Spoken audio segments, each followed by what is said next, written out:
The story starts with the narrator identifying witches as scary figures who use magic to do mysterious things. Tales describe witches controlling the weather to destroy nations in a single night and wash away villages with floods. Far away, a soldier realizes they are on a witch hunt and notes that having this many people for one job feels like overkill. The soldier tells a large man to watch where he is going but stops talking as soon as he sees the size of the stranger. The soldier sits on the ground and stares up in total confusion at the person he just bumped into. At this point you already know something is seriously off, so subscribe now because what happens next is insane. A nearby man looks at the giant sword and wonders what kind of weapon it is supposed to be.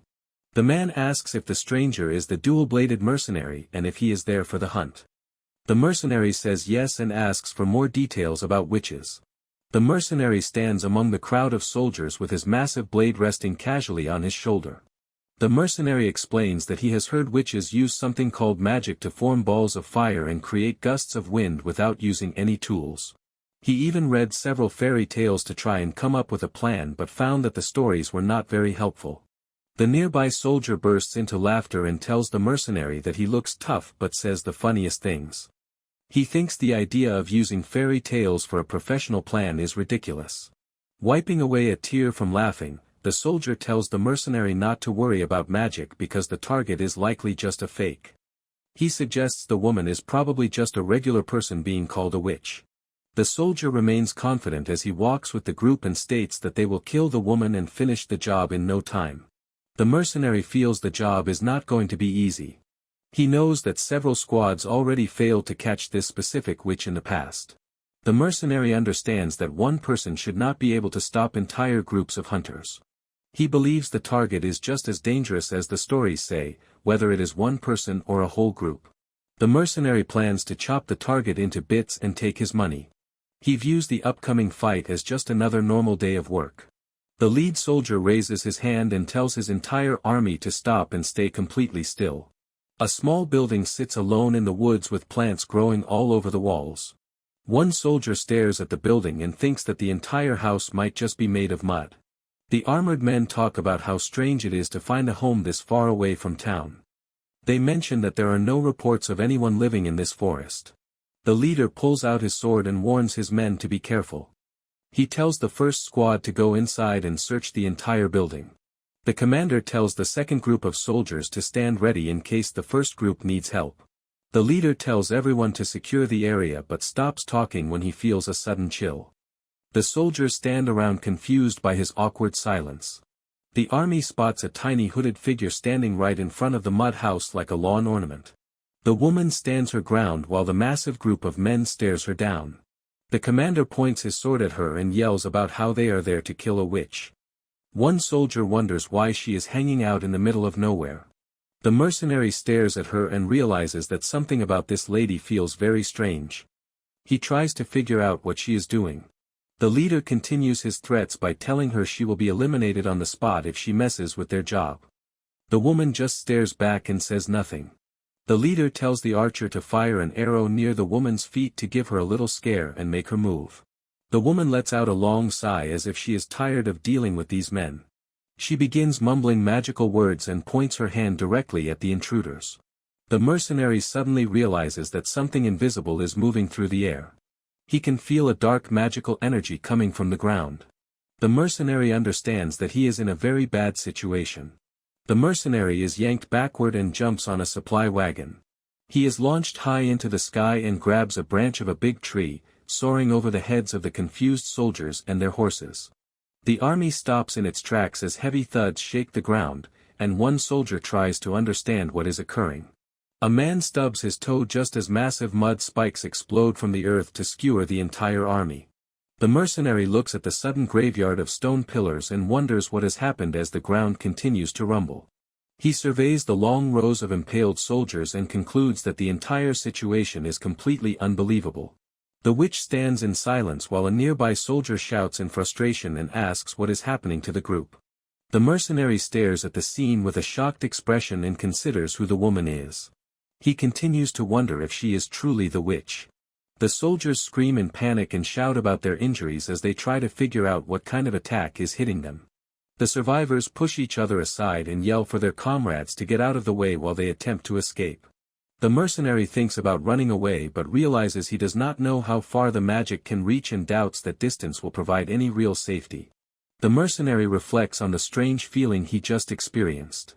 While sitting safely on a branch, the mercenary notes that he already anticipated the high level of danger. Looking down at the massacre around the house, the mercenary concludes that he has found the primary field of battle. The mercenary jumps down from his perch and begins moving quickly through the field of stone spikes. He runs past the remaining soldiers who are still trying to escape the sudden attack. The mercenary stops at the edge of the spikes and looks across the empty clearing at the witch standing by her home. The lead soldier spots the woman and confirms she is indeed the target standing right in front of them. He shouts for the entire group to begin shooting their weapons immediately.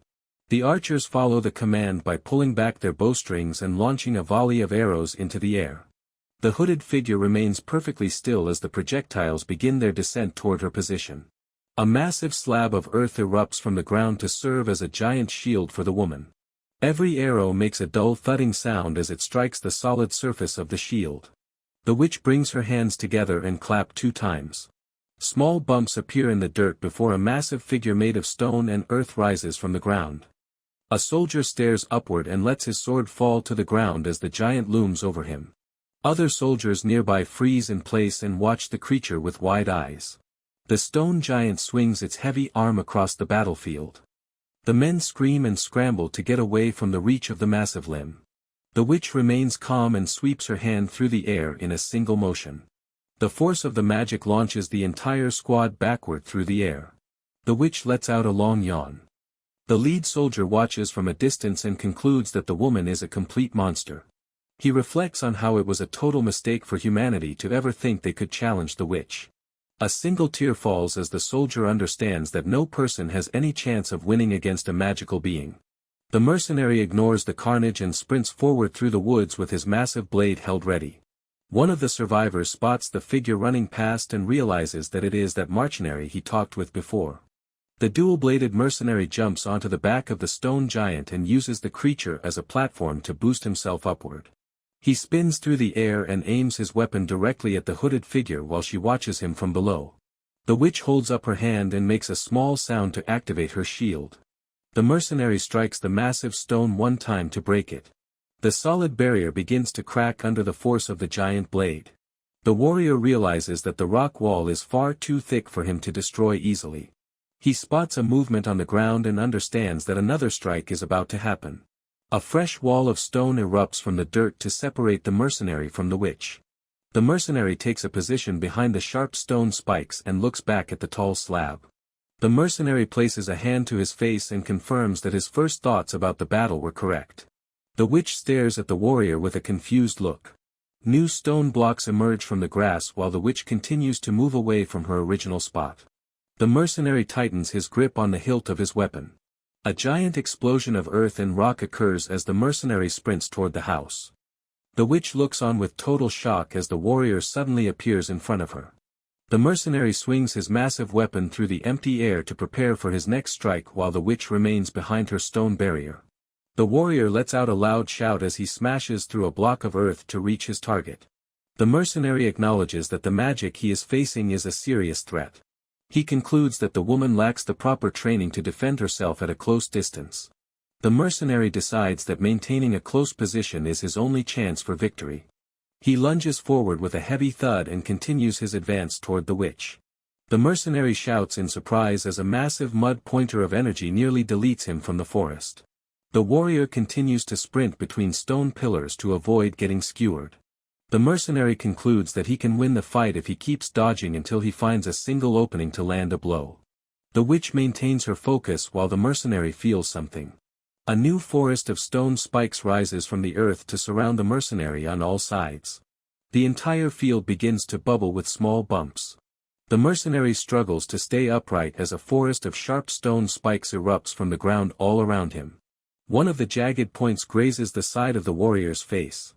The mercenary grunts in pain as the strike draws blood and narrowly misses his head. Another stone pillar catches the edge of his cloak and rips through the fabric. A massive burst of magic surges forward with incredible speed. The mercenary understands that he has no way to dodge the upcoming impact. The clearing transforms into a graveyard where long rows of stone pillars hold the impaled bodies of the entire army. Only silence remains in the forest as the battle comes to an abrupt end. The witch's heart beats loudly in her chest while she gasps for air. She lets out a long breath and notices that her hands are trembling uncontrollably. The woman clenches her fingers together to stop the shaking. She turns her back on the field of stone and begins walking toward her mud house. A massive explosion suddenly booms from behind her. The field of stone spikes shatters into pieces as something powerful clears a path. The mercenary bursts through the cloud of dust with a loud shout. He raises his massive blade and closes the distance while the witch attempts to cast another spell. The warrior smashes through the lingering stone fragments. The witch watches in total disbelief as the mercenary sprints past the floating debris. The mercenary slams the handle of his giant sword directly into the woman's stomach. The witch flies backward from the impact and tumbles along the ground until she hits the dirt. The witch rolls across the grass and comes to a stop near the mud house. The sharp tip of a massive blade appears right in front of the woman's face. The mercenary looms over his target with a calm expression. He waits for the defeated woman to speak. Looking at the warrior, the witch notes her surprise that he managed to avoid every single one of her magical attacks. The woman states her curiosity about whether the mercenary plans to end her life right now. The mercenary ignores her and asks for her reasons for killing people. The witch smiles and claims that his inquiry is useless because she does not believe a person needs a specific reason to take a life. The mercenary keeps his blade steady and tells her to provide a real answer to the question. The witch explains that she killed the men because they were going to kill her first and that there is no other reason for her actions. The lives or deaths of the soldiers make no difference to her and concludes that she has provided a full answer to the question. The mercenary confirms the statement while the woman identifies herself as the victim in the situation. She admits to the deaths she caused but suggests that the warrior should feel a little pity for her. The woman tells the man to proceed with her execution since the outcome no longer matters. The mercenary observes how quickly the target has accepted her fate. The mercenary reflects on memories where soldiers treated his kind as expendable tools and demanded that he serve as a human shield because they believed a mercenary was worth nothing more than a paycheck. The witch recalls a similar past where people hunted her with arrows and shouted for her destruction because she was viewed as nothing more than a scary figure of dread. The narrator observes the mercenary resting among the fallen. The mercenary and the witch share a look of understanding regarding their place in the world. The mercenary realized a hired killer and a magic user who only fights to stay alive. They both know that no one else in the world will care if they eventually lose their lives. The duo must rely only on themselves for protection and support. This solitary way of living is the only reason they have managed to survive for so long. He acknowledged that they have traded a huge number of other lives just to keep themselves breathing. The mercenary finally understands the reality of their situation. The mercenary looks at the woman and states that they are exactly the same. The witch repeats the sentiment and notes that she is a magic user while he is a hired fighter. He thinks that their lives have very little value and that they must defend themselves because no one else will. They have both taken lives to ensure their own survival since that is the only way they know how to exist. The mercenary begins walking away and explains that his decision to let her live comes from a place of mutual understanding rather than simple pity. The witch watches him leave with a look of surprise. The witch stares at the warrior and expresses her confusion regarding why he refuses to end her life. The woman asks if he has genuinely developed feelings of sympathy for her. The mercenary stops moving and points toward the ground to tell the witch to look at the scene right in front of them. The witch looks at a specific impaled soldier and asks about the significance of that person. The mercenary explains that the deceased man was his employer and the son of the domain lord. The witch expresses her condolences for the loss. The mercenary observes that a dead employer cannot provide a reward and concludes that he does not perform any work for free. The witch suggests that the warrior could still get paid by presenting her head to the grieving lord. The mercenary tells her to picture a specific outcome when he returns home. He describes the lord receiving the news that his son and army are gone while a random stranger is the only person to come back alive. The mercenary considers a scenario where he returns to the lord with the witch's head and tells him that the entire army is gone with no witnesses left to back up his story. He describes the likely result of that plan. She explains that he would be lucky to just end up at the gallows instead of facing torture and having his own head put on display for the town to see. The witch asks if the warrior is truly at peace with this reality. The mercenary confirms that he is. The mercenary states that his personal feelings are irrelevant. He maintains a code of taking any job offered and never doing anything to betray the people who hire him. He clarifies that his professional loyalty has a limit.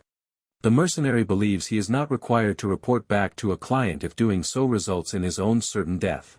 Looking over the rows of impaled soldiers, the mercenary concludes that the mission was an absolute failure because the entire squad was wiped out during the hunt. The mercenary stands with his back. The woman says no. She describes the report he should plan to give the Lord. He will say the hunt was a success and that the witch was defeated because of the brave sacrifice of the soldiers. The official story will be that she vanished and will never be seen again. The witch lets out a small laugh and suggests that the story should end with everyone living happily ever after. The mercenary looks back toward the woman and asks for more details about her sudden change in attitude. The witch removes her hood and smiles while she tells the mercenary that she wants him to protect her from now on. The mercenary asks if the woman is being serious about her proposal. The witch confirms her intention immediately. The warrior wants to know what exactly he would be protecting her from. The woman looks down and explains that she is just tired of everything happening around her. She notes that people always come back to hunt her no matter how many times she drives them away or tries to find a new home. The witch stares at the spikes and decides that she has finally had enough of the cycle. The woman requests that the mercenary take her to a place where no one will ever bother her again. The mercenary observes the witch and realizes he is familiar with the expression on her face. The mercenary recognizes the look of her young self standing on the edge of a cliff. He identifies the expression of him nearly ready to give up on his own life. The mercenary knows that pulling someone back from the edge requires being fully prepared. He notes that it is much easier to just stay back and watch the tragedy happen. The mercenary turns away and states that he is not concerned with the reasons behind the woman's request. The witch stares at him with a look of total confusion. She agrees that he is right. The witch apologizes and admits that she should not have brought the subject up in the first place. The witch laughs and explains that it has been a very long time since she last spoke to another person. She says that she got ahead of herself by asking for help. The witch stares at the mercenary with sorrow eyes. The witch tells the mercenary to forget her previous request as she walks away. The mercenary looks back and states that he only has one specific concern. His only concern is whether or not the woman can pay him for the work. The witch reacts with total surprise. The mercenary asks once more if the woman can provide payment. The witch shouts with excitement and confirms that she can indeed pay for his services. The mercenary maintains a calm expression. The mercenary confirms his identity as a hired fighter. He explains that he is willing to accept even the worst jobs as long as the price is right. The witch reaches into her cloak and pulls out a massive, sparkling jewel. The woman offers the large stone as an advance payment for the escort mission. She explains that she has 3 more identical gems to provide for the rest of his fee. The mercenary stares at the object in his hand with a blank expression. The witch smiles and asks for his opinion on such a generous offer. The warrior looks away and admits that he has no idea if the gift is valuable or not. The witch reacts with total shock. The mercenary explains that he would not be working as a hired killer if he actually had the skills to value expensive jewelry. The woman admits that his logic is hard to argue with. The witch slumps her shoulders in disappointment at the unexpected hurdle. The mercenary stares at the gem and asks if the object is truly valuable. He wonders about the specific price he might receive for selling it. The witch admits that she does not know the answer. The woman explains that her identity as a witch prevents her from knowing the prices of items in the human world. The mercenary acknowledges that her statement makes sense. The witch lets out a bright laugh. The mercenary observes the woman and notes that she looks like a normal girl when she is laughing. The mercenary reflects on his new situation. He realizes that a hired killer who usually takes lives is now going to work to keep a witch alive. The mercenary clarifies that nowhere on the continent provides safety for a witch. The woman confirms that she already realized this fact. The warrior suggests that leaving the area is her best choice. The witch begins to speak but remains quiet. The goal is to cross the ocean and reach another continent entirely. The witch stares at the ground and considers the gravity of the decision. The mercenary acknowledges that her hesitation makes sense. He reflects on how there is no guarantee of safety for her kind over there and notes that they have no information about the far-off land. The mercenary understands that the voyage might be more dangerous than her life on the run. The witch decides that a new journey is better than being constantly hated and hunted by everyone. The witch decides that taking her chances with the unknown is the better option. The woman expresses her hope that their agreement settles the matter between the two of them. The witch begins to speak again but stops briefly. The mercenary introduces himself simply as Zig. The warrior provides his full name as Zig Crane. The witch smiles and offers her thanks to him.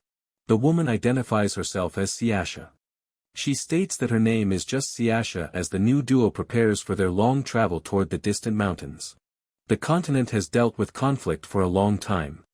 These struggles stem from differences in skin color, language, and culture. Zig states that the people in this land feel compelled to destroy anything that shows even the slightest difference from themselves. He points out that this tendency is especially true when it comes to mysterious witches.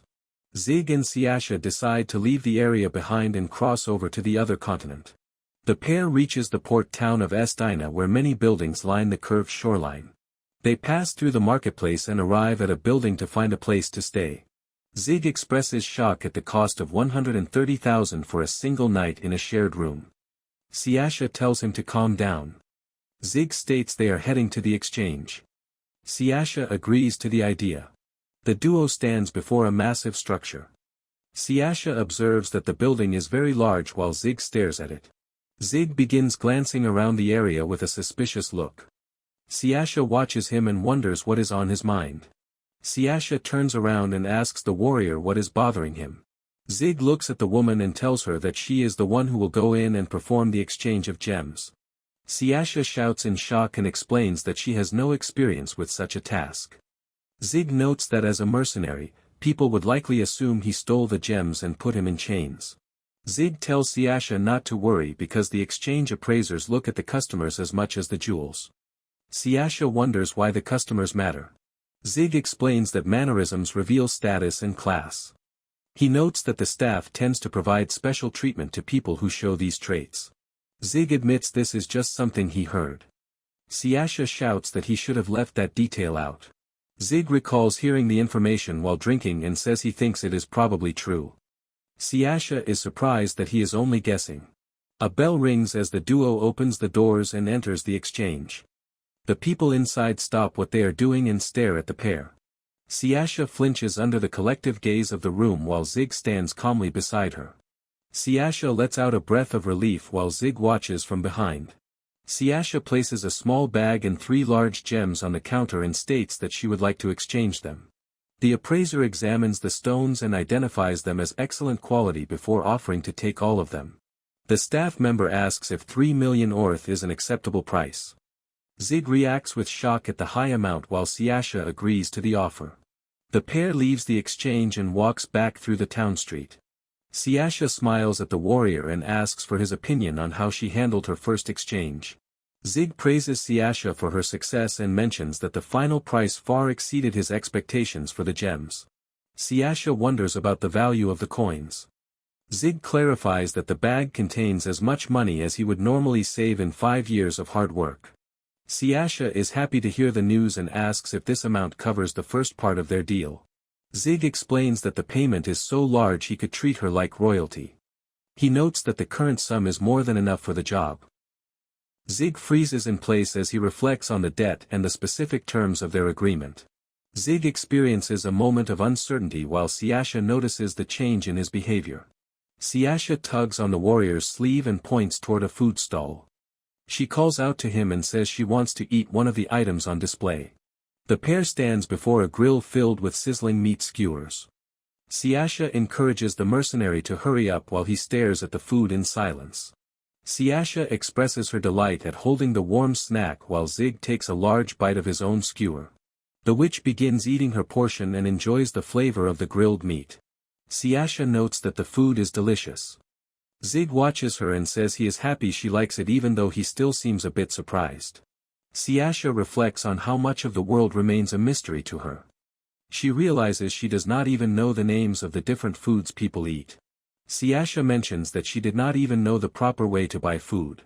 Siasha looks at Zig and states her plan to hire him as both a guide and a bodyguard once they reach the other continent. The woman explains that she wants the warrior to teach her about the world until she is capable of living independently. Siasha notes that she trusts the mercenary specifically because she provides him with a steady source of income. Zig acknowledges his love for money and promises to give the witch her money's worth while she expresses her reliance on him. A man at a table greets Zig and observes that the warrior has managed to stay alive. Zig notes that the man has not changed at all. Zig introduces the man as an informant named Cossack. The informant and the witch exchange polite greetings. Cossack asks about the identity of the woman and wonders if she is the warrior's partner. Zig dismisses the idea and explains that she is simply his client. Zig asks the informant if the items he requested have been arranged. Cossack confirms that he has already secured the passes for the research vessel heading to the other continent. The informant explains that the pair will be recorded as a young researcher and her bodyguard. He hands over 2 bands to serve as official passes and tells them to wear the items on their left wrists. Zig accepts the passes and asks how much money he owes for the transaction. Cossack pours a drink and mentions hearing some specific rumors about Zig recently. Zig asks for more details regarding the nature of the information. Cossack explains that the rumors suggest the warrior has died. Zig states that his own death is news to him. Cossack recalls how the son of a nearby domain lord organized a witch hunt and notes that Zig was part of that group. Zig acknowledges Cossack's ability to gather information. The informant shouts that tracking a man who carries such a large and unique weapon is a simple task for anyone. Cossack mentions hearing that the hunt succeeded despite heavy losses. He notes that no bodies were recovered in one piece and concludes that the group went through an ordeal. Cossack explains that his reports show no survivors except for possible deserters. He remarks that defeating the Silent Witch was a major task. Zig and Siasha hear the title of the Silent Witch and realize they do not recognize the name. Cossack expresses his surprise that the warrior would join a mission without knowing any details about the target. Cossack notes that while there are exceptions, witches are usually known for their love of fighting. He describes how a witch will attack anyone who enters their territory. They are known to pursue their enemies until every last person is dead. Cossack explains that this specific witch is different from the others. The woman has destroyed several squads before but never bothers to hunt down survivors. She warns people for entering her land and only fights if they show clear hostility. Cossack points out that her behavior is exactly how she earned her nickname. Cossack identifies the woman as the Silent Witch. Cossack wants to know how the mercenary managed to survive the encounter and escape with his life. Zig mentions that Cossack already provided the answer by saying the only survivors were mercenaries who abandoned the fight. Cossack tells Zig to stop the act. He explains that Zig is not the type of person to flee from a fight, especially against a witch. He notes that the mercenary is clearly hiding something. Zig states that he does not have a single clue. Cossack looks at him with doubt. Cossack turns his attention toward the hooded figure sitting at the table and remains silent. The informant realizes that the body of the Silent Witch was never found. He begins to shake as the connection becomes clear. Cossack jumps to his feet and points at Siasha. He begins to ask if she is the witch everyone was looking for. Zig throw a coin at him and Cossack defend it with his wine cup. Zig flicks a single coin across the table. It splashes into a drink and makes a dull clunk against the bottom of the glass. Cossack looks down at his drink. He recognizes the object as a silver coin while liquid drips onto the table. Cossack decides that the mercenary is an unbelievable person. Zig warns the man to leave the matter alone and stop asking questions. Cossack considers the immense power required to flick a coin with that much force. Zig tells the informant that he will have to cut him down if he pushes the issue any further. Cossack panics and wonders if the warrior has completely lost his mind. Siasha sits quietly and watches the two men. Zig looks away and repeats that his answer is always the same. He states that he is prepared to do anything as long as he receives the right price.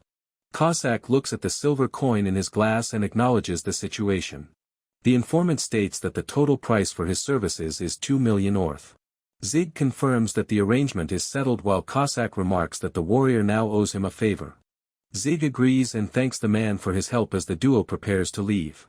Siasha bows politely to Cossack while she follows the mercenary toward the exit. Cossack watches the pair leave and asks if the warrior actually managed to win his battle. Zig notes that his physical presence is proof enough of the outcome of his battle. After going out, Siasha observes that they can now use a ship to reach the other continent. Siasha mentions hearing that current ships are not strong enough to cross the ocean. Zig asks when she heard this information and recalls that the announcement about crossing was made 20 years ago when he was just a child. Siasha begins counting on her fingers to figure out exactly how much time has passed. Zig decides to stop the conversation and move forward.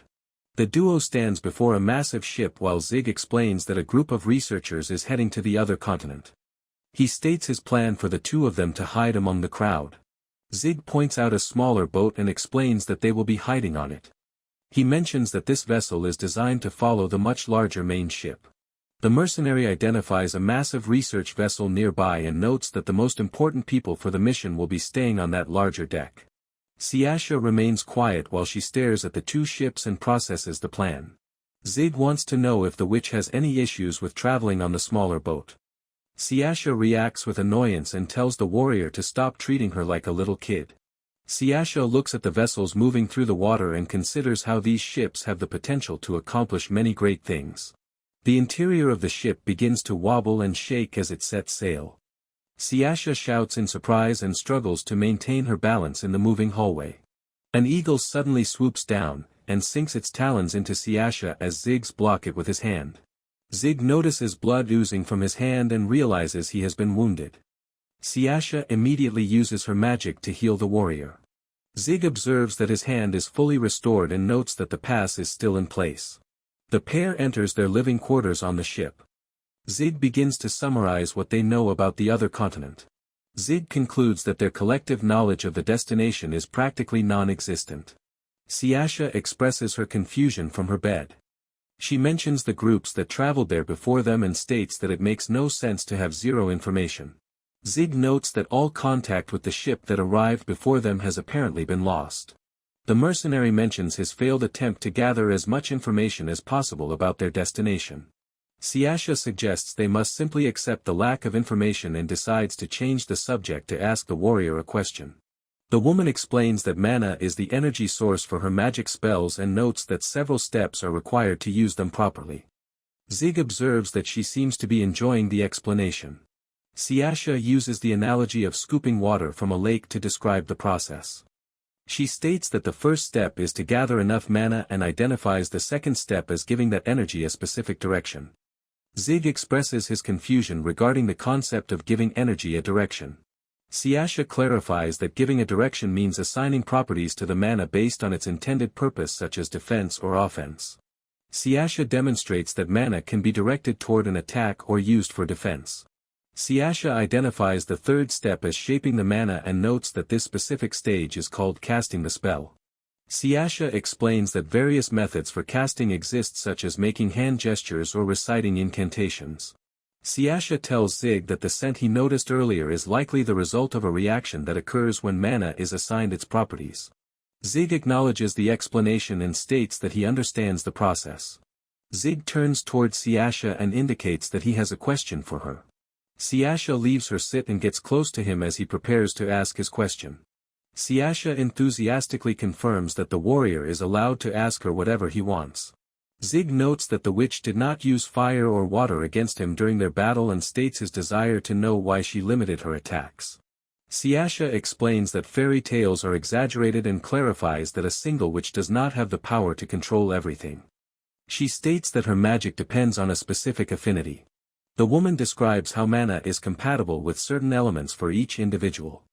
She identifies earth and rock as her primary specialty and mentions that using other elements is too draining to be useful.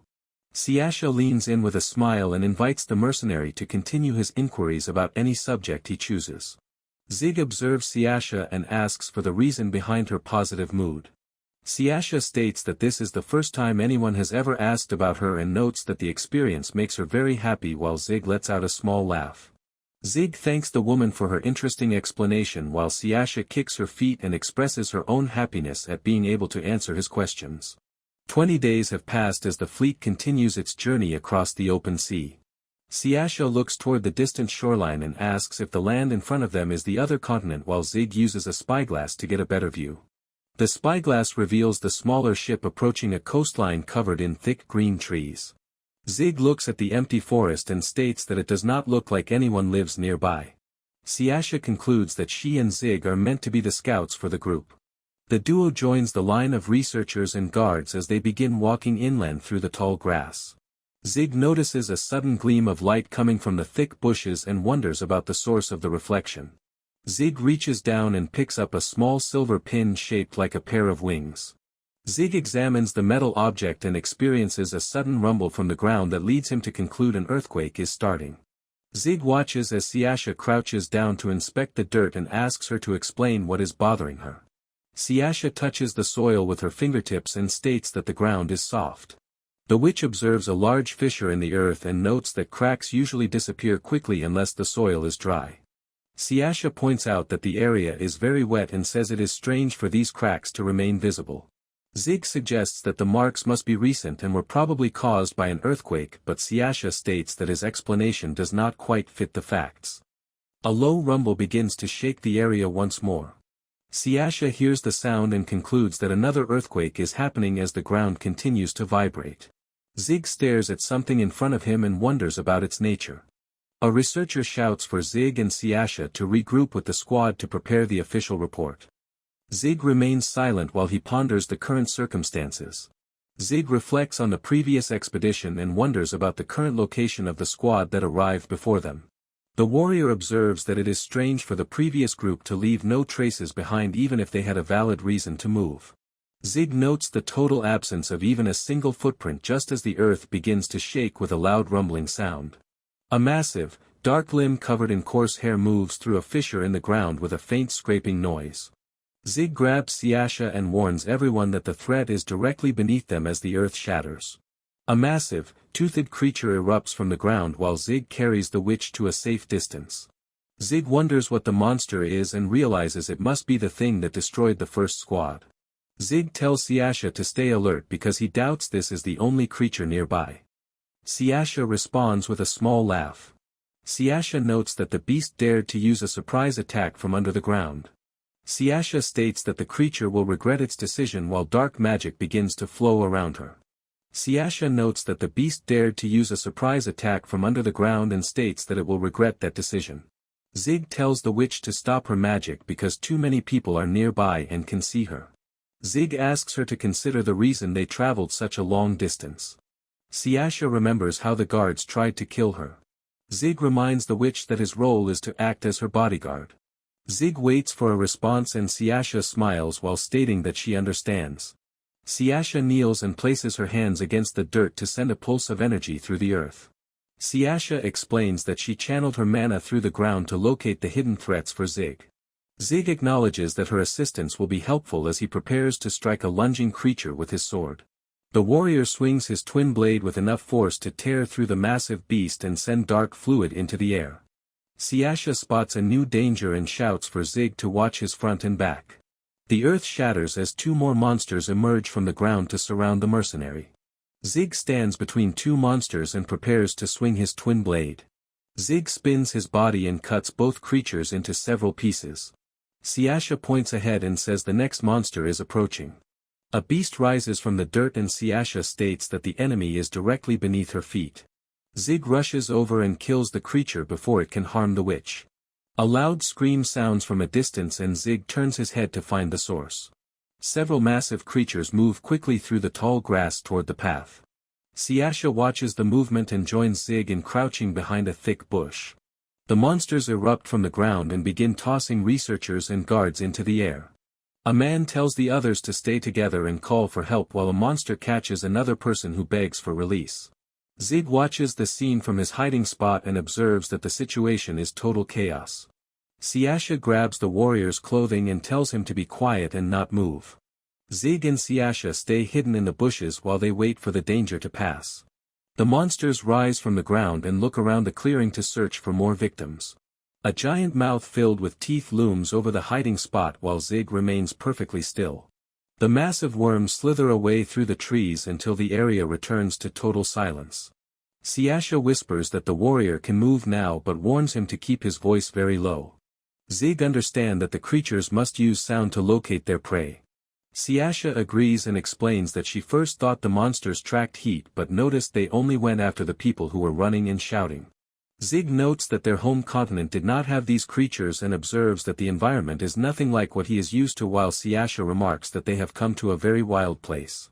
Zig suggests they head back to the ship for now because he doubts any creatures can attack them from the water. A massive sea monster immediately shatters the ship into pieces as it erupts from the ocean waves. Zig and Siasha stand on the shore and watch as wreckage from the vessel flies through the air. Debris splashes into the sea while scaly creatures climb out of the water to board the remaining parts of the ship near the guards. Zig and Siasha stand in silence and process the fact that their only way home has just been destroyed by a sea monster. Zig suggests they make the best of the situation and Siasha shares a small smile while agreeing with him. Zig states that it is time to move forward and she confirms that they should start their journey inland. The pair find a small town and Zig observes that it looks like a normal village for their first encounter with the locals. Siasha mentions her surprise that humans can survive in a place filled with so many dangerous creatures. Zig looks back at his partner and speaks her name to remind her of the danger they face. Siasha pulls her hood tight and acknowledges that their entire plan will fail if anyone discovers she is a witch. Zig and Siasha walk toward a local who is working in a small field. A woman looks up and notes that Zig is a new face, which causes the warrior to freeze in place. The villager stares at the man and asks about his home. Zig pauses before stating they came from the sea and explains their boat sank after they reached the shore. The woman shouts in surprise that they managed to cross the demon sea on a ship. The local asks if the pair is hurt after such a rough trip while Zig considers the name of the demon sea. The woman realizes the travelers are truly outsiders because they lack basic knowledge about the region. She informs Zig that he is very lucky to be alive after his travels. The local describes how the ocean is full of mean demon beasts and mentions that almost nobody survives an encounter with them. Zig and Siasha consider the term demon beasts while they look at the villager.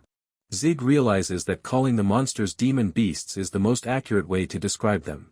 The woman offers them a place to go while Zig thinks about how he never expected creatures from old stories to actually exist. The woman explains that Zig and Siasha can find work and lodging in Halian, the largest city in the region, by traveling east from the village. Zig acknowledges the directions and states that they will make their way toward that city. The villager pauses and turns her attention to the girl standing behind the warrior.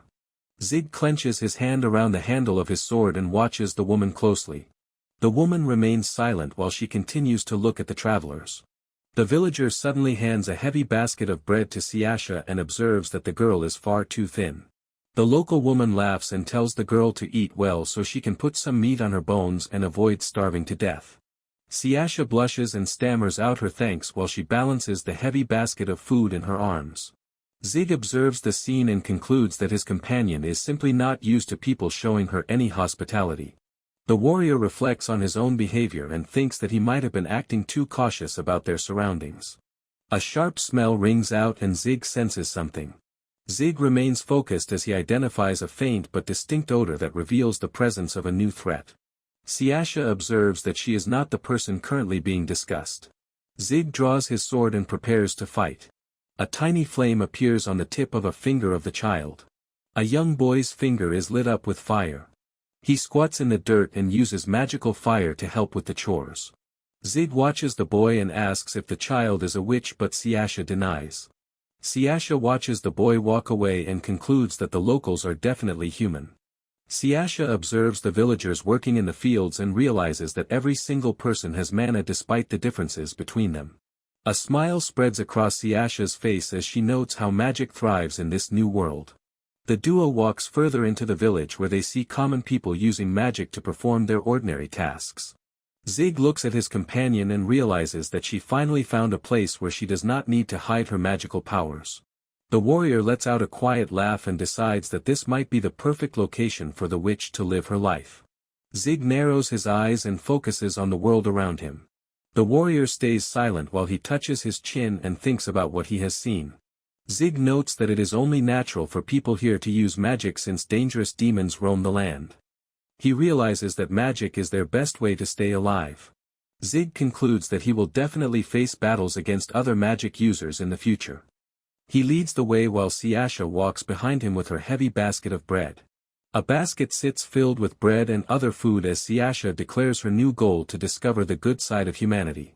The pair rests in the forest to share a meal. Siasha breaks off a piece of bread while explaining that her past experiences were limited only to the negative aspects of people. She never looked for the positive traits in others. Zig listens to her and states that he understands her perspective. Siasha suddenly stops and instructs Zig that this is the moment where he is required to ask for the reason behind her change of heart. Zig follows her lead and asks for the reason. Siasha beams with joy and tells him she is very happy he finally brought it up.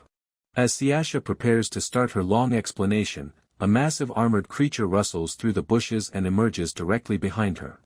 They look at the animal and Siasha asks if the creature is a boar. The mercenary confirms it is a boar but notes that he has never seen one wearing armor before.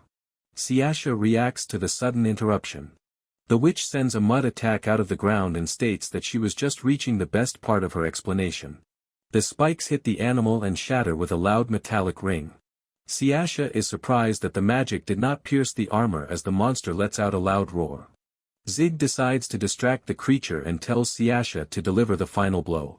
The warrior jumps into the air and swings his giant sword at the armored boar.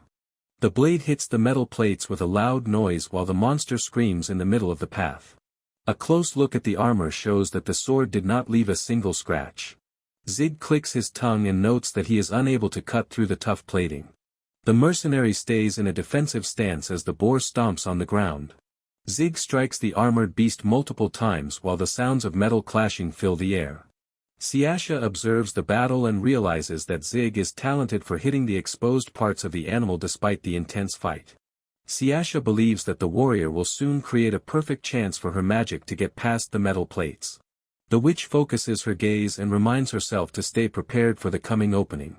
The monster begins to bleed from its many small wounds and struggles to stay standing. Zig moves out of the way as the weakened creature stumbles past him. The boar turns around to face its opponent as Zig prepares his twin blade for the next move. The beast lunges forward with its sharp tusks but fails to strike the mercenary. Zig quickly ducks under the animal as it charges over him to exploit its unprotected underside. The warrior swings his twin blade upward and slices through the straps holding the metal plates together. Zig makes eye contact with his partner that it is time to strike while Siasha focuses her mana and extends her hand. Giant earth spikes erupt through the broken section of armor and impale the roaring beast. Siasha lowers her hand as the defeated armored boar remains impaled on the large mud pillar. The dead creature lies on the ground while Zig observes that the monster was a very difficult opponent to face. Siasha admits her own shock and states that she had no idea demon beasts possessed such high levels of strength. Zig kneels beside the carcass and inspects a fragment of the plating. Siasha asks about his actions as the warrior explains that the high-quality armor could be sold and notes his desire to also harvest the meat. A small white object drops from the cut meat and lands on the grass with a soft sound. Zig stares at the discovery and asks for its identity while the tiny worm begins to wiggle and squirm against the fur. Zig looks at the parasites and states he only wanted some meat but concludes he will not want to eat any for a long time while Siasha watches in disgust. The travelers eventually arrive at the large city of Halion. A large piece of meat sizzles on a hot plate inside a building. Zig eats a large steak while Siasha expresses her surprise that he still has an appetite after seeing the parasites earlier.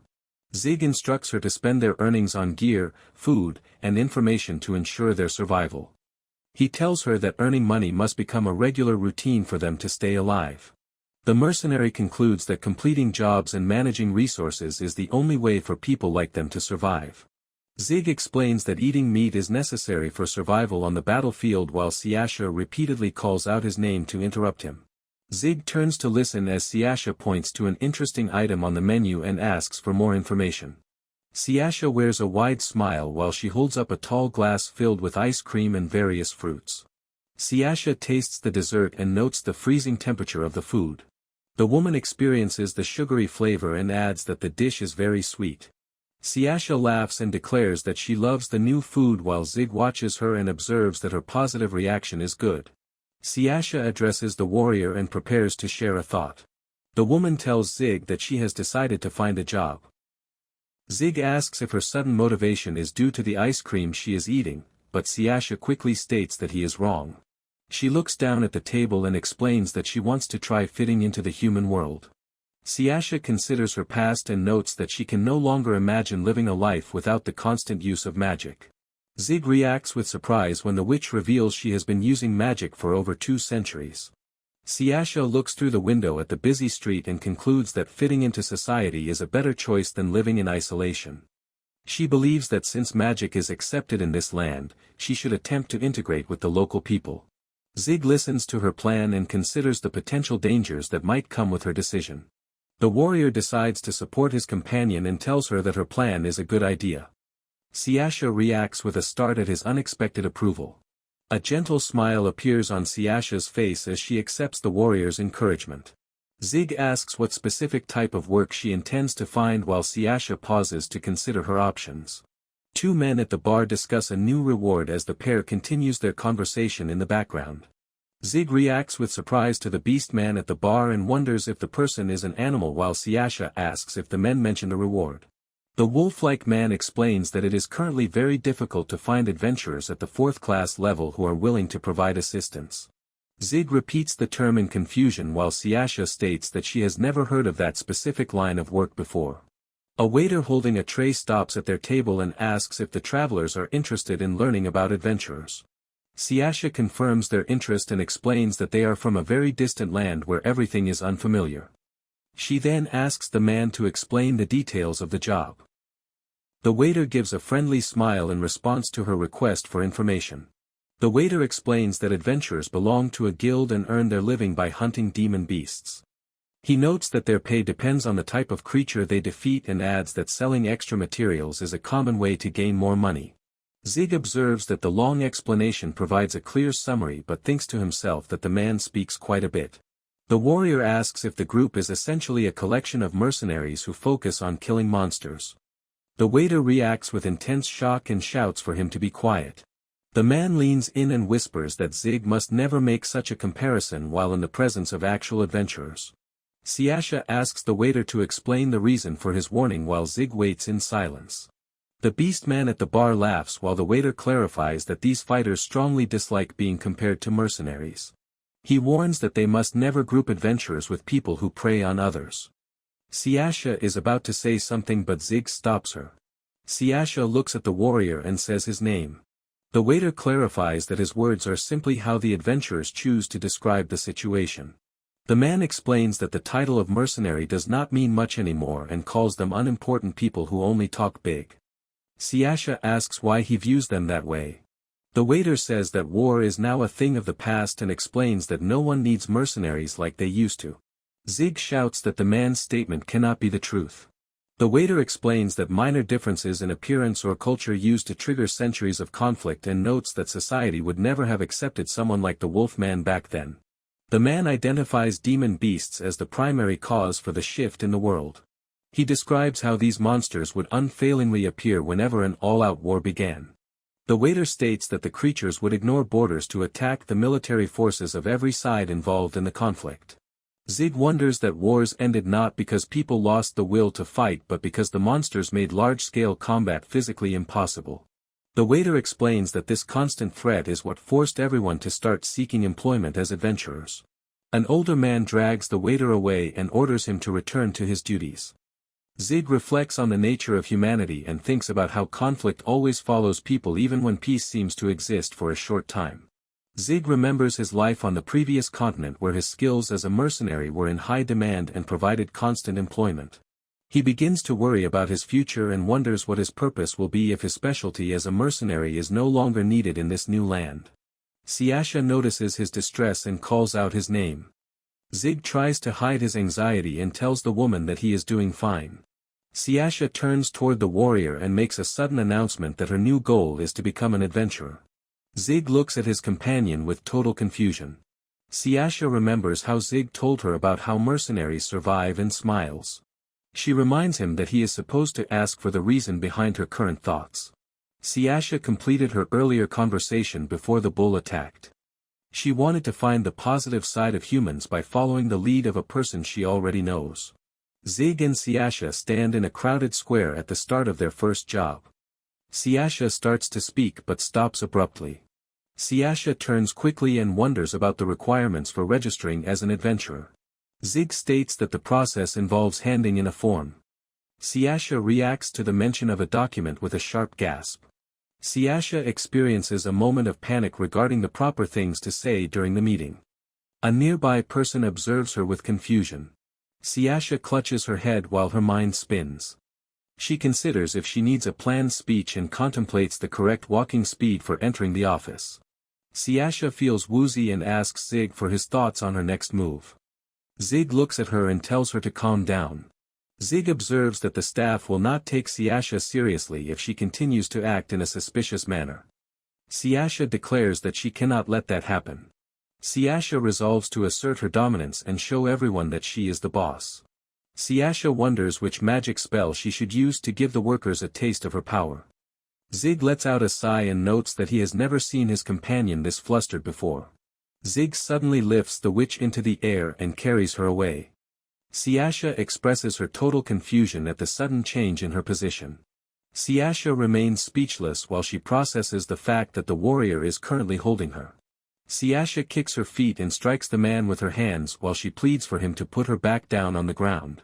Zig holds Siasha as she makes a sound of frustration. He maintains a neutral expression while the witch hangs from his arm. Siasha dangles in the air while asking about the reason for his recent behavior. Zig asks if she is calm now and Siasha admits that she believes she is.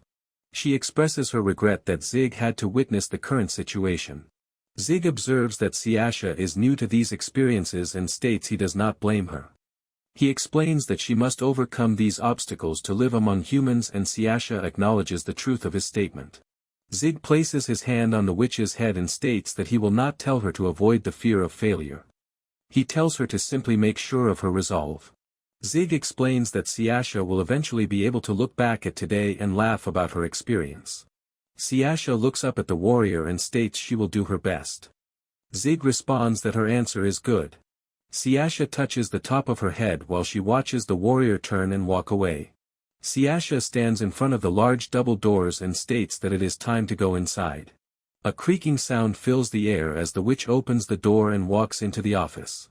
A staff member begins to speak but Siasha interrupts as she presents her document and announces that it is her registration. The guild employee flips through the paperwork and notes that Siasha is a mage. Zig stands behind the witch while the registration process continues at the counter. The staff member indicates 2 sections of the document that were not filled out and Siasha reacts with a sharp gasp. The worker asks if there is a plan to join a party with someone in the future while Siasha prepares to write her answer. Zig remains silent with his arms crossed while he watches his companion complete the forms. Siasha looks at the woman and states that she is currently unsure about her plans. The guild employee states that she understands but strongly recommends that Siasha finds a partner to act as a front guard. The woman explains that mages are very vulnerable when fighting in close combat. Siasha says she will think about the suggestion as she returns the completed form to the clerk. A silver tag is handed over as proof of the registration. Siasha shows off her new adventurer tag and declares that she is now an adventurer as well. Zig notes that the process was faster than he thought and observes that it is like her earlier panic never even happened. He tells his companion that he is happy for her success. Zig observes that the hour is growing late and suggests that they should return home. Siasha requests a moment to visit one final location. Later, Siasha looks at the tall bookshelves and reacts with amazement at the sight before her. Siasha smiles as she notices the large collection of magical grimoires stored on the shelves. Siasha picks up a specific book and announces her plan to borrow the volume. She walks through the room while Zig follows behind her. Siasha stands at the desk and discovers that borrowing the book requires a fee. Zig reflects on the unexpected cost of the transaction. Siasha explains that the library staff required the money as collateral for the book.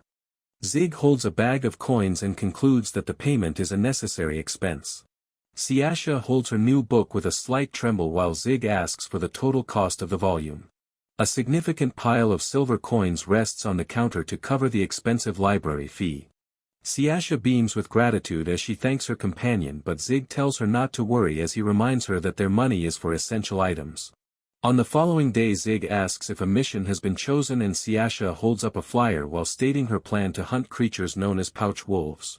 A group of rough men at the bar stops to listen while two specific individuals stare at the duo with serious expressions.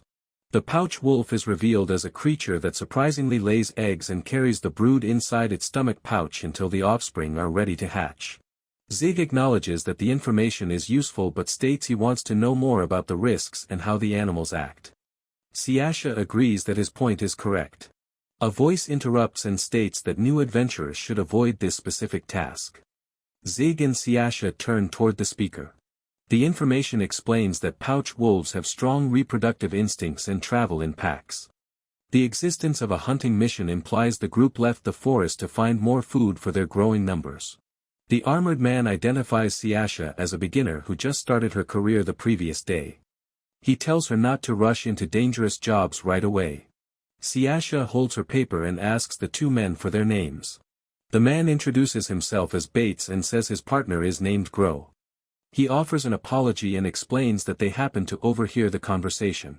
Bates tells the pair they can rely on him if any problems or concerns ever occur. Bates laughs while stating that he and Grow have worked as adventurers for many years. Siasha expresses her thanks and asks if the men mind answering a question about magic. Bates tells her to go ahead and ask whatever she likes. Zig observes the situation and thinks to himself that the conversation might take a long time. The sounds of constant chatter fill the room as Siasha and Bates continue to talk while Zig and Grow wait beside them. Zig offers an apology to the men for the behavior of his friend. Grow tells Zig not to worry about the situation. He explains that looking after the rookies is simply part of their job as experienced adventurers. Bates laughs and tells Siasha to return the favor to other rookies once she becomes successful. Siasha observes that everyone here likes to look after one another and promises to follow that example. Bates points towards Zig and advises Siasha to ensure her companion keeps a safe distance if he is not a registered adventurer. Zig states that they should begin their journey and asks about the distance to the target location. Siasha notes that the trip takes 7 days on foot. Siasha explains that a specific method exists to reach the destination instantly. Zig expresses his confusion at the possibility of such a fast trip. Zig looks around the interior of a new building and asks for an explanation of the location. Siasha directs the warrior to follow her further inside. An attendant wearing a hood instructs the pair to stand in the center of the room. Zig and Siasha stand on stone panels that start to glow as an attendant operates a machine. A bright flash of light covers the area and causes Zig to react to the sudden brightness. The pair appears in a forest clearing as the magical light disappears from the air. Zig looks at his surroundings and notes that they reached the forest instantly. He expresses his confusion about the event that just took place. Siasha identifies the stone archway as an ancient magical device called a waystone. Siasha explains that a magic circle on the stone allows for teleportation between different locations. Zig stays quiet while he processes the explanation. Zig observes that the magic is unbelievable while Siasha states that their destination is to the west and tells him it is time to go. The two companions walk through the thick forest grass. Zig hears a rustling sound coming from the nearby vegetation. Zig speaks Siasha's name to alert her and she replies that she is already aware of the situation. 5 pouch wolves emerge from the rustling bushes and surround the duo. Zig notes the presence of 5 creatures and asks for the next part of their plan. The deep shadows of the trees reveal many more pairs of glowing eyes watching from the darkness of the forest. Siasha prepares her magic and tells Zig that she will handle the current situation herself. She declares that this is her first official job as she prepares to strike the lunging animals. Sharp stone pillars erupt from the earth and impale several of the attacking creatures with loud thuds. Zig observes the battlefield and notes that 2 of the monsters manage to slip through the initial attack. More stone spikes burst through the tall grass to strike down the remaining wolves as they jump through the air. Zig observes the creature and surprised that it successfully avoided the attack. Zig considers the speed of the wolf and observes that it is difficult to hit a target that can dodge his partner's magical spikes. Siasha remains focused while she watches the animal leap through the air toward her. The witch performs a quick movement as the creature continues its flight past her position. Siasha prepares another spell as the wolf lands in the grass and turns to face her again. Zig identifies a new threat and realizes that Siasha must watch her back as well. The warrior draws his twin blade to protect the witch as wolves approach from both sides. Suddenly, the paws of the wolves sink deep into the mud with a soft sound as the ground changes beneath them. Zig observes the sinking animals and concludes that Siasha softened the soil to trap them. Siasha extends her hand to summon multiple mud pillars that impale the trapped creatures from below. Siasha smiles and declares that her current task is complete. Zig identifies her actions as a good strategy while Siasha expresses her happiness at his approval. Siasha reflects on how she remembered the soft earth from their arrival and used it to stop the wolves. She notes her satisfaction with the successful outcome of her plan. Zig observes that his companion possesses impressive skills in combat. Zig notes that the mission was far too difficult for a beginner and asks if Siasha is trying to raise her rank as an adventurer. Siasha admits to her plan and explains that a higher class rank allows her access to more magical books, which remains her primary goal for now. Zig considers the situation and wonders if books written by humans are even useful for a powerful witch despite the odd nature of the thought. Siasha tells the warrior not to be silly and explains that humans are much more efficient at using their magic than she is. Zig reacts with total shock and asks if she is telling the truth. Siasha describes how humans found many ways to use their small amount of power to the fullest over hundreds of years of study and improvement. Siasha observes that she only studied on her own for 200 years and can hardly compete with current human knowledge. She adds that they have items to make magic usable by anyone along with many other things that are completely new to her. Siasha looks ahead and states that there is so much more she wants to learn. Zig considers her path as an adventurer and tells her that he is glad she found a goal. Siasha happily suggests they start skinning the wolves now.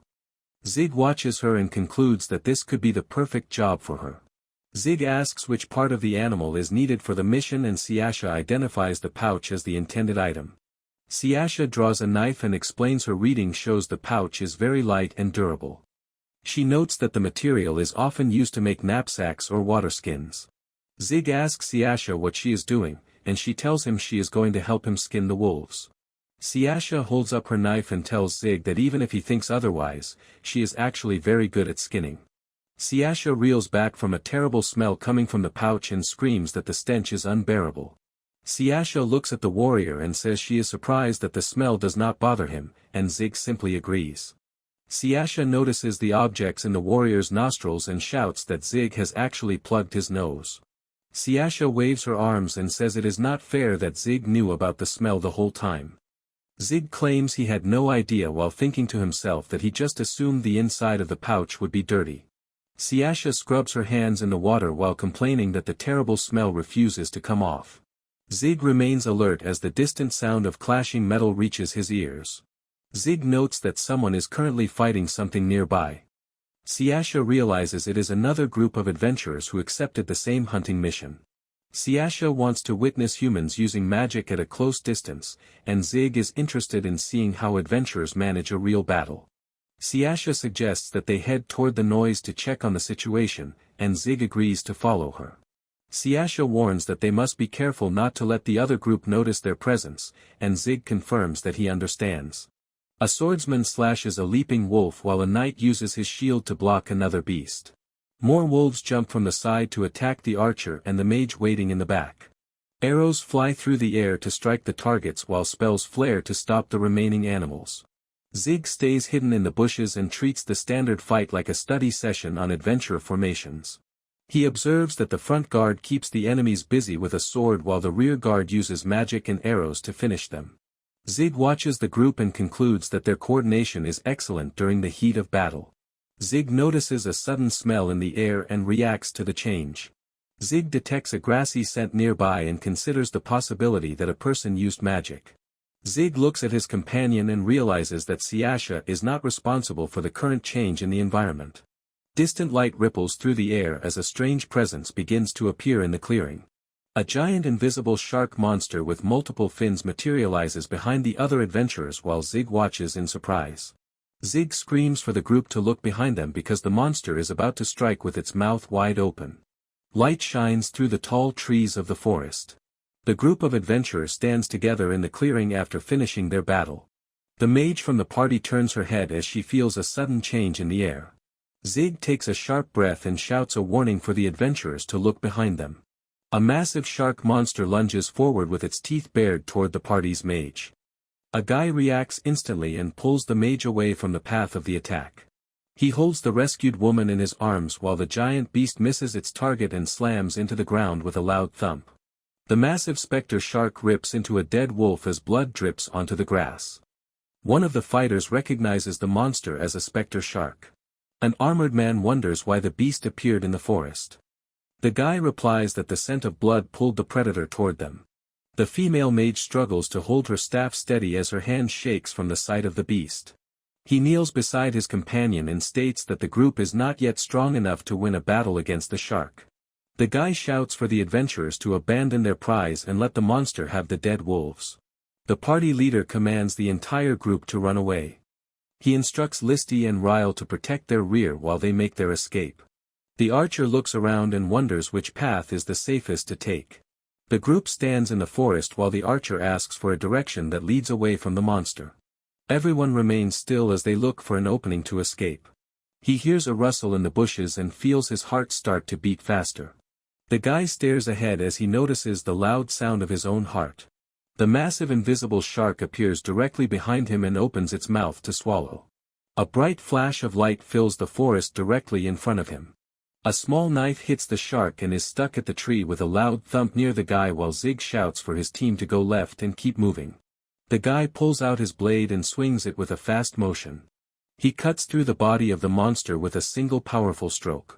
Zig tells his teammate that they should not stay here and suggests that they leave the area immediately. The guy noticed something stuck in the tree that saved his life.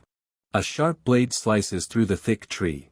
Back in the city, a large pan of seafood sits on the table as Zig wonders what makes human magic different from what he has seen before. Siasha takes a bite of her meal and explains that humans have found a way to automate the use of magic.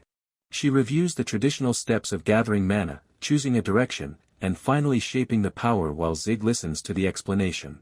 Siasha notes that humans have pre-made the hardest parts and only need to provide the final direction for a spell to work.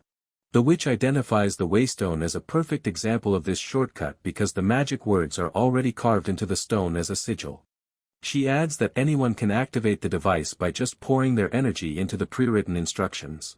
Siasha explains that humans intentionally write incomplete magic words onto their own bodies. Zig stares ahead as he realizes how the system works. The witch describes how a finished spell would limit a person to only one specific power. She notes that humans stop writing at the point where energy is given a direction to keep their options open. Zig concludes that the only remaining step for the user is to give the energy its final shape after the magic starts. Siasha laughs and states that human cleverness is very impressive. Zig wonders if he can gain magic powers by drawing the same marks on his own skin. Siasha takes another bite of food and tells the warrior that his plan will not work for him. The woman explains that Zig and all the people from the other continent do not have any magical energy at all. She points out that this is the reason why they are able to smell magic in the air. Zig understands the situation while Siasha moves the conversation back to the topic of magic. Siasha recalls the ambush in the forest and notes that the giant shark was also using magical power to hunt. Zig observes that if monsters can use magic they will need to collect more information before their next journey. Siasha mentions that she is unsure about the shark but explains that completing 4 more missions will earn her a promotion. Zig notes that the progress sounds very fast and asks which rank his partner will reach after her success. Siasha states that her next rank is the 9th class. She mentions the information from Bates that half of all adventurers are currently at the 7th class or lower. Zig observes that the average adventurer stays around that level and mentions his surprise at the speed of the promotion. Siasha explains that she will be fine as long as she does not lose points for bad behavior. Zig notes that the pair should avoid drawing notice from adventurers in the higher classes. He decides that following the rules is the fastest way to reach their goals. Siasha suggests that if their true goal was to avoid attention, it would have been easier to let the other group die in the forest. Zig admits that her point is correct. Zig considers how staying quiet might have allowed the monster to remove his trouble for him. He pauses as he moves to a different thought. Zig tells Siasha that she should offer a little bit of help if she ever finds herself in a similar situation again.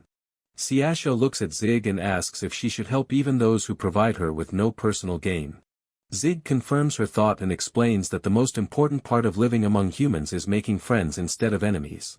Siasha looks away as she repeats the word friends and tries to understand the meaning of the concept. She looks down and observes that the task of making friends sounds very difficult for her to achieve. Zig clarifies that he is not asking her to find people who will never betray her. He states that friends who can provide a little extra help during a crisis are good enough for their needs. The warrior adds that these connections do not need to be strong bonds. He suggests that making many acquaintances will help her survive in the long run. Siasha looks down and considers the warrior's advice about friendship. The witch lets out a huff and admits that she does not quite understand the concept but agrees to follow his lead. Siasha smiles at Zig and promises to give the human way of life a fair try. Zig looks ahead and thinks about the group they rescued. He hopes they are the type of people who do not pay too much attention to the small details of how they were saved. Nearby adventurers at the guild discuss a rumor about a spectre shark. One person mentions that a party led by a man named Alan successfully fought off the monster. Alan sits at a table with his team while others talk about his recent success. A voice notes that the man was just promoted to the 4th class for his bravery in the forest. The guild employee begins to congratulate Alan on his recent promotion. Alan interrupts the greeting by slamming his hand against the counter to place something. The sharp fragment of a blade sits on top of a registration paper. Alan Klaus, a 4th-class adventurer, looks directly at the worker and says that he wants a list of every party that was active in the forest today. Siasha shouts that she is sick of her current situation while Zig eats his meal and makes a short sound of acknowledgement. Zig stabs a piece of meat with his fork and offers some to his companion. Siasha continues to eat her bread and salad. Siasha takes the meat and eats it while stating that the food is not the cause of her frustration even though she will continue to eat. Siasha explains that she is tired of hunting the same monsters and doing the same repetitive fighting every day. She describes her work as nothing but menial labor and says she needs something new. Zig observes that he now understands the meaning behind her words. Zig reminds the woman that it was her own idea to complete the same mission 4 more times to earn a promotion. Siasha makes a sound of frustration while eating her food. Zig wonders if the witch plans to take the day off. Siasha clarifies that she still intends to go to work. Zig suggests ending their workday early to go shopping for new clothes. Siasha says the word clothes while looking at the warrior. Zig looks down at the table while the witch continues to watch him in silence. Zig thinks to himself about whether or not he made a mistake with his suggestion. Zig tells Siasha that she can ignore his offer if she does not have an interest in shopping. Siasha keeps her eyes on her companion as she begins her response. Siasha looks at her companion and asks if he wants to see her dressed up in nice clothes. Zig, my man. Think very carefully before answering that. Otherwise it might be your last day. Zig offers no immediate response and simply stares at the witch. Zig maintains eye contact and tells her that he does want to see her in new outfits. Siasha touches her hair and states that she understands his feelings. Siasha happily decides to finish her work early so they can go shopping while Zig lets out a quiet sigh of relief. The pair enters a clothing store where a bell rings to announce their arrival. A clerk greets them and asks if they are shopping together. Zig confirms they are together and explains his intention to buy clothes for his companion. Siasha pushes back her hood while remaining quiet. Siasha fully removes the fabric from her head and reveals her face to the room. The store clerk reacts to the sight by stating that the woman is absolutely gorgeous. She nudges the warrior and comments on his success as a charmer while other customers watch the scene. The clerk asks about the specific type of clothing they need to find during their visit. Siasha feels a moment of hesitation and asks Zig for his opinion on which styles would look best on her. Zig prepares to answer but realizes that this is likely the first time in her life that she has felt concerned about her appearance to other people. Zig believes it would be mean not to help Siasha choose an outfit and tells her to inform the clerk of her size. Siasha says she is not sure about her exact measurements. The clerk states that she will take care of it and tells them it is her pleasure to assist. The clerk offers to bring a catalog and tells Zig to take a seat and have something to drink. Zig sits down in the waiting area. A voice asks if she may have a glass for herself as well. Suddenly a woman appears wearing an elaborate outfit that includes a large headpiece and a blindfold over her eyes. Zig remains quiet as he slowly pours a drink into his glass. Zig looks at her and tells her to help herself to the refreshments. The woman in the blindfold outfit thanks the warrior for his offer of a drink. Zig sits with his arms crossed and watches the woman while she takes a sip from her glass. She mentions that the warrior has not yet asked about her reason for being there. Zig takes a swallow of his drink and states his assumption that she only wants to share his table. A long silence follows as the two people continue to sit across from one another in the waiting area. The woman brings up the topic of the spectre shark while the warrior watches her with a serious expression. The woman in the blindfold explains that Alan requested her assistance to locate a specific individual. She continues by stating that Alan wants to show his appreciation to the person who saved his life. Zig reflects on the mention of gratitude and claims that he has no knowledge of the situation. The woman takes a drink while explaining her research into every group that was active in the forest at that specific time. She observes that although the adventurers were talented, none of them seemed capable of detecting a spectre shark during its attack. The woman looks down at her glass and notes that she could only fail to find information on one particular person. The blindfolded woman states that the person Alan sought was a female. She explains that Alan remembered the voice of a man, which made the investigation difficult at first. She also notes that the female adventurer has a man follow her to carry all of her equipment. The woman smiles and says she is surprised to finally meet him. She mentions Zig's strong physique and wonders if he is really just a carrier for his companion. Zig states that he has many years of experience as a veteran carrier and the woman accepts his explanation. The blindfolded woman suggests that it might be time for her to go ask Zig's lady friend about the situation herself. Zig remains silent and keeps his arms crossed while he processes the statement. Zig stares intensely at his companion without offering any verbal response. The woman feels a sudden and heavy pressure coming from the warrior as the air around them seems to change. She notes that the man has finally decided to look directly at her while Zig begins to show signs of discomfort. Suddenly, the woman starts to sweat and tremble. Zig wonders if the woman is doing okay and she claims to be fine. The warrior tells her to be careful and not to push herself too far. Zig points a finger and tells the woman that the restroom is in that direction. The woman reacts with a quiet insult while she continues to sweat. Zig reminds her that she almost forgot to ask him something. Zig agrees to answer any of her questions right now but insists that he will do so at his own pace. The woman shouts an insult at the warrior as her frustration grows. Zig reacts with confusion and observes that she seems to be the one who needs to use the bathroom urgently. The blindfolded woman lets out a pained sound and stands up so quickly that her chair clatters against the floor. Zig watches in silence as the woman runs away from the table and he concludes that they have attracted a pest. Later, Siasha pulls back the dressing room curtain with a swift motion and calls out to Zig. Siasha walks forward to show off a new form-fitting dress that features a long slit and matching boots. The store employees react with surprise and tell Siasha that she possesses an amazing figure. Siasha touches her hair and states that the current situation feels very embarrassing for her. Siasha stands in her new dress and asks Zig for his thoughts on the outfit. Siasha waits in silence as she looks at her companion. Zig looks at her and tells her that the clothes look good on her. Siasha looks down and asks if the warrior truly holds that opinion. Siasha smiles and states that she feels glad to hear his approval. Siasha declares that tomorrow will be a new beginning and promises to do her best to earn her promotion. Zig mentions that Siasha will finally receive her promotion after she hunts wolves tomorrow. Siasha shouts that she is sick of hunting wolves. Zig thinks to himself that her level of frustration is in a league of its own. Siasha laughs while Zig watches her. He reflects on how buying a girl new clothes is a certain way to put a smile on her face. Zig and Siasha walk through the city together. Zig concludes that following the advice of his elders was the right choice. The guild worker offers their congratulations as Siasha officially receives her promotion to the 9th class. The receptionist notes that this is the fastest possible promotion on record and finds the achievement very impressive while Siasha expresses her gratitude. The worker informs the woman that she is now permitted to invite others to join her party and offers assistance with the recruitment process. Siasha experiences a brief moment of hesitation before stating that she will handle the matter of her party herself while the receptionist accepts her decision.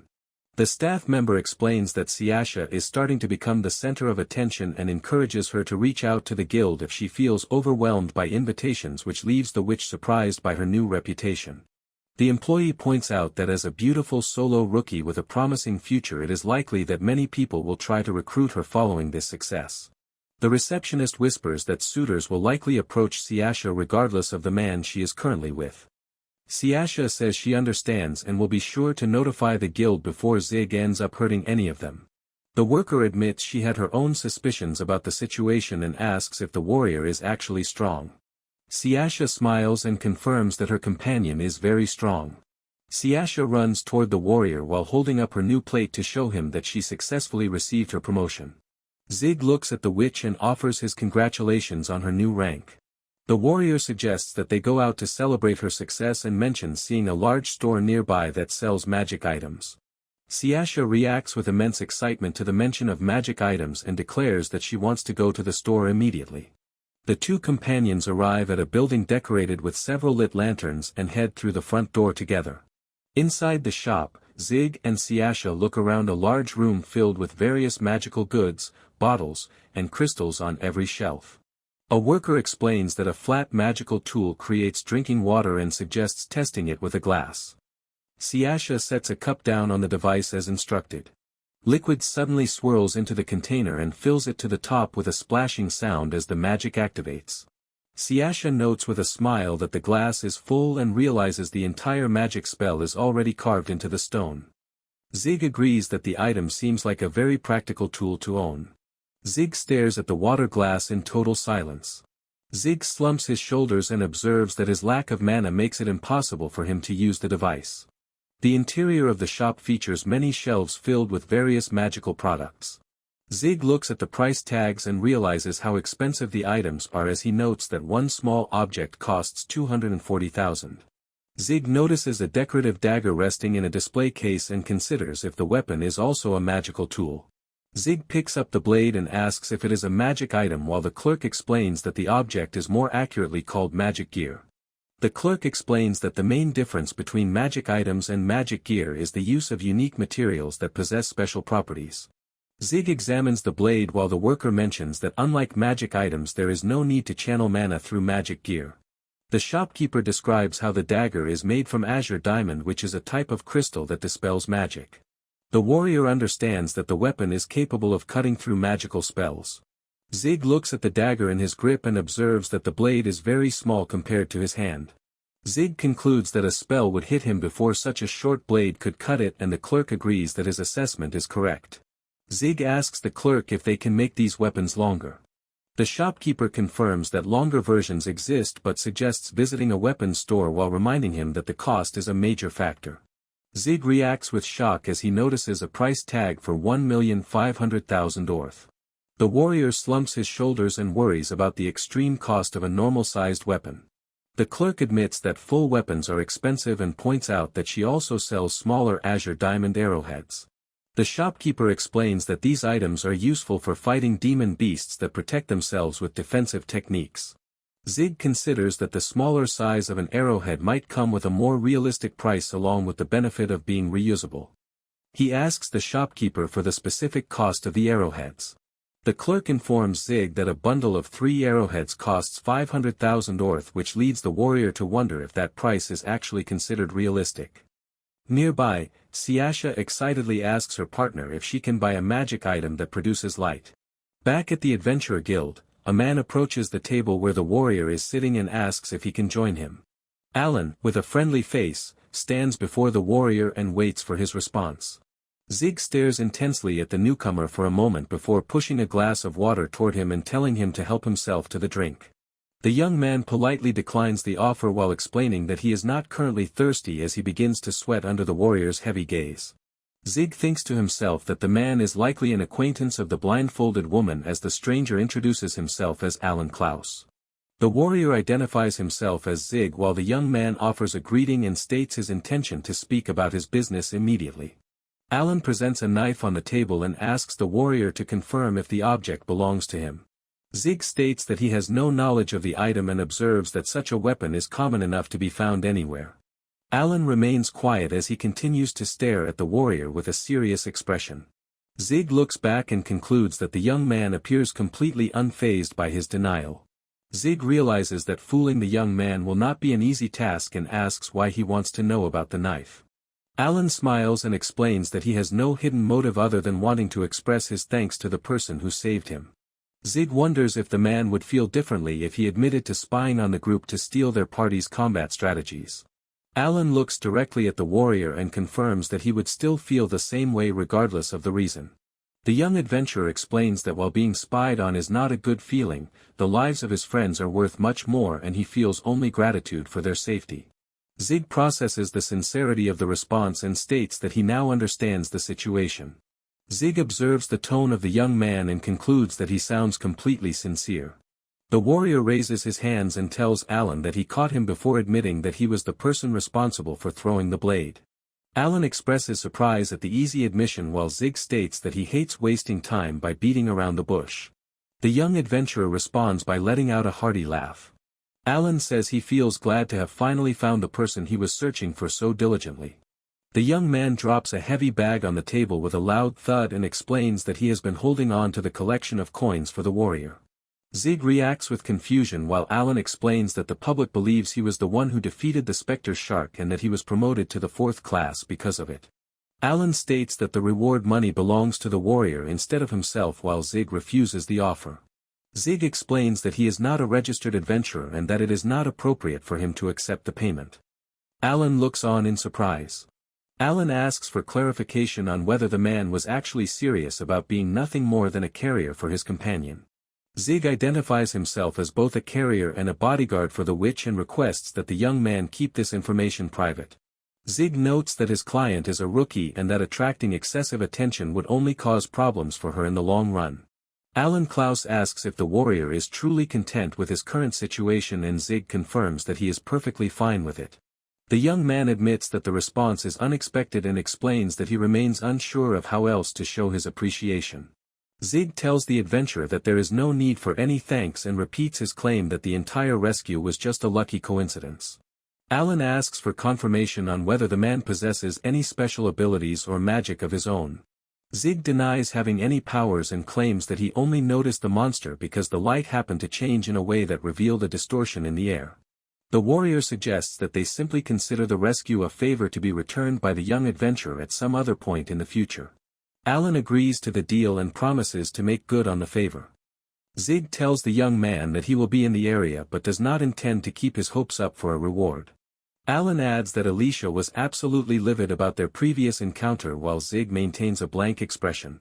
Zig asks if the man is referring to the blindfolded girl and Alan repeats the description with a startled look on his face. Alan clarifies that the woman is an elite 3rd-class adventurer and advises the warrior not to push his luck with her. Zig considers the information and notes that the woman is already ranked in the 3rd class. The warrior concludes that Alicia is on a completely different level of skill compared to where Siasha is currently positioned as a 9th-class rookie. Zig notes that her stomach is not very tough. Alan warns the warrior to never let the blindfolded woman hear him speak like that. Zig notices that Siasha is done at the counter and states that he needs to leave. Alan stands up quickly and tells Zig that he should take his knife back.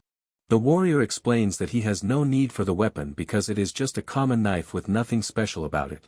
Alan stands alone and reflects on the claim that the item is only an ordinary knife. The young adventurer observes that the weapon is not even magic gear and finds it difficult to believe that someone could stun a spectre shark using only a common knife.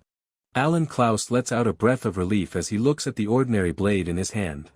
The young adventurer sits alone at the table and considers how high Zig could climb through the ranks if he ever decided to officially join the guild. The 9th chapter begins with a look at the struggle for prey between the blade hornet and the flying squid. Siasha explains that these two species prey on each other and notes that finding one of them means the other should be nearby as well. Siasha describes her plan to clear the mission for blade hornets and sell any materials they get from killing the flying squids. She observes that while materials from blade hornets are not very valuable, the creatures become a pest if they are left unchecked. The pair stops as they notice a situation developing deeper in the forest.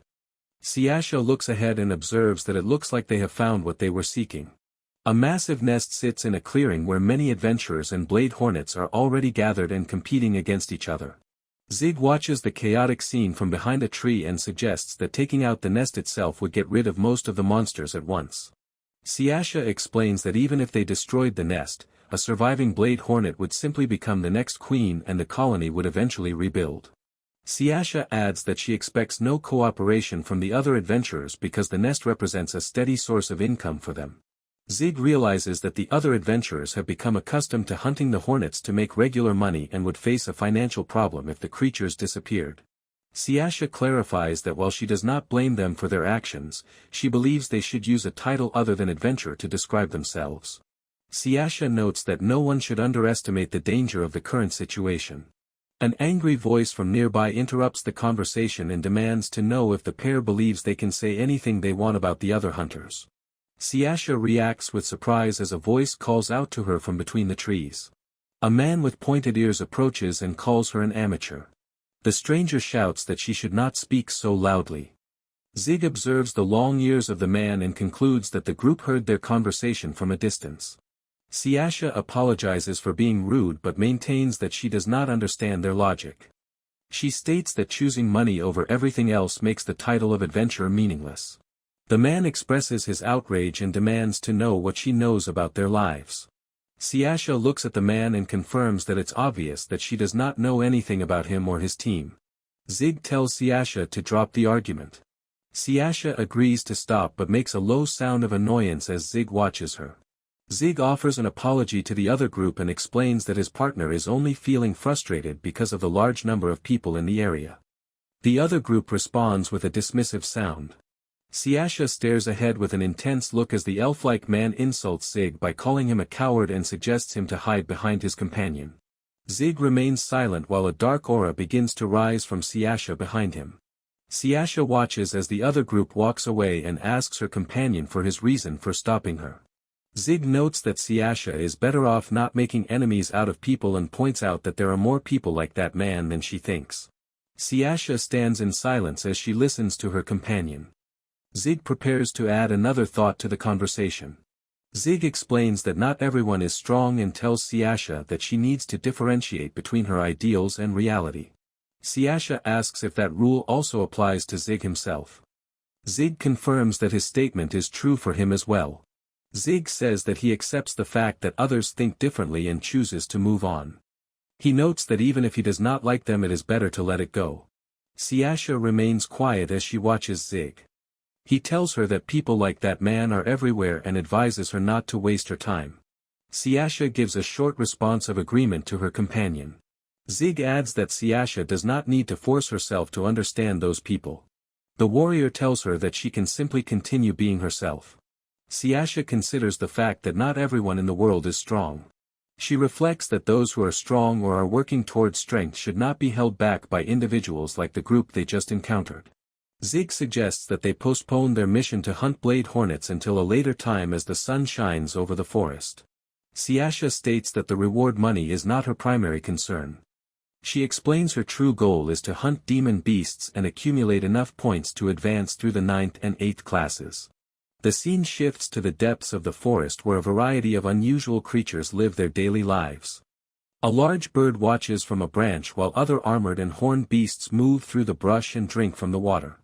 Zig looks around at the environment and observes that there is a large variety of different species inhabiting this specific area. Siasha notes that they are currently traveling through blade hornet territory. She concludes that the monsters here likely live only in small, isolated groups. A sudden swooping sound catches Zig's attention as he reaches for his twin blade. He realizes that the demon beasts in this region seem to prefer using surprise attacks to catch their prey. Siasha agrees with the assessment and notes that Zig's theory is very likely to be correct. Zig signals with 2 fingers that there are 2 enemies nearby. He hears a rustle in the trees while Siasha stands ready behind him. A massive flying squid attacks from above as Siasha prepares to release her magic.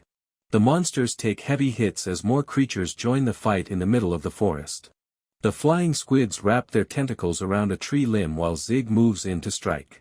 Zig swings his giant blade with a fast motion to end the battle. Zig slices the tree branch they both were holding. The severed pieces of the monsters fall to the forest floor with a loud thump. Zig plunged his twin blade into the flying squid's head while Siasha observes that earth magic does not seem to work very well against these creatures. Zig lifts the dead monsters and notes that the encounter was simply a bad matchup before suggesting they just be glad they can sell the bodies. Zig explains that finding the squids through their camouflage would have been very difficult, but Siasha suddenly tugs on his cloak and urges him to look ahead. The companions witness a massive armored insect defending itself against a swarm of angry blade hornets. Siasha identifies the large creature as a stone beetle while Zig watches the scene. Zig observes that the monster is quite strong. Siasha explains that a full party of 7th-class adventurers is typically required to defeat such a beast. Siasha suggests to Zig that they should take the monster out themselves. Zig asks for confirmation that she wants to proceed and reminds Siasha that the demon beast is above her current rank. Zig knows that adventurers are usually restricted to missions only one rank above their class and notes that breaking the rules would be unhelpful. Siasha tells him that there is a specific exception to this policy. Siasha explains that they are permitted to defend themselves if the monster attacks first as the giant stone beetle towers over the pair. The stone beetle dashes forward as Zig and Siasha prepare to face the attack. Siasha maintains her focus while the massive creature swoops down toward her. The beetle thuds its many legs against the ground and opens its giant mouth to swallow Siasha. Zig strikes the creature with his blade and makes a sound of exertion as his weapon hits the hard shell with a loud clang. The warrior moves with a fast motion to dodge a sharp leg while Siasha prepares her next spell from the side. The stone beetle lets out a loud screech while its body begins to rumble and glow with a bright light. A wall pops up from the ground under the stone beetle's lunges. While Zig runs toward a better position. Zig jumps onto a stone pillar to gain an advantage while Siasha watches from a safe distance. The warrior brings his massive blade down on the monster with a single powerful stroke. Zig stands next to the headless broken shell of the creature and observes that the matter is now settled. Siasha looks down at the ground and mumbles to herself in silence. Zig asks what is bothering his partner and Siasha explains that her magic has felt predictable and useless lately. Zig tells Siasha not to be so hard on herself because her follow-up was actually quite good. Siasha thanks him and notes that the experience only makes her want to buy magic items even more as they stand among the fallen monsters. Siasha declares that they now have enough blade hornets to finish their current mission. Zig asks if she is truly satisfied with how things turned out and Siasha confirms that she is very happy. Siasha laughs while explaining the logic of their victory where the stone beetle defeated the hornets and then they defeated the beetle. She concludes that the winner takes all the rewards. The pair walks out of the forest with heavy bags of monster parts clattering against the warrior's back. Nearby adventurers watch the scene and whisper to each other about the group's success. The pointed-eared man and his team grit their teeth as they watch the pair pass. Zig maintains a calm expression while the other hunters show their frustration. Siasha carries a large bundle of materials and looks ahead with a satisfied expression. She reflects on the day's work as they head back toward the city. Siasha suggests that they report back to the guild while Zig carries the heavy load of materials out of the forest. In the 10th chapter, Hunting Experience, Siasha asks about the purpose of hunting squads while Zig stands behind her in the city square. The receptionist explains that these squads are formed for specific demon beasts. She notes that adventurers from many places gather to hunt creatures that experience rapid population growth during certain seasons. The staff member states that it is currently mating season for the stone beetles in Fuel Mountain. She explains that the current mission involves the elimination of the larvae. The receptionist mentions that mages capable of wide-range extermination are the best choice for this job. She adds that the guild is specifically requesting the help of all skilled mages. The receptionist admits that the financial reward for each individual person is a bit low. Siasha expresses her understanding of the situation with a look of disappointment. The employee points out that the true value of these missions is the large amount of reputation points they provide. Siasha and Zig listen as the worker explains why the task is worth the effort. Siasha declares her intention to accept the job. The worker notes that these missions normally require a rank of at least 7th class. She explains that the guild gave Siasha special permission to participate because of her recent achievements. Siasha offers her gratitude but mentions her concern about whether it is proper for the guild to make such exceptions. The receptionist says there is no reason to worry and clarifies that this policy only applies to the early stages of a career. The employee promises not to ask too many questions, but she observed that both companions seem very experienced in fighting. Siasha confirms that the assessment of their combat experience is likely correct. The receptionist mentions that she occasionally meets individuals like retired knights or people from rural villages that do not have a guild. The staff member notes that keeping such talented people at a lower class or making them act like rookies provides no benefit to the guild. The worker gives a firm instruction for the pair to avoid repeating their behavior from the other day, while Siasha offers an apology for the trouble. When they walked into the forest, Siasha expresses her excitement about gaining many reputation points and speculates on the size of the financial reward. In reality, the employee shouts that stone beetles are meant for 7th-class adventurers and tells the woman that she is not allowed to hunt them. Siasha defends her actions in the flashback by stating that the monster attacked them first and moved much faster than they could run. The worker acknowledges that the situation was understandable under the circumstances but tells the woman not to be so reckless in the future. The staff member explains that individuals need to be assigned to classes that fit their skills to protect the reputation of the guild. The receptionist says that people are promoted to the 7th class as soon as possible for that reason. She informs Siasha that her departure for the mission starts in 3 days. Siasha excitedly tells the warrior that she is going to hunt flying squids today. Siasha explains that according to the receptionist, these creatures view groups moving in small numbers as easy prey to catch. Zig agrees with the assessment and states that the monsters have already arrived in the area. Zig and Siasha stand together in the forest and look up at 2 flying squids hovering among the tree branches.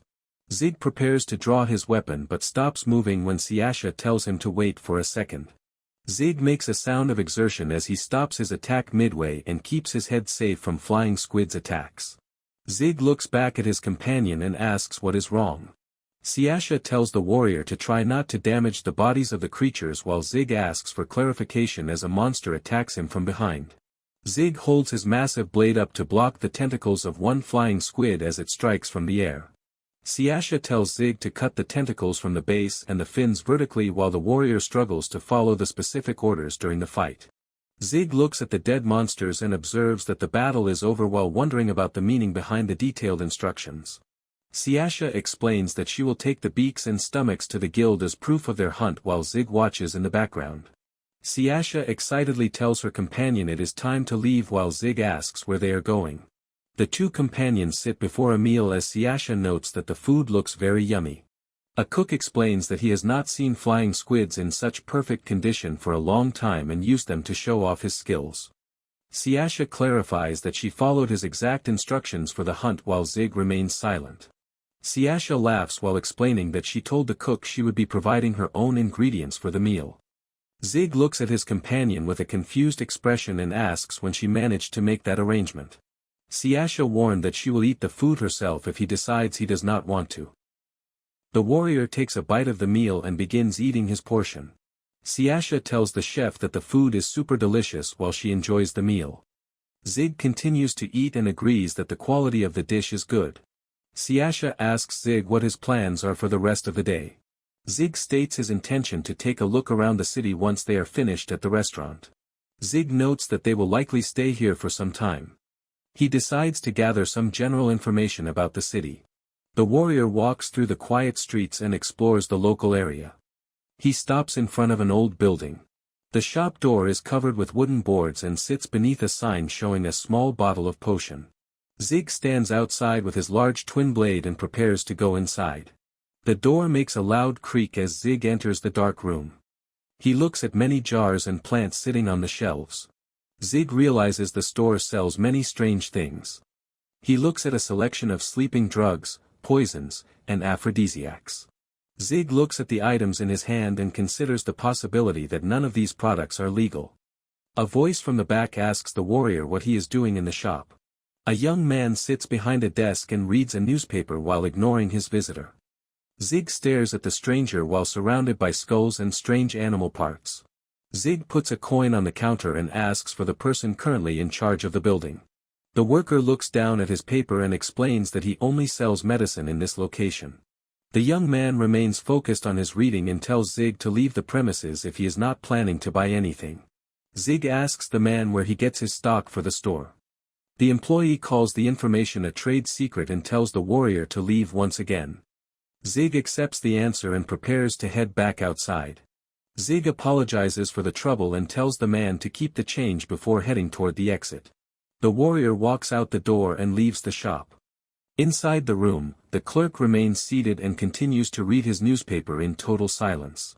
The young man stares ahead with a serious expression as he processes the recent encounter.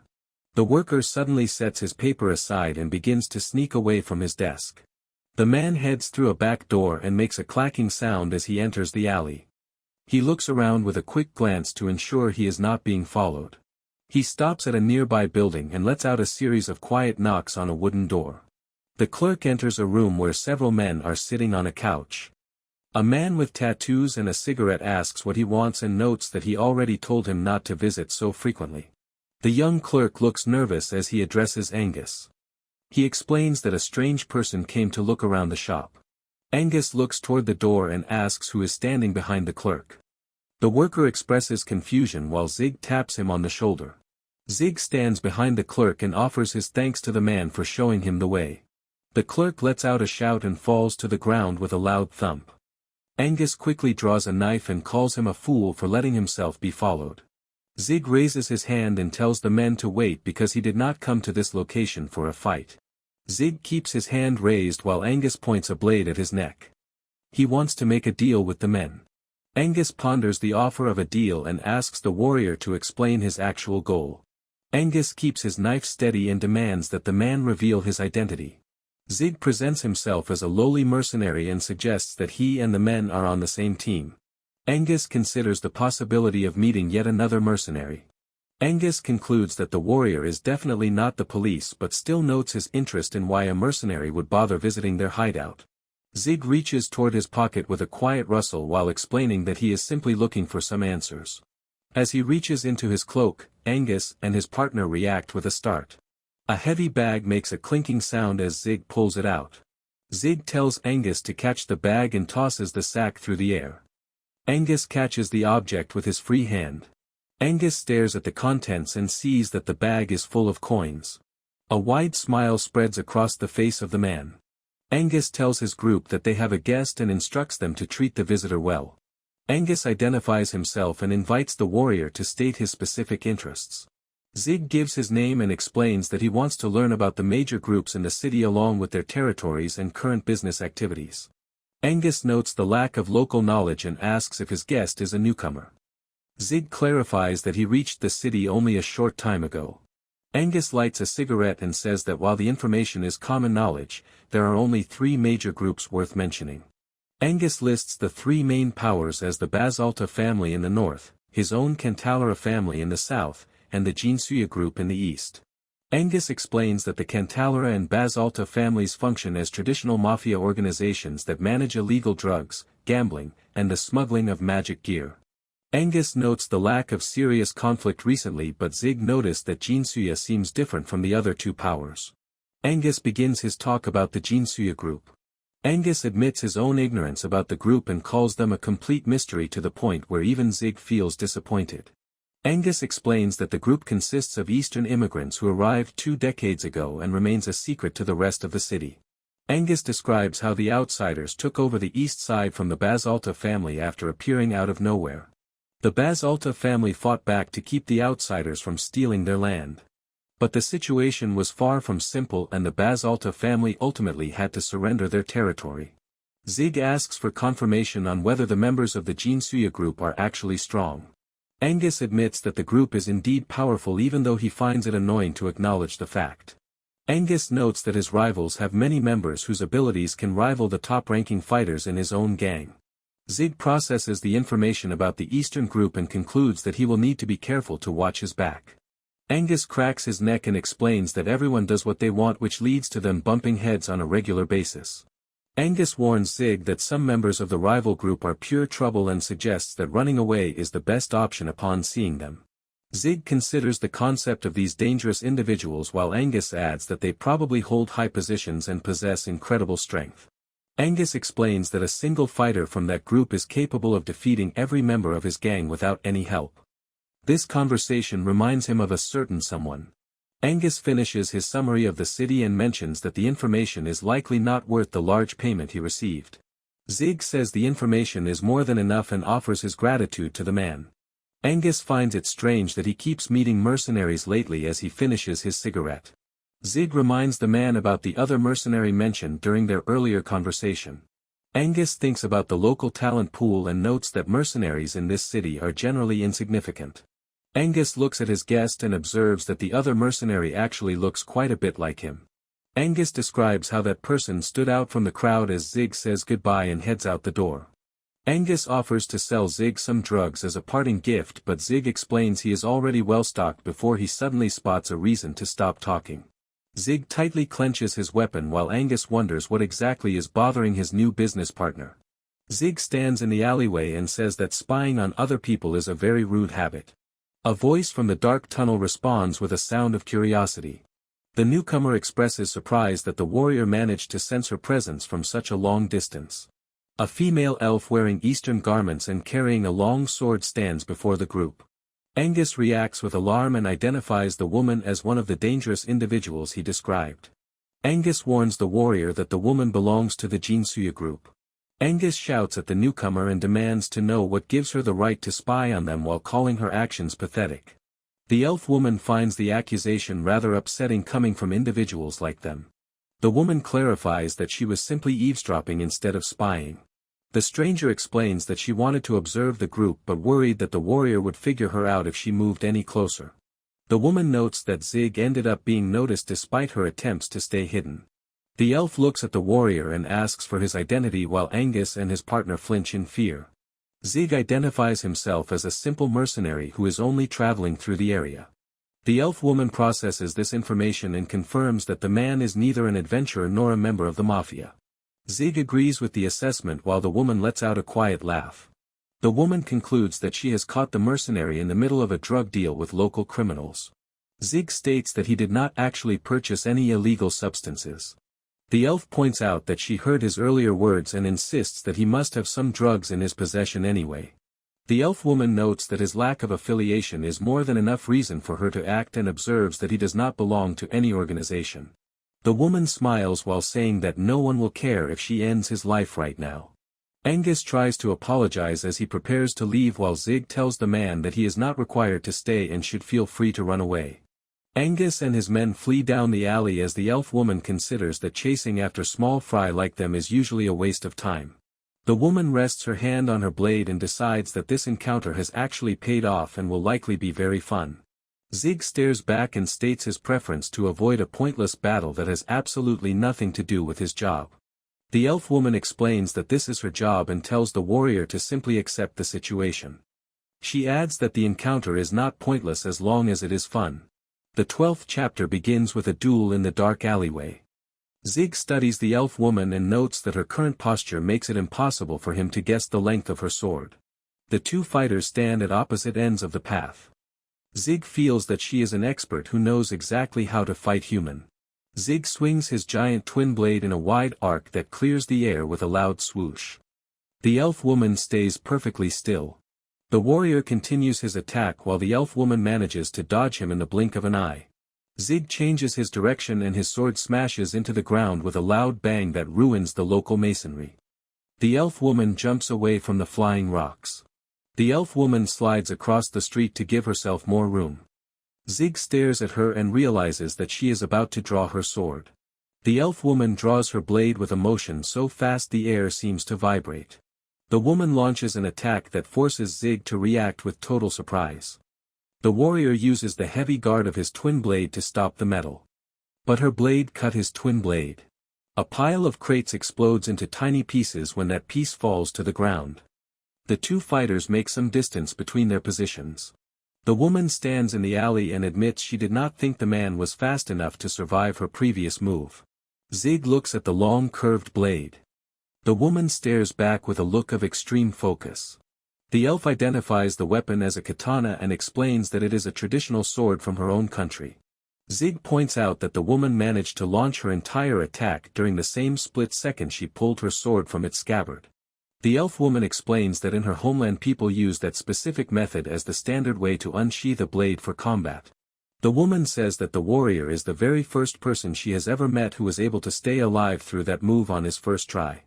Zig shifts his massive metal blade with a heavy clunking noise and stays silent while he prepares for upcoming attack. The elf woman wants to show the technique to him one more time, but she knows that the man will not let her have that satisfaction. Zig confirms that he certainly does not want to see it again. The woman tells the mercenary not to get too confident just because he lived through a single move as she prepares to continue the duel. The duel continues as the elf woman points her thin blade directly at the mercenary. Zig stands his ground and waits for her to commit to her next movement. The sharp tip of the katana sits inches away from the warrior's face. Zig keeps his eyes fixed on the steel. The woman swings her sword with a fast motion that cuts through the empty air. Zig ducks low to avoid the strike while the elf woman prepares to follow up with another slash. A loud clang echoes through the alleyway as the thin katana meets the side of Zig's massive twin blade. The force of the impact causes the ground to shatter into pieces.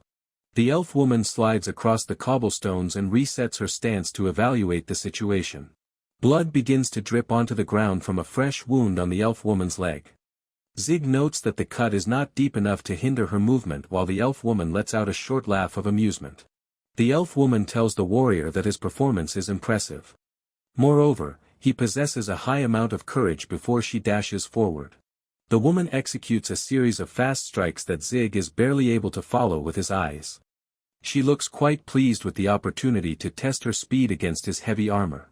The elf woman dances around the alley with a light step while Zig turns his entire body to avoid being flanked.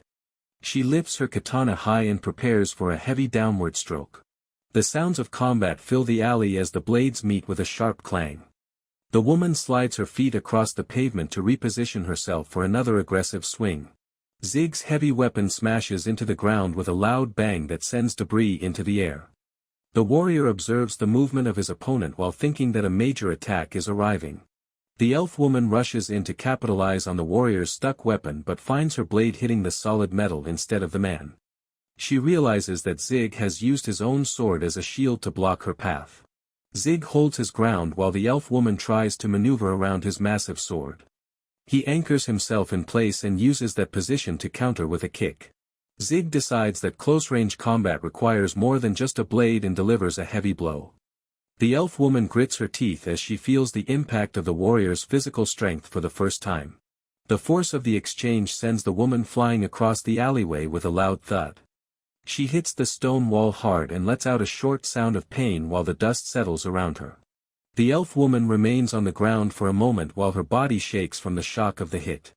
Zig stands perfectly still with his weapon ready and watches as his opponent struggles to regain her composure. The woman slowly pulls herself back to her feet and brushes off the dirt.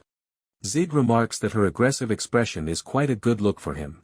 A wide smile spreads across the face of the woman as she admits that this battle has turned out to be far more entertaining than she ever expected it to be.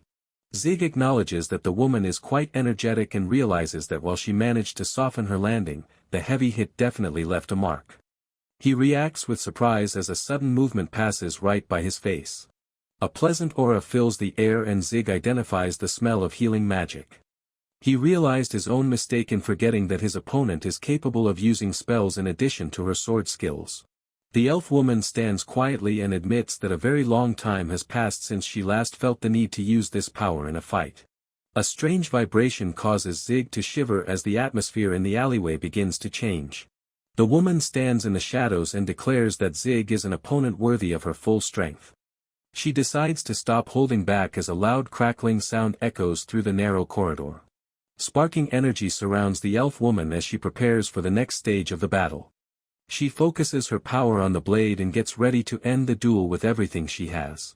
The elf woman stands near a stone wall that shows several deep vertical slashes from the earlier exchange. A sharp sound echoes through the corridor as the elf woman grips the handle of her katana. Zig watches the movement and understands that the next strike will be much faster than the ones before. The two fighters face each other from opposite ends of the alleyway. The elf woman looks at the warrior and promises to give him a final memory to take with him into the afterlife. The woman maintains a wide smile while standing among the broken crates and rubble. She announces her final charge and prepares to close the distance for one last strike against the mercenary. The 13th chapter begins with the title Lightning. The elf woman stands in the center of the alleyway while electricity sparks around her. She tells Zig that she will give him a final memory to take into the afterlife. Zig stares at the flashes and concludes that the woman is using lightning magic. The elf woman smiles and announces her intention to start the next attack. Zig watches from a distance as a bolt of energy strikes the pavement as she is coming for him. The elf woman moves too fast for the eye to follow and lands a strike on the warrior. Zig feels a sharp pain as blood sprays from his side. Zig lets out a sound of distress while the elf woman delivers her next slash to him. Zig looks down at the fresh injury on his torso. The elf woman stands at the other end of the alley and prepares for the rest of the fight.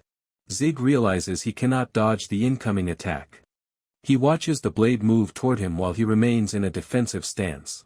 Zig lets out a loud shout as he prepares for a sudden change in tactics.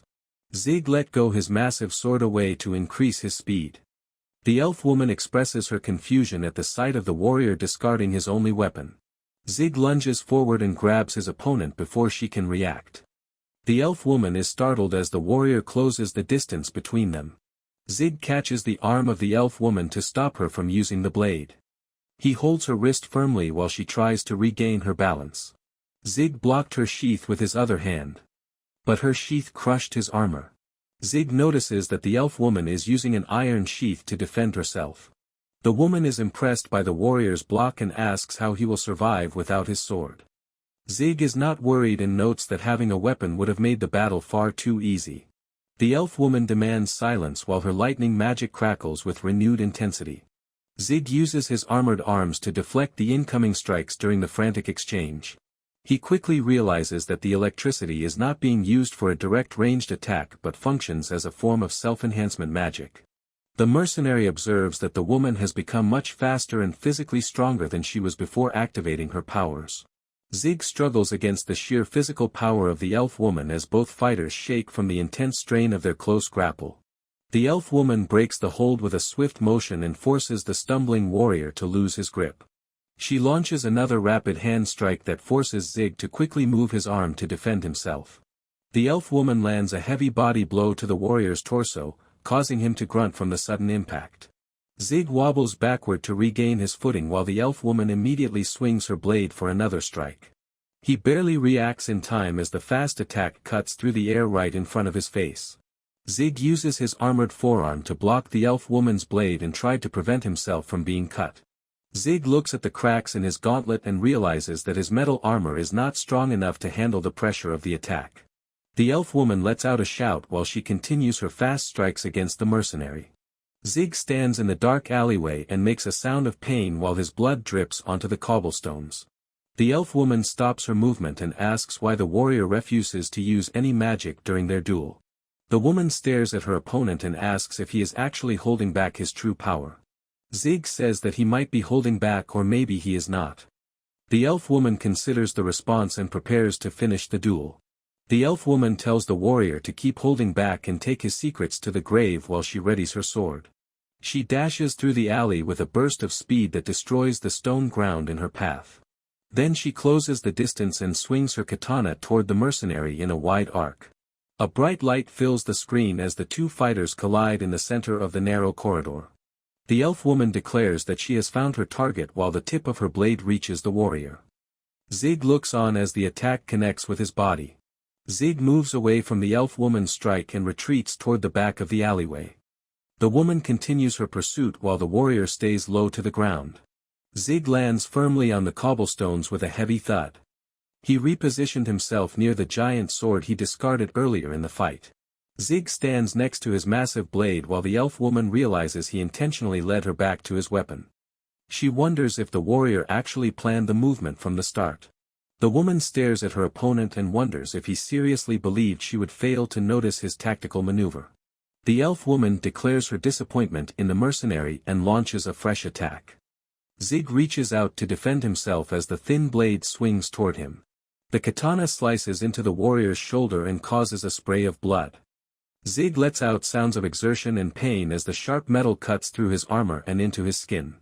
Zig clenches his fist while blood drips from the fresh wound on his neck. The elf woman notices he again throws his weapon in the air. Zig reaches down to the handle of his massive sword and uses it to deliver a heavy strike. The impact causes a loud boom that echoes through the narrow street. Zig launches a powerful counterattack using his twin blade that sends the elf woman flying backward. She lets out a sound of pain as blood sprays from her mouth. Zig lets out a long breath and acknowledges that his opponent is very strong. He stands in the middle of the alley while the woman remains motionless on the ground. Zig looks down at his ruined clothes and fresh injuries. He expresses his disbelief about fighting such a powerful opponent without receiving any payment for the work. Zig reaches down and picks up his heavy weapon from the stone floor. He decides that he should finish the elf woman off while he has the opportunity. Zig concludes that the woman is dangerous and might be powerful enough to give Siasha a difficult time. He continues to study his battered opponent while the dust settles in the alley. Zig notices something dangling from the woman's gear. He stops his advance to stare at the mysterious object. Zig looks at the woman and shows his total disbelief while the elf woman remains quiet despite the damage she has taken. The identification tag reveals that the elf woman's name is Isana Gian and shows her rank as a second-class adventurer. Zig expresses total disbelief at the situation following the fierce battle. Zig stands over the fallen elf woman and notes that she is actually a second-class adventurer. Zig feels the pressure of the moment and tries to figure out his next move. He realizes that the death of such a high-profile adventurer will lead to a very thorough investigation. The mercenary decides that he cannot risk having this incident traced back to him. Zig considers framing the local mafia for the deed but quickly concludes that it is hard to believe those criminals could actually handle someone as strong as this woman. Zig understands that if the investigation reached the mafia then Angus and his friends would likely sell him out immediately even if he planned to pin the crime on them first. Zig admits that the intense pain makes it impossible for him to think straight. Zig pulls some medicine from a small bag and chews it to manage his physical condition. Zig focuses on Isana and notes the complications that arise from her being an adventurer. Zig understands that he and the elf will eventually meet again if she lives. He decides that regardless of the future trouble he cannot bring himself to kill her. Zig looks down at the unconscious woman and concludes that he has only one real choice left. Zig lets out a heavy sigh before reaching down to start his plan. He acknowledges that the task ahead will be hard but remains certain it is his best option. Siasha opens the door and demands to know what is wrong with Zig. The warrior carries a large bundle on his shoulder and states that he ran into a few problems. Zig looks exhausted as he offers an apology and asks Siasha to heal him. Siasha instructs the warrior to sit on the bed and explains that she will begin working right away. Siasha looks at the wounds and remarks that the situation is horrible. Siasha decides to stop the bleeding in his arm first while she realizes that his bone is broken. The pair sits together on the bed as the witch uses her magic to treat the injuries.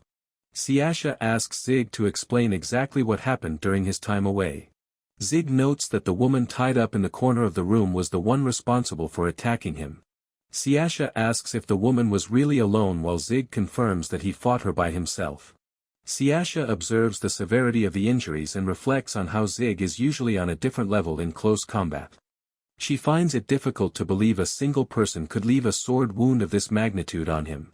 Siasha asks Zig why he chose to let her live instead of finishing her off. Zig lets out a heavy sigh and reaches into his gear to pull out a small object.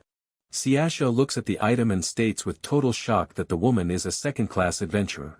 Siasha remembers hearing that any adventurer ranked above the 4th class is essentially a superhuman. Siasha realizes that Zig chose to spare the woman specifically because of her.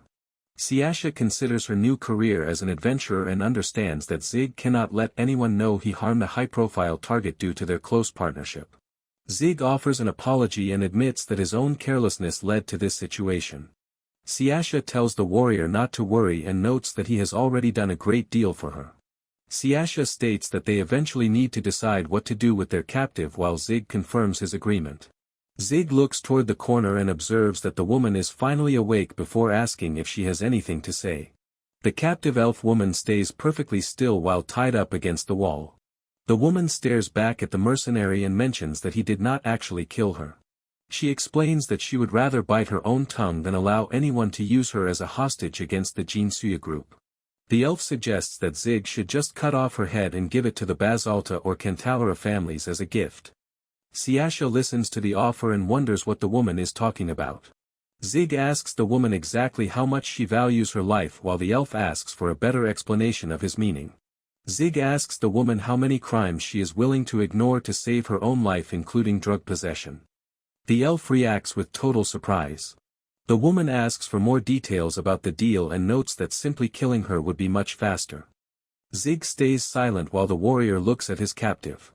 Zig explains that Siasha is a client and an adventurer. The elf expresses her shock at this revelation. The warrior says the woman hired him as a bodyguard and he joins her on various missions. The elf finds herself confused about why he was in the shop earlier. Zig notes that they come from a distant place and require information to survive in a land with different customs. He states that they cannot ignore activities happening behind the scenes during a dangerous job like adventuring. The elf concludes that she basically assumed the man was a criminal and launched an attack against him for that reason. Isana admits to herself that drug possession is a crime but notes it is not serious enough to kill someone immediately. She begins to wonder if she took things too far. The captive elf continues to dwell on her excessive actions while Zig begins to lay out the terms of their agreement. Zig declares that he is willing to forget the entire struggle if the elf ignores the drugs. Siasha reacts with total shock at the suggestion. Siasha demands to know how Zig can forgive her when she severely injured him like this. Zig agrees it is a good point and adds that the woman will pay for his damaged gear and help their reputation. He mentions there is one last important rule. Zig orders the woman to never touch his client again. The elf acknowledges that the condition is easy to follow but remains curious. Isana asks Zig if those simple terms are truly all he wants from her. Zig asks the elf woman if she really understands the terms. Isana stares back at the warrior with a look of total nervousness. Zig tells Isana with a super serious face that she is never to touch his companion for any reason. The warrior needs to make sure his message is absolutely clear. The woman confirms that she understands the instruction. The captive woman swears in the name of her clan that she will not touch the girl. Zig looks at the elf and tells her to remember what she just said. Zig delivers a final threat to the captive woman. He states that he will annihilate her entire clan if she chooses to go back on her word. Isana looks at the warrior with a worried expression. Isana accepts the terms and notes that a deal is a deal as she stands before the warrior. Zig asks for permission to handle the weapon on the nightstand while Isana gives her consent. The warrior picks up the katana and examines the quality of the blade. Zig notes that the sword is fine work and offers his praise while Isana expresses her gratitude and begins to ask a question. Zig introduces himself and Siasha before the elf woman asks why he chose to use such a crummy weapon in their duel. Zig lets out a sigh and repeats the description of his sword as crummy while Isana apologizes and suggests he likely has his own reasons. Zig tells the woman not to worry because he simply does not have any money. Isana states that she understands the situation. Zig suddenly remembers that the elf is supposed to pay him back for his broken sword and asks how much money she can provide. Isana starts to respond with hesitation. Isana explains that she does not have a large amount of money because she sends most of it back to her clan to cover their living costs. Zig's excitement lasts only 2 seconds. Isana reveals that she can only afford to pay about 500,000. Zig finds this news to be perfect. Zig notes that he can add 500,000 of his own and concludes that a total of 1 million will buy some decent gear. Isana tells the warrior to wait for a moment. Isana repeats the price and asks what kind of weapon requires 1 million to purchase. Zig asks if there is a problem with his calculation. Zig holds the sword and Isana asks for an estimate on its value. Zig suggests a price of 2 million and Isana shakes her head. Zig then asks if the weapon is worth 3 million instead. Isana corrects the warrior and states that the katana is worth 10 million. Zig reacts with shock and repeats the high price with a look of disbelief. Isana explains that everyone uses high-quality gear for fighting demon beasts. She asks if the pair are new to the profession. Siasha confirms that she reached the 9th class only a few days ago. She adds that she already has experience fighting against a 7th class monster. Isana asks if the two of them are joking about using simple iron weapons to fight such creatures. Siasha asks if using iron is a bad thing. Isana says she is not sure but admits she is surprised they are still alive. Isana decides to move past the discussion and offers to take the group to look at weapons immediately. Zig suggests delaying the trip until tomorrow because his body has not fully recovered from the battle. Zig instructs Isana to wash herself too. Isana notes that her face is still sore and promises to meet them again the following day. After she leaves, Siasha asks if the woman is actually trustworthy while Zig concludes that they have no other options. The witch lets out a tired breath and sits down on the bed next to her companion. Zig looks off to the side with a very gentle face. Siasha reaches out and gently touches the warrior on his hurt shoulder and started her healing process. Siasha tells the man to please be more careful and Zig looks back at her to say yes. Zig looks into the quiet room and promises that he will follow her advice as the two sit together on the bed silently. In the 15th chapter, the group arrives at a large blacksmith shop to find a new weapon. A cheerful shopkeeper greets Zig, Siasha, and a bandaged Isana with a loud welcome as they step inside the building. The shopkeeper takes a moment to notice Isana standing behind the warrior. Zig holds up his twin blade to show the clerk his current equipment. He explains that he is looking for a new weapon of the exact same type and asks if the store has anything similar available. The woman identifies the unusual object as a twin blade. She mentions that very few people actually use that kind of weapon and explains that they do not keep any of them on display in the front of the shop. She tells Zig that she will check with her manager to see if they have any twin blades hidden away in the back storage area. The group waits inside the store. Two men in the background recognize the newcomer and identify Isana as the White Lightning Princess. Isana stands with her arms crossed. Zig repeats the title White Lightning Princess to confirm what he just heard. Isana admits that the title is essentially her nickname while looking very unhappy about the local reputation she has earned. Zig repeats the word princess with a smirk on his face. Isana begins to blush and mumble in response to the warrior's teasing. Isana shouts at Zig and tells him to be quiet. She is aware she does not act like a princess and never requested the title from anyone. Zig offers a simple apology for his comments. Zig notes that he finds it unexpected that the elf warrior has a nickname. Isana mentions that there are other similar nicknames used for adventurers like the Ice Princess or the Flame Lord. He notes that those specific titles seem quite rough for anyone to have. Isana admits that she is 26 years old now and would really rather not be called a princess at her current age. Zig notes that the elf woman is actually older than he is. Isana looks at the warrior in disbelief and remarks that he must be joking about being younger than her when his face looks the way it does. Zig becomes annoyed and asks what his face has to do with. Zig decides they should stop talking about the matter while Siasha stands nearby with her true age estimated at over 200 years. The shopkeeper returns to the room and thanks the group for waiting while she prepares to present the items. The clerk shows the only two twin blades currently in the store.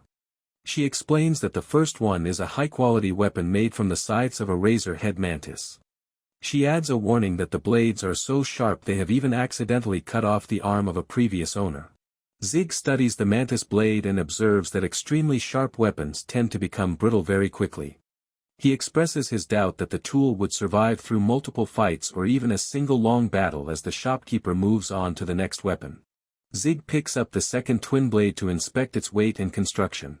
Isana observes the weapon and notes its high quality before asking about the material. The shopkeeper explains that the blade is carved from the horns of an azure fork helm. Isana mentions that such materials are quite rare. Isana decides the weapon should be durable enough but asks if it has any magical properties. The clerk whispers that magic gear would be much more expensive. Zig states that he wants to try out the weapon. The shopkeeper leads him toward the back of the store. The clerk shows Zig into a workshop and tells him he is free to swing the blade there. Zig thanks her as he walks into the center of the room. Zig performs a wide practice swing that creates a loud swishing sound in the air. Zig continues his trial by moving the double-edged sword in several directions. The local blacksmiths stop their work to observe the mercenary. The warrior performs a series of fast strikes that leave white trails of light across the workshop while the other watches. The clerk gestures toward a suit of plate armor and suggests that Zig attempt to cut through the heavy metal. Zig asks if the woman is certain about the request and she tells him to proceed without worry. Zig swings the blade with a loud impact that slices the top half of the armor clean off. The metal chest piece flies across the room before hitting the floor. The shopkeeper notes the successful test. Zig observes the quality of the Azure Forkhelm twin blade and decides that the equipment is excellent. Isana asks about the cost of the weapon while the shopkeeper reveals that the price is exactly 1 million. Isana considers the high quality of the blade and decides that the $1 million price tag is actually quite reasonable. The shopkeeper observes Zig's worn gear and fresh bruises while noting that a famous adventurer is managing his funds. She wonders if the warrior is secretly a very powerful customer and concludes he might be a big spender. The clerk offers to lower the price of the weapon to 700,000 or sell it as a set with some gloves for the original 1 million. Isana agrees that the new offer sounds like a good bargain. The shopkeeper expresses her gratitude for their business and heads off to collect the gloves. Zig looks at the clerk and mentions his surprise that she is willing to give him such a large discount on the equipment. The shopkeeper mentions that the twin blade has been sitting in storage for a long time because very few people choose to use that specific type of weapon. She notes that the store enjoys selling their items to talented customers and expresses her hope for more business at Ernesta Atelier in the future. Zig declares that he and Isana are officially even. He looks back and states that he still expects the elf woman to honor the rest of her promise.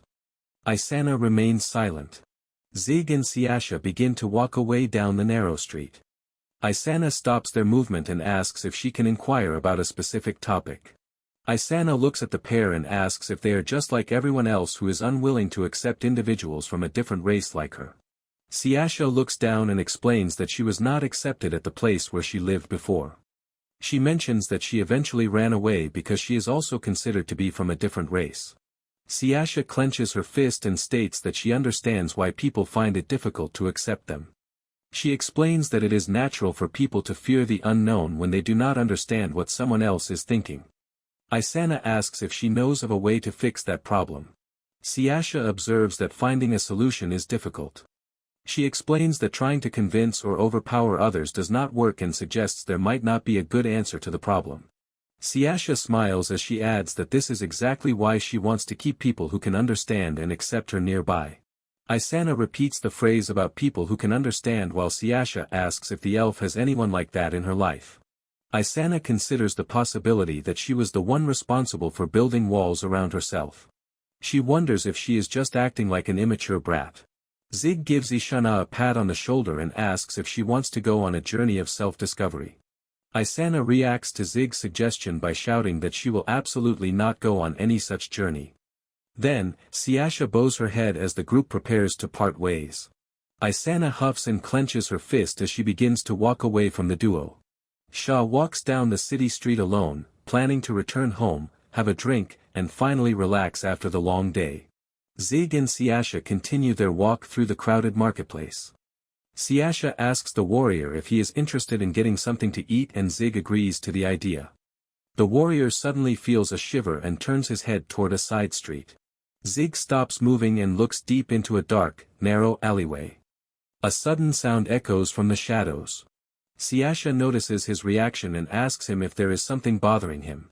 Zig tries to distinguish between bloodlust and hatred while Siasha looks on with a blank expression. He concludes that the negative energy is focused entirely on Siasha and that is why his instincts were slow to react. Zig feels that the person hiding in the darkness is very talented at staying invisible. Zig assures his companion that nothing is wrong. Siasha ignores the tension and announces her need for a meat skewer from a nearby stall. Zig holds his heavy blade and promises to be ready for any trouble that follows them. Zig tightens his grip and reminds himself that his duties as a bodyguard do not change even if someone is watching from the shadows. He is prepared to deal with anyone who tries to block their path. The receptionist calls out to all adventurers participating in the hunting squad. Zig and Siasha stand among the crowd as the woman begins her announcement to the gathered warriors. The receptionist instructs the group to line up in the designated area. She explains that everyone must go through the proper onboarding procedures before the mission can begin. Siasha looks at the large number of people and mentions that the task will be easy because of the crowd. Zig points out that having this many adventurers present means the demon beasts are running rampant. Zig notices a sudden presence behind him and reacts with a brief moment of surprise. He turns his head to see who is trying to get his attention from the back of the line.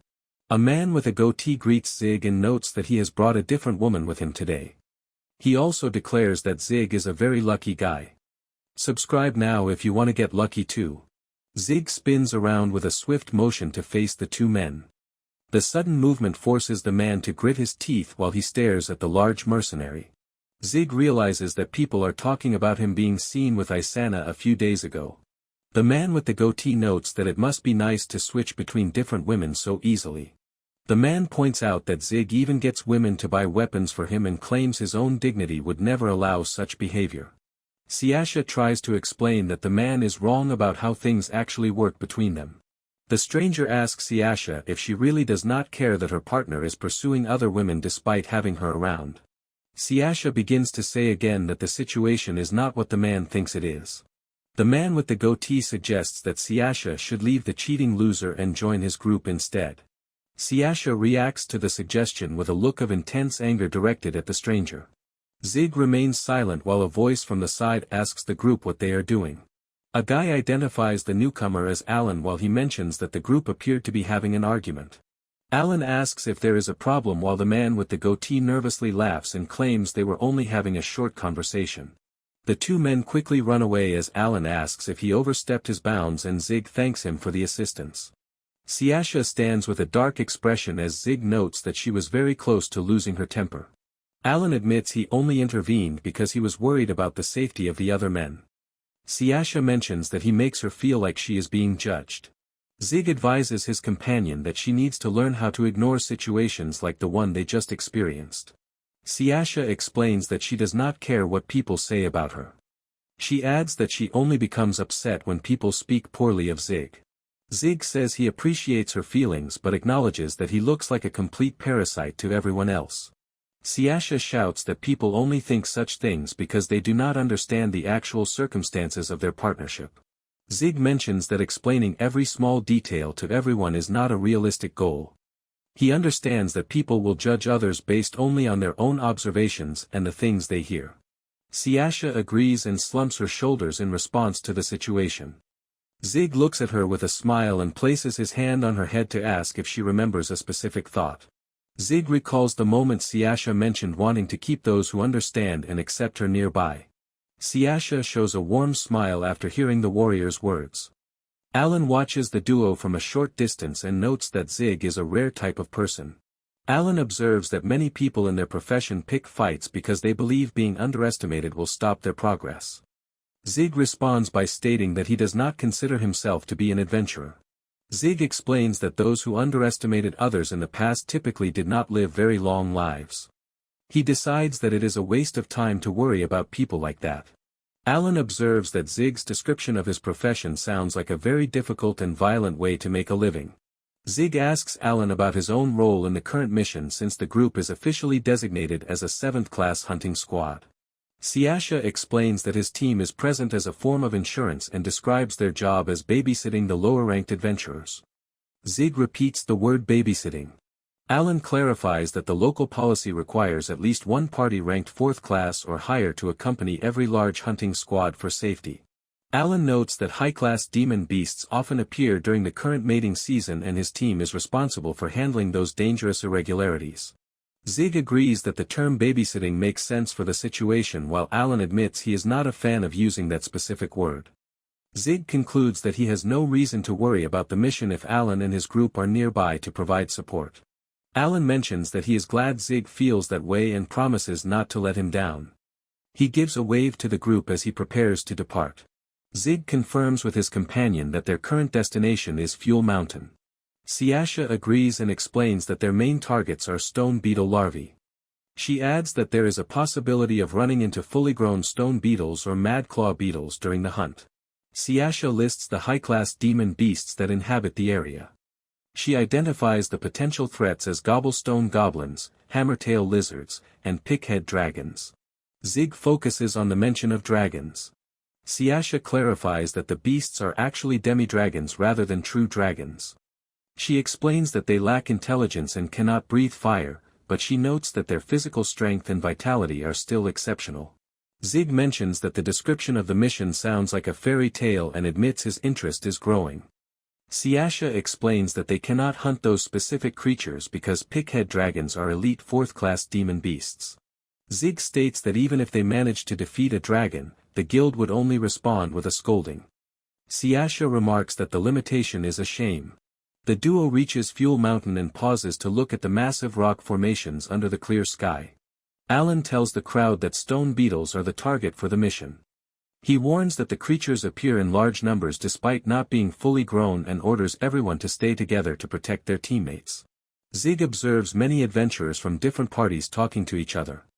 Siasha agrees and notes that those people are likely participants from the same clan. Siasha explains that coordinating with strangers is usually hard but says it is easier for those who already know each other. Zig acknowledges that they are not good at working with other parties and suggests they stay out of the way. They walk toward a dark opening at the end of a rocky path.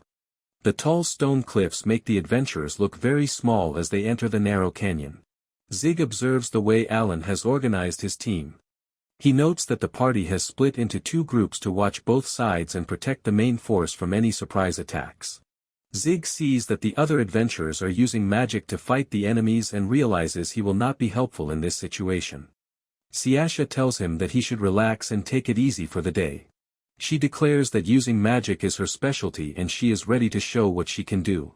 Zig agrees to take a break and says he will stay at the back of the group. He tells Siasha that he will watch for trouble and let her know if anything happens. Siasha agrees. The line of warriors moves deeper into the crevice between the giant rocks. A massive stone beetle with glowing eyes charges out of a dark cave. The beast is immediately hit by a volley of arrows from the archers in the line. The stone beetle falls onto the rocky ground with a heavy thud as multiple projectiles pierce its thick shell. Zig watches the easy victory and concludes that he will not be of any use during the hunt. A female adventurer walks up to him and asks if she can inquire about a specific topic. The woman asks if it is true that Zig was seen with Isana a few days ago. Zig confirms that the report is true while the woman reacts with a visible shiver of surprise. The adventurer asks for more details on whether the rumors about Isana buying him a weapon are also true. Zig clarifies that it is more accurate to say the woman reimbursed him for his equipment. Zig explains that the woman actually attacked him because of a misunderstanding. He notes that his weapon broke in the struggle and mentions that she even opened a large hole in his shoulder. The woman concludes that his experience sounds extremely difficult. Zig asks if every high-class adventurer is as strange as the woman he met earlier. The female companion admits that many top-ranked fighters are unusual people. A loud order tells the entire group to stop moving immediately. Alan observes the area and states that the enemies have arrived. A giant swarm of stone beetles crawls out from a dark hole.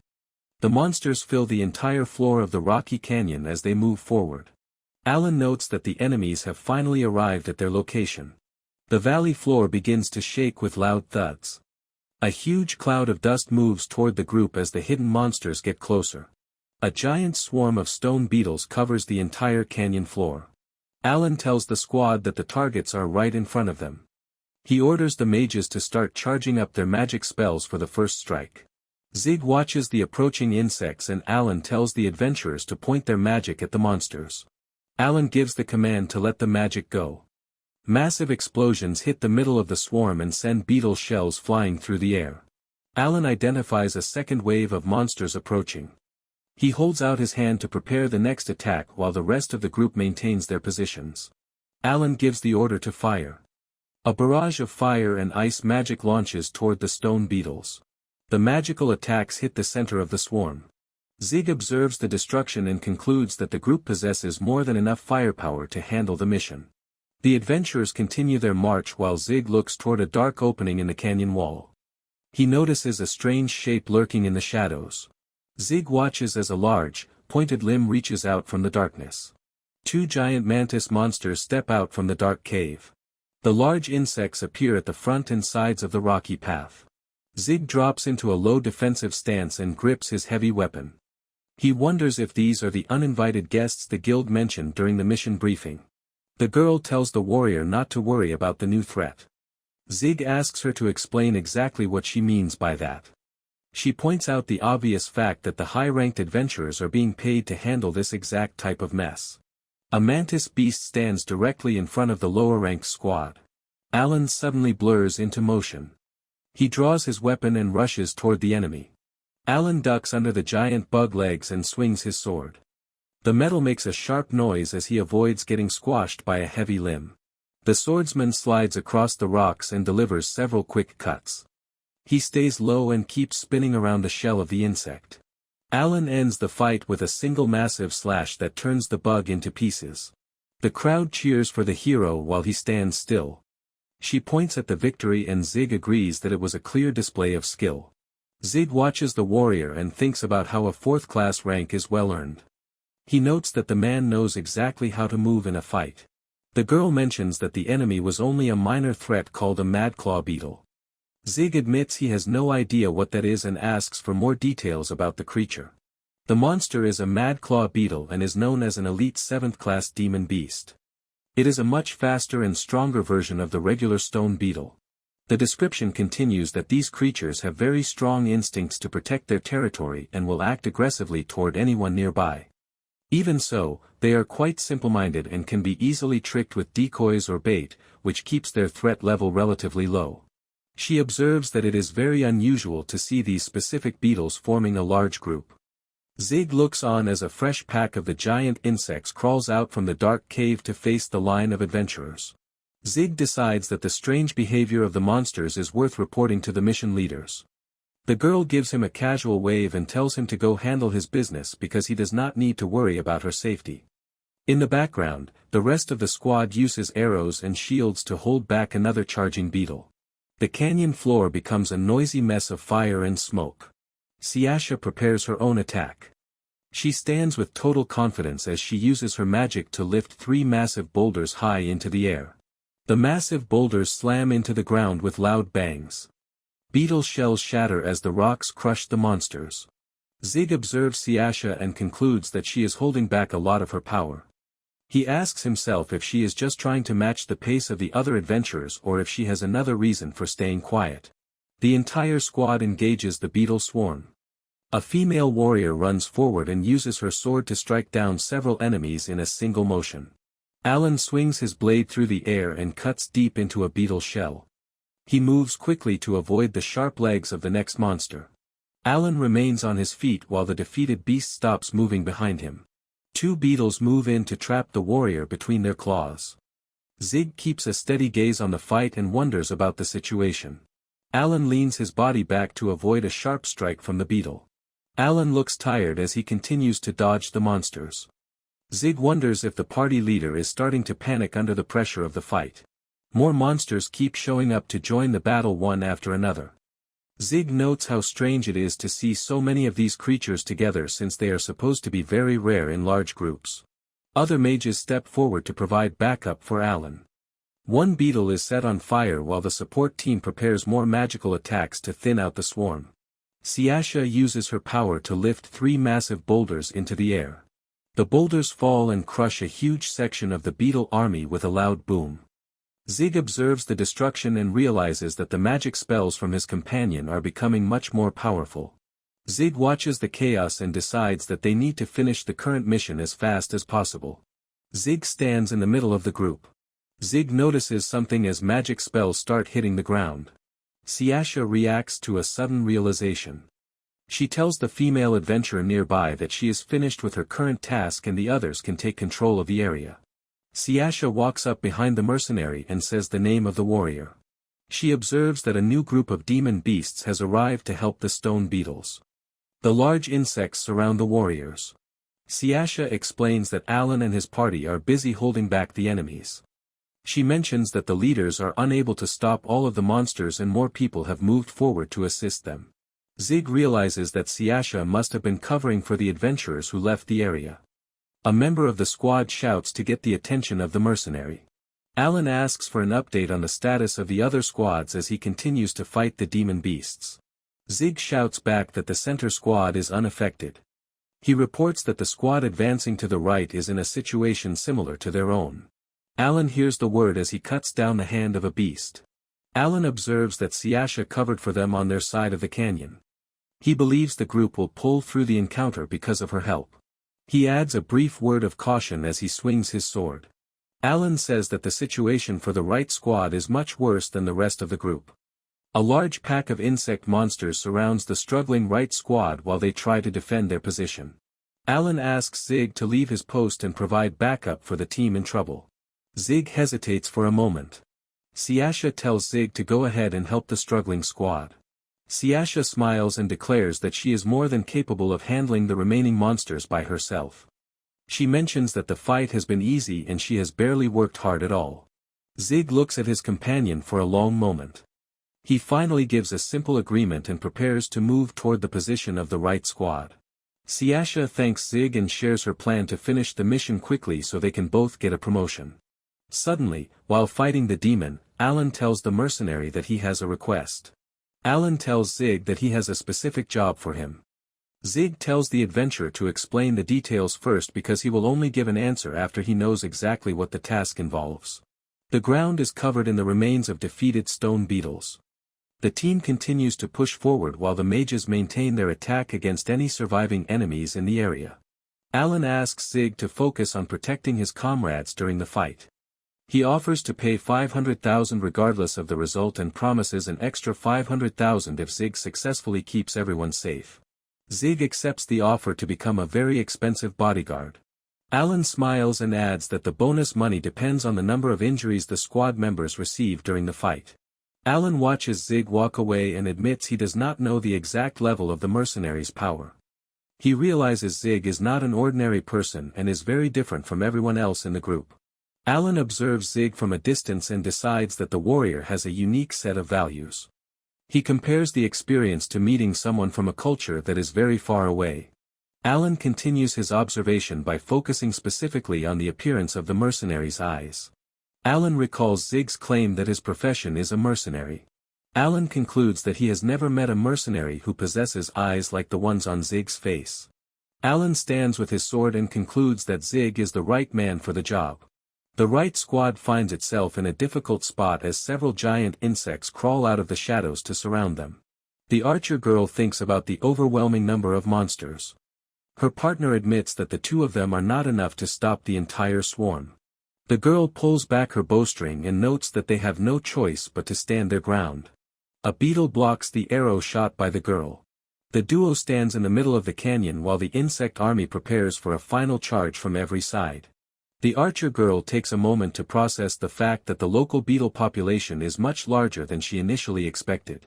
She lets out a sound of frustration as she watches three massive monsters prepare to join the fight against her. Her armored partner swings his blade and cuts a monster. He shouts at the rocks and wonders aloud if there is a literal end to the supply of monsters in the canyon. A beetle attempts a surprise lunge from behind the warrior while the girl prepares a small spark of energy to defend him. The impact suddenly slams into the canyon floor and slices the attacking monster into several smaller pieces. He slices through the insect monster with a single motion.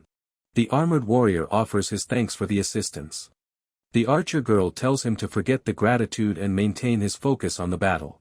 She realizes that the group is completely on its own and no reinforcements will be arriving to help them. The girl observes that her internal battery has reached zero. She notes that she is entirely out of mana and physical energy. She grips her bow tightly with both hands. The archer girl is surprised to notice there's no bow left. The archer girl curses her situation as she realizes her magic is not responding the way she needs it to during the struggle. The armored warrior screams that the monsters are heading directly for her. She decides her bow is currently a useless stick and tosses it onto the ground. The girl reaches for a pair of small axes and prepares to test if she is any better at manual labor than she is at archery. She swings her tools and successfully removes a leg from the charging beetle with a quick motion.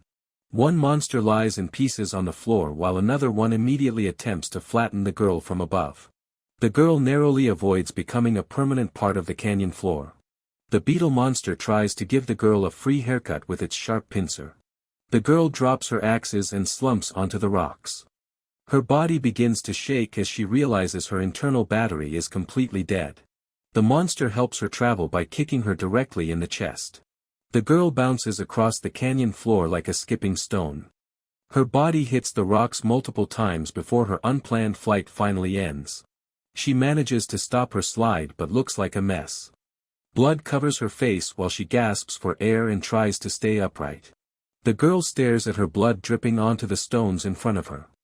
Her heart beats loudly as she understands that she is currently losing the battle.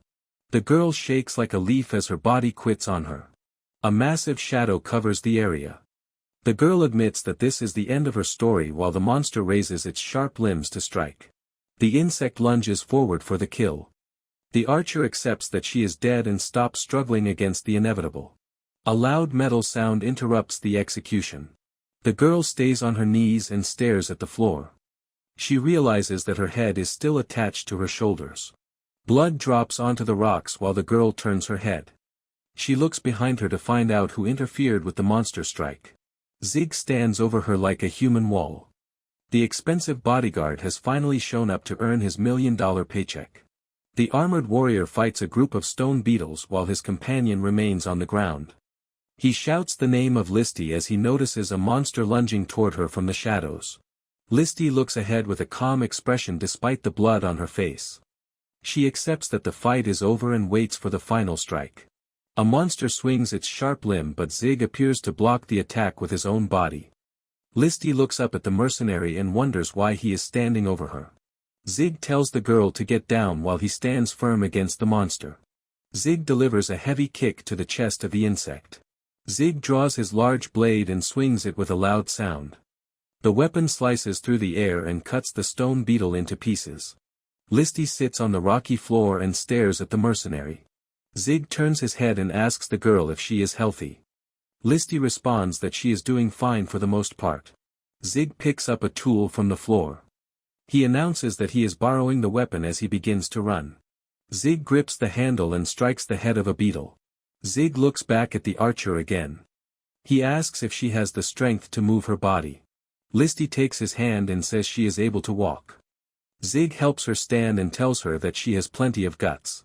Listy holds several quivers of arrows. She stares at the unexpected delivery of extra ammunition with a surprised expression. Listy looks up and asks for an explanation regarding the new equipment.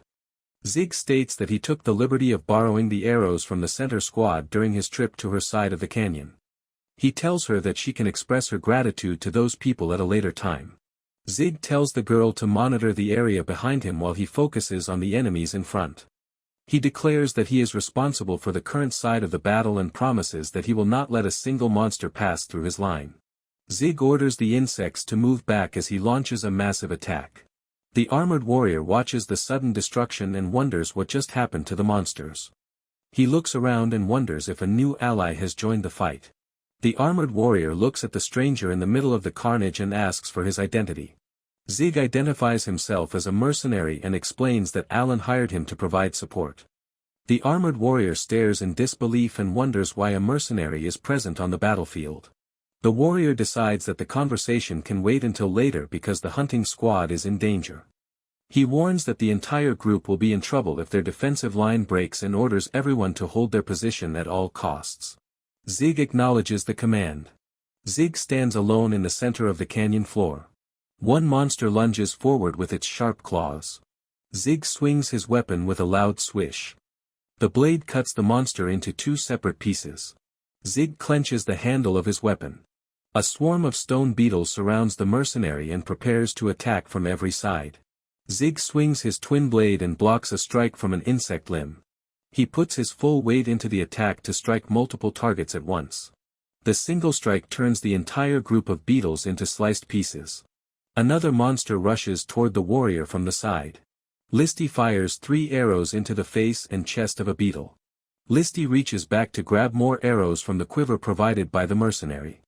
The armored warrior holds his shield up to block any incoming strikes from the swarm. The sword of the warrior slices the head off a stone beetle. The 3 fighters maintain their formation against the remaining monsters. Zig delivers a massive strike that sends beetle parts flying through the air. He concludes that fighting humanoid opponents is a much simpler task for him than dealing with these insects. Listy releases another volley of arrows with a loud sound. Arrows strike two monsters with a series of thuds. Zig swings his large weapon in a wide arc.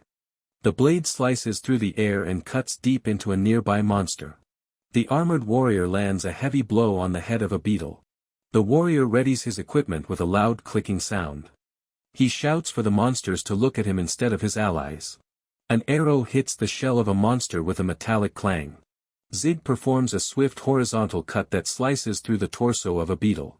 The mercenary moves past a charging insect while his heavy cape follows his quick turn.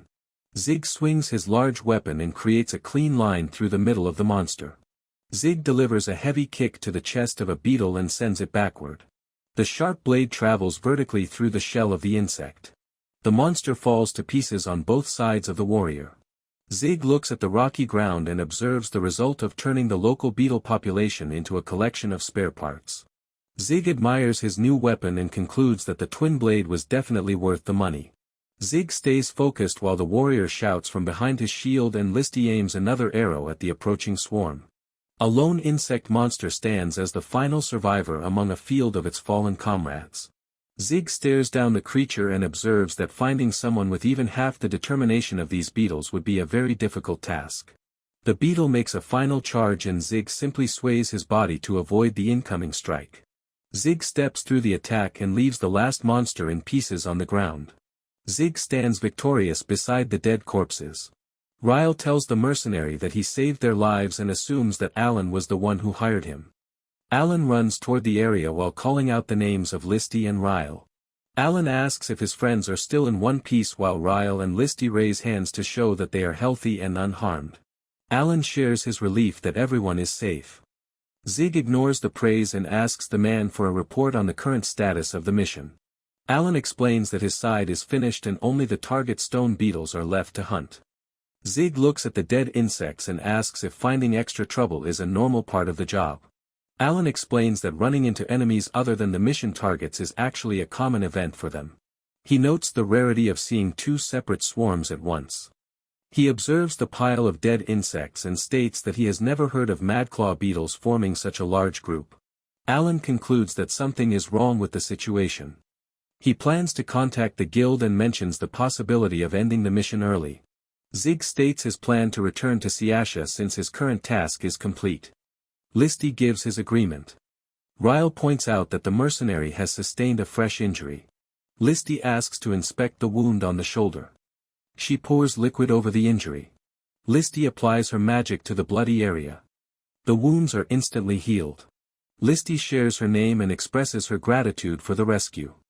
Zig identifies himself and explains that a thank you is unnecessary since he was simply performing his duties. Listy states her desire to thank the warrior despite his professional duties. Zig believes they are already even because she treated his wound. Listy declares that his suggestion is not enough and insists on buying him a drink as the mercenary tries to decline. Listy maintains a stern face and repeats her command to buy the man a drink. Zig finally agrees to the offer. Ryle observes that the mercenary has lost the debate and takes the opportunity to share his own name. Ryle asks if the powerful mage on the other side of the canyon is the actual partner of the mercenary. Zig confirms this is true and asks if the man knows her. Listy notes that everyone knows about the talented rookie and her popularity with the local clans. He mentions the rumor of a dangerous man traveling with her and explains that people are very careful when they approach the duo. Alan thanks Zig for saving the lives of his friends. Zig states that he looks forward to getting his money and the young man promises to pay the reward. The valley floor shakes with several loud thuds as magical impacts create massive craters in the earth.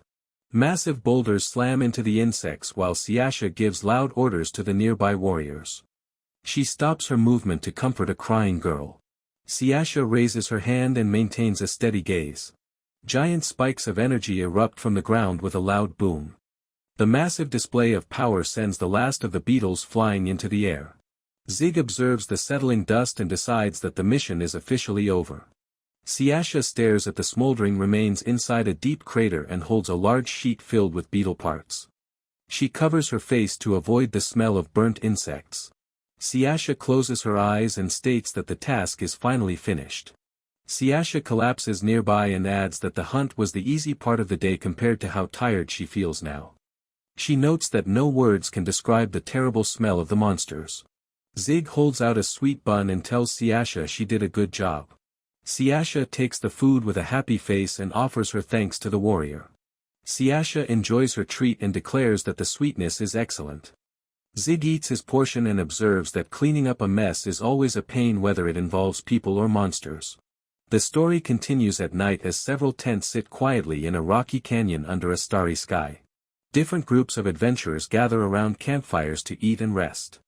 Zig sits alone by his own fire and ignores the food so he can focus on his favorite giant piece of metal. Zig gives his oversized blade a very serious look. Zig uses a small cloth to rub the surface of the weapon with a steady motion. He observes the shine and decides that his new tool is in perfect condition. Siasha appears behind the warrior and asks for his thoughts on the new weapon. Zig states that the sword is better than he expected. He explains that the high quality means he no longer has to spend all of his free time on weapon maintenance. Siasha watches the mercenary with a warm smile. Zig notes that the demon beasts they encountered are not social creatures and usually never form groups. Siasha explains that based on the normal habits of madclaw beetles, the current situation is actually impossible. Siasha concludes that some kind of outside influence is responsible for the strange behavior of the monsters. Zig considers the idea of an outside factor and wonders if a much larger creature is driving the beetles toward them. Siasha points out that being chased by a predator does not explain why the beetles have suddenly decided to work as a team. Siasha suspects the insects are being controlled and forced to ignore every natural instinct they possess. Zig notes that he did not smell any magic coming from the monsters during the fight. Siasha mentions the possibility of a drug. Siasha thinks about the logistics of drugging a beetle army and decides it is a waste of time. She notes that if someone really wanted to run a monster experiment, they would pick much better test subjects than these bugs. Zug reminds her that they have a busy schedule tomorrow and tells her to go to sleep. Siasha agrees with the plan but asks who will be responsible for the night watch. Zig stands up and declares that he will be the one staying awake to guard the camp. Siasha says she understands and gives him a quick thank you before disappearing into her tent. The local gossipers start talking about Siasha and her relationship status. Zig decides to end the conversation by giving the entire group a terrifying look that makes everyone stop talking. Zig sighs and realizes that the downside of a crowd is having to listen to their voices. The other warriors flinches. The sun rises over the rocky cliffs and Siasha peeks out of her tent to start the day. Zig offers her a bowl of breakfast before she even leaves her bed. Siasha observes that Zig is an unusually clean person. She notes that she never expected a mercenary to care so much about hygiene. Zig admits that she is not wrong and explains that a dirty life is a short life. He points out that keeping a neat appearance actually helps him secure more work. He believes that being a skilled warrior is no excuse to ignore basic self-care. Strange noises and rustling come from inside the tent. Zig looks toward the movement and asks his companion if there is a problem. Siasha mentions that the interior is too small for her to move around. She explains that she cannot reach her own back to scrub it and asks the warrior to give her a hand. Zig stares ahead with a flat expression before slowly turning his head away from the request. Siasha calls out the mercenary's name with a long sigh to get his attention once more. Zig gives in to the demand and says that he will help. He reaches out and pulls the tent flap open to enter. Siasha sits inside the dark tent and thanks the warrior for coming in to provide assistance. Zig prepares for the task by grabbing a cloth and squeezing the excess water into a small basin. The mercenary takes a position on the floor and waits for his companion to get ready. Zig brings the damp cloth to help her. He begins to rub the cloth across the center of her back. Zig asks if the pressure is sufficient while Siasha giggles at his careful approach. Zig maintains a serious face and continues his accidental career as a spa attendant while Siasha relaxes with a smile. Zig finishes the cleaning task and declares that the job is officially complete. Siasha offers her gratitude once more as the warrior makes a quick exit from the tent. Zig pauses to advise his companion that she should avoid asking men to perform those kinds of tasks in the future. Siasha acknowledges the warning from inside the tent while Zig lets out a long breath of relief. The sun rises over the camp as the duo sits together to enjoy a warm bowl of breakfast stew before starting the day. Alan addresses the gathered adventurers and notes that yesterday was a difficult experience for everyone. He states that the squad did a great job because almost no one sustained an injury despite the unexpected chaos. Alan explains that he has officially received a response from the guild regarding his report on the strange monster activity in the canyon. Alan delivers the official news that the hunting squad has killed a high enough number of monsters. He orders everyone to return to the guild once they finish looking around the local area. Alan explains the plan to check the same location they visited yesterday. He confirms that the entire group will leave the canyon as soon as the survey is done. He notes that they need to bring the monster bodies back so the guild can study them. He mentions that he will pick several people to join the team responsible for moving the heavy bug corpses. The small figures of the adventurers march back into the giant shadows of the stone cliffs to begin their chores. The floor is covered with the remains of the beetle army. Alan and his companions stare at the massive pile of dead insects. Siasha sits and observes a bug shell. A dead beetle lies on the canyon floor. Siasha examines the monster and concludes that there are no traces of magic spells on the body. She notes that the insects look relatively normal from the outside. Siasha spots a strange detail and wonders about its identity. Zig stands behind her and asks if she has discovered something important. A small bulbous object with sharp points is stuck firmly into the back of the beetle's neck. Siasha looks at the growth and asks for an explanation. Zig observes the parasitic shape and decides that the object definitely does not belong on the creature's body. Siasha looks at the mercenary and asks if he noticed any of these things during his fight with the monsters yesterday. Zig admits that he does not really remember seeing the objects earlier. He tells Siasha to be careful with his hands because the mysterious growth might be poisonous. Zig stares at the row of insect heads and notes that every single one has a parasitic growth. He declares that the situation is far from normal. Siasha points out that the objects have broken through the thick outer shell of the beetles. She concludes that these growths were definitely not there before the insects arrived. Siasha suggests that these strange buds are the likely reason the monsters were acting so differently and forming unusual groups. Alan remains silent as he absorbs the discovery and worries about the potential danger to his team. Alan suddenly points a finger and orders every member of the squad to stay away from the mysterious buds. Alan tells the workers to cover their eyes and mouths while avoiding any direct contact with the monster bodies, which leaves the rest of the group looking completely terrified. Zig observes that the job has suddenly become very complicated. Siasha laughs and says that the drama makes things more fun, though Zig asks if she really finds the situation enjoyable. The scene shifts to the city where the mission has finally come to an end. Siasha explains that since most of the squad members are exhausted or hurt, the guild is allowing them to wait a few days before filing a full report. Zig walks beside her and carries a heavy bag of coins. Siasha notes that the other group does not seem to have shared their good fortune. Zig concludes that normal people would naturally feel drained after spending so much magical energy during a battle. Siasha immediately shifts her focus to food and asks about the plan for dinner. Night falls on the town as the duo returns to their lodging. They walk down a quiet hallway toward their separate rooms. Zig suddenly stops and looks back toward the darkness behind them. Siasha notices his reaction and asks the man if there is something on his mind. Zig stares into the empty corridor and sees nothing but a small table with a flower jar at the far end of the hallway. He simply tells his partner that nothing is wrong. Zig offers a small smile and claims that his mind is just playing tricks on him. He tells her to have a good night. Siasha accepts the answer with a happy face and returns the greeting. She giggles to herself as she closes the door to her room. Zig locks his door with a sharp click and steps into the quiet of his room. He moves toward the window as the moonlight spills across the floor. A rhythmic thumping sound echoes through the dark space from somewhere outside the building. Zig recalls a memory from many years ago. A man sitting by a campfire noticed his serious expression and asked if the rowdy celebrations were the reason he could not sleep. The younger version of the warrior remained silent while he stared at the ground.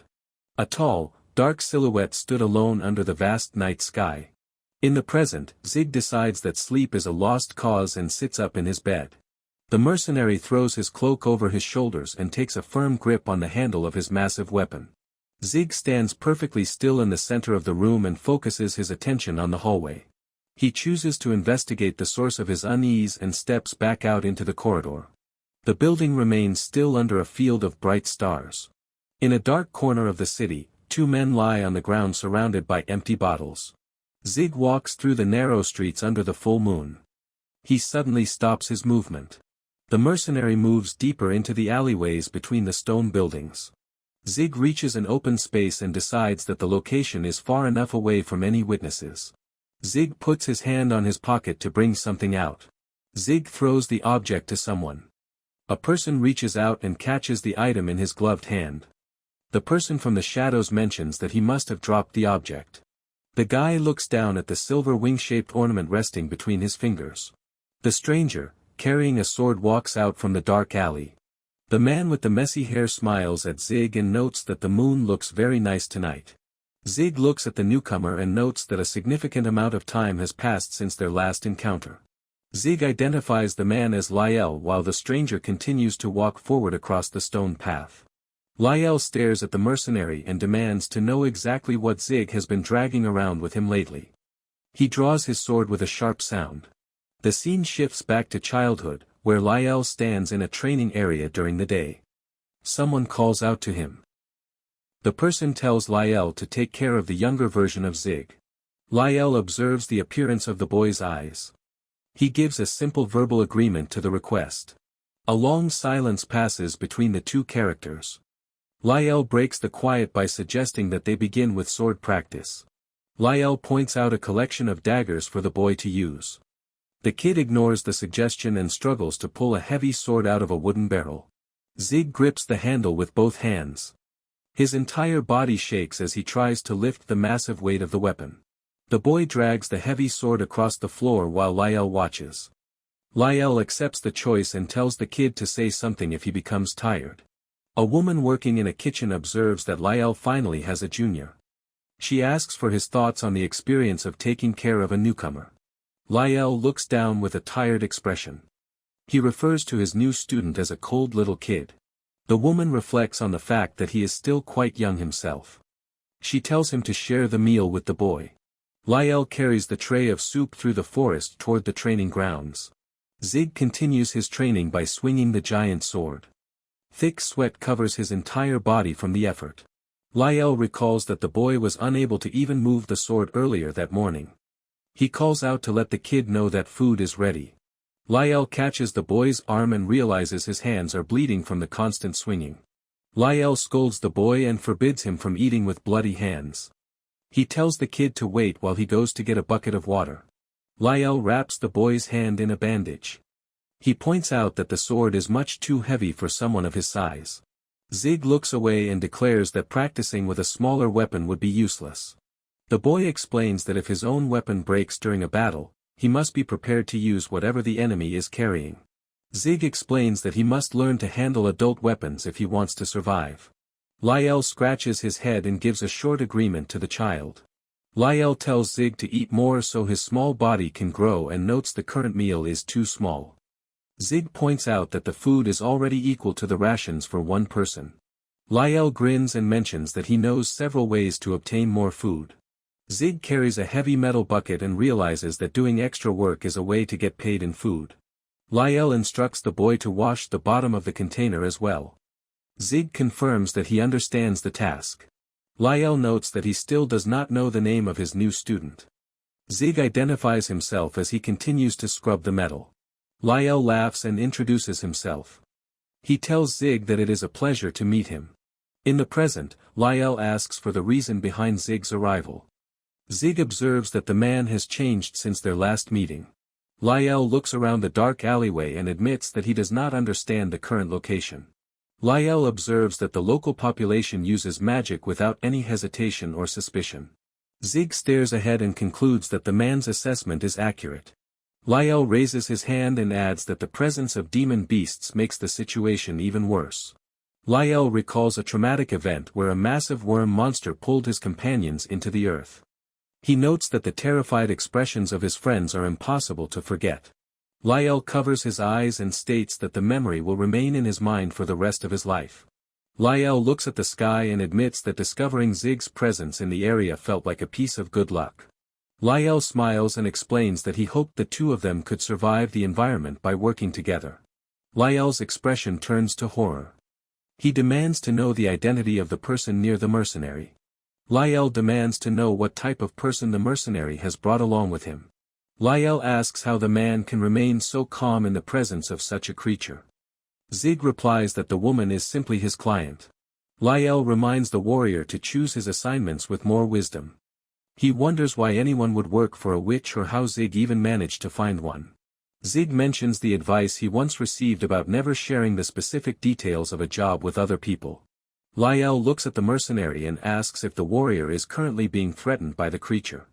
Lyell places a hand on the man's shoulder and offers his help to escape from the witch. Zig clarifies that the situation is not what it seems. Zig tells Lyell to listen and repeats that his assumptions are incorrect. Zig explains that the woman asked for assistance and he simply chose to provide it. Lyell listens with a stunned expression. Lyell stumbles backward while the mercenary states that he accepted the request of his own free will. Lyell responds with a quiet sound of understanding. Zig asks if there is truly no way for the man to live in a world that includes a witch. Lyell explains that a witch was responsible for taking his family and notes that he cannot possibly ignore that fact. Zig clarifies that the witch he is protecting is not the one who committed the crime. Lyell shouts that the specific person does not matter because witches are inherently dangerous monsters. He wonders why the mercenary fails to realize this truth. Lyell urges the man to stop and asks if he has actually convinced himself that it is possible to befriend a monster. Zig considers the term monster and points out that both of them have seen plenty of things like that during their time on the battlefield. Zig stares at Lyell and declares that human beings do not need a special reason to become monsters themselves. Zig notes that the woman had her own reasons for fleeing to this location and asks if Lyell can simply let her live in peace. Lyell begins to shake and decides there is something wrong with his old companion. He asks how the warrior became so disconnected from the way things really are. Lyell covers his mouth and wonders aloud if the witch has performed some kind of magic to influence the man's thoughts. Lyell draws his sword and states that if a witch has placed a spell on his junior, it is his responsibility to wake him up. Lyell warns Zig not to blame him if the mercenary ends up losing an arm in the fight. Lyell notes that losing a limb is not a problem since he has heard that people can reattach them in this part of the world. Zig acknowledges the situation and concludes that he has no choice but to participate in the battle as he readies his twin blade. Lyell thinks about the significant amount of time that has gone by. Lyell wonders how long it has been since the two of them last fought like this while Zig admits that he does not know. The scene shows their childhood, where the two warriors faced each other in a forest under the light of the full moon. Zig delivers a powerful strike that shatters Lyell's sword into dozens of tiny pieces. Lyell reels from the impact while his broken weapon falls around him and blood drips from his mouth. Lyell watches the shattered pieces of his sword drift through the night air and lets out a soft sound of realization.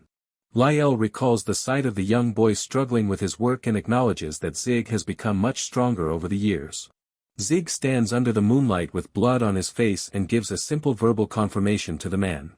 Lyell slumps against a stone wall and admits that he never expected to experience a proper death. Lyell looks up at the stars and notes his surprise at meeting his end in such an unusual location. Zig turns his back to the fallen warrior and asks about the specific items the man wants placed on his grave. Lyell stares ahead and explains that he has no need for a grave because mercenaries like themselves are different from normal people. Lyell observes the silver ornament on the ground and concludes that people in their profession deserve nothing more than a dog's death. Zig stands quietly in the shadows and gives a final acknowledgement of the man's words. Lyell notes that the local stars are still doing their job and shining bright despite the terrible mood down on the ground. In a past memory, Lyell puts a hand on a tiny warrior and admits that he would much rather be at home than dragging heavy buckets through the woods. Lyell decides that leaning against a stone wall is the perfect place to stop moving forever. Zig kneels in the dirt and tells his friend to quit acting.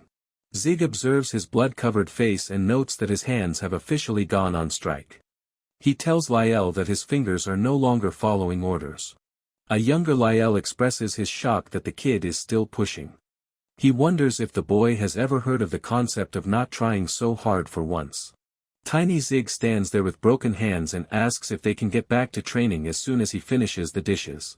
Lyell gives a long sigh and agrees to keep going since the boy clearly does not understand the meaning of the word break. Lyell gives a big grin and concludes that the boy is going to be a real problem for anyone who has to fight him in the future. Zig observes the fallen warrior and realizes that Lyell must have known he never stood a chance in their fight. Zig wipes the blood from his face with his hand. He acknowledges that the situation remains unchanged despite their history. Zig walks away into the night while leaving the body behind. He concludes that if he must step over the corpse of his former companion to move forward, he will do so. Later, Zig observes that Siasha has reached the 8th class as the woman stands at the counter. Zig realizes that Siasha will eventually have to find a party to join. Zig notes that keeping him as a partner will become a difficult situation. A clattering sound echoes through the room while Zig and Siasha pass a table where Isana states she has already heard the news. Isana observes that a new event has taken place as she sits across from the warrior.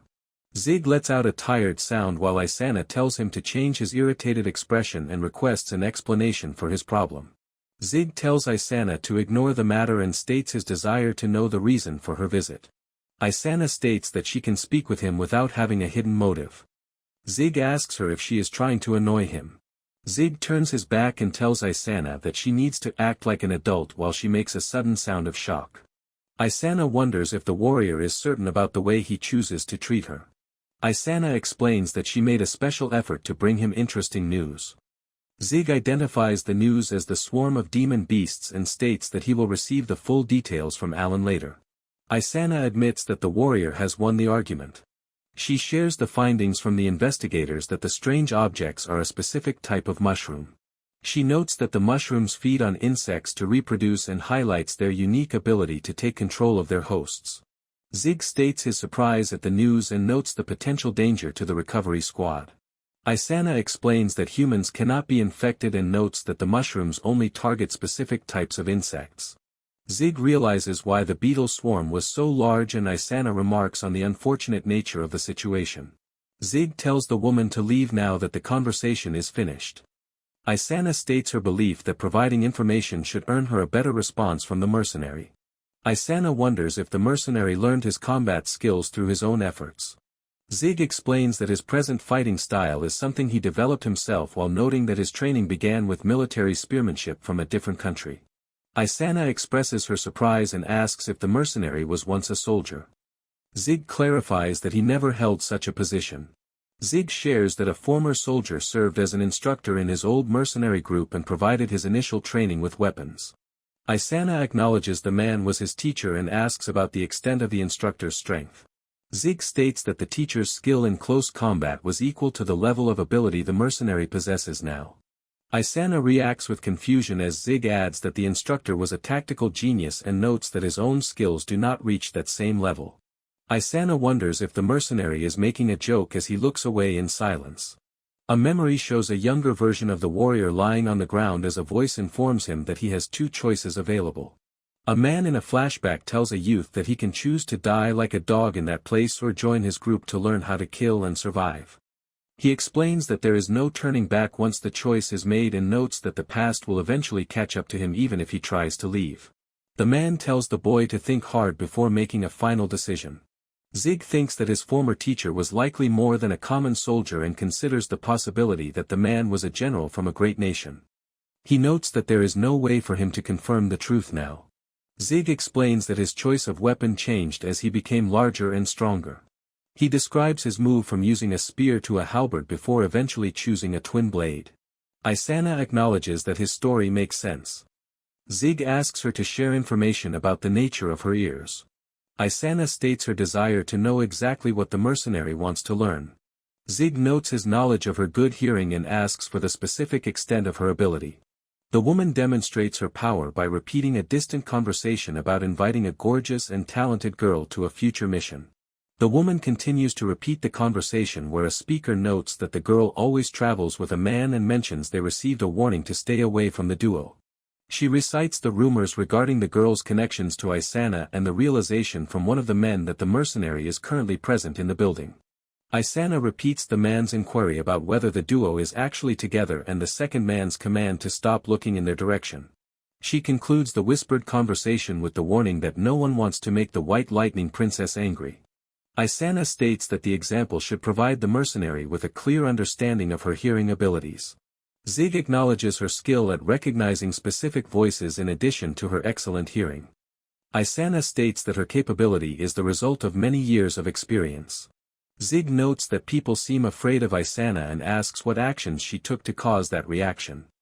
Isana tells him to avoid being rude and states that she does not go around stabbing people without a reason. Isana states that dealing with Zig was a highly unusual situation for her. Zig asks for an alternative explanation for the behavior of the people in the hall while Isana prepares to reply.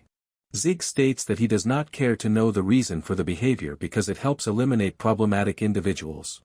Isana tells the mercenary to avoid using her as a form of pest control. Isana notes that Zig should take action to stop the men from extending invitations to his client. Zig explains that his sole duty is to protect his client. He notes that if the others mean no harm, she has the right to make her own decisions, even if their invitations serve their personal interests. Zig adds that he will show no mercy if anyone attempts to block her path. Isana states that the mercenary is clearly interested in creating a party. Zig explains that he was simply considering the matter because he believes the two of them cannot manage future tasks alone. Isana remarks that she would avoid joining forces with an adventurer who constantly travels with a bodyguard. Zig asks if she has any suggestions. She suggests that the mercenary participate as a helper. Zig states his confusion regarding her meaning. Isana explains that there are two separate methods for forming a party.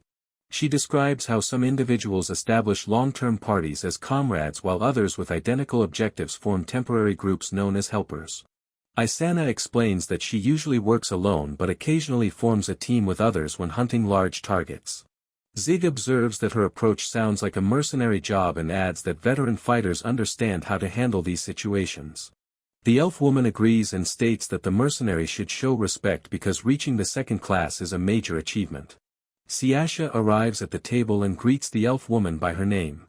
Isana smiles and notes that everything seems to be going well for the newcomer.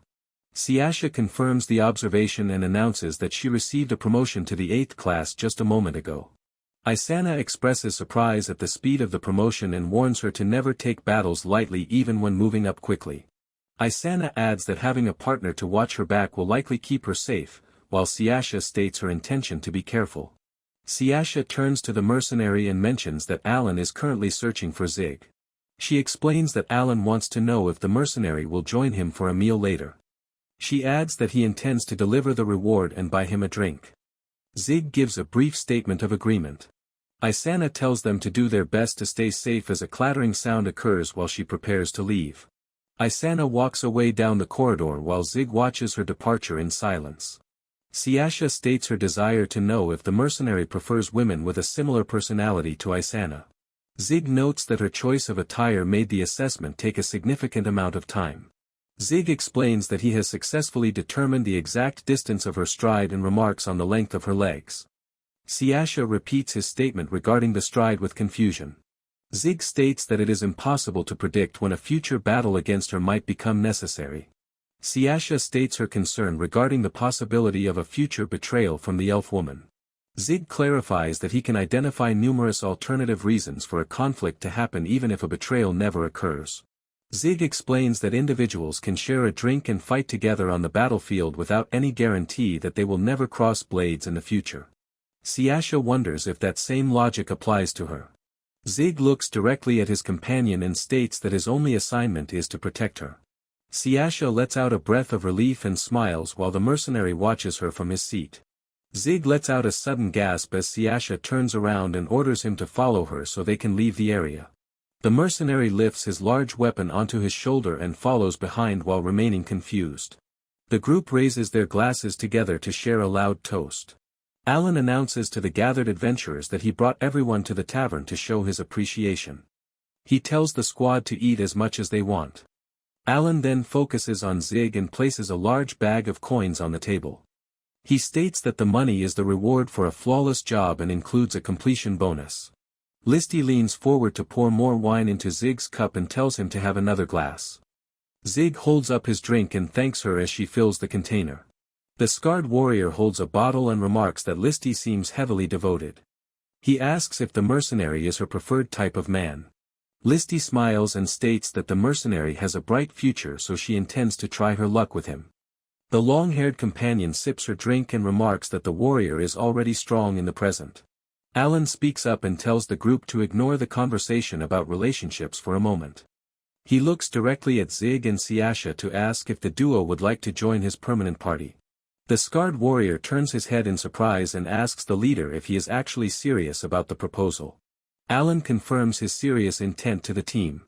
He explains that he feels confident in his choice because he personally watched Siasha perform her magic during the recent mission. The long-haired companion continues eating her meal and states that she agrees with the leader's evaluation.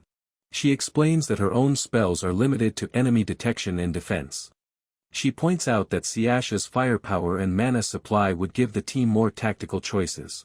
The scarred warrior notes that while he understands the idea, Siasha's current class is much lower than theirs. Alan clarifies that he does not expect her to join immediately, but rather when she receives a promotion and the timing is right. Listy suddenly hits the table and calls for a pause. She states that the group should first find out how Zig and Siasha feel about the offer. Siasha requests some time to think about the proposal. Siasha adds that for the moment she would prefer to gain experience by joining different parties as a helper. Listy agrees with the suggestion and notes that it is a good idea. Alan speaks to Zig and remarks that he probably already knows the reply but requests the warrior's position on joining the party. Zig states that he refuses the invitation because he has no intention of quitting his career as a mercenary. Zig tells Alan to seek him out whenever he requires assistance. He promises to provide help if he has available time.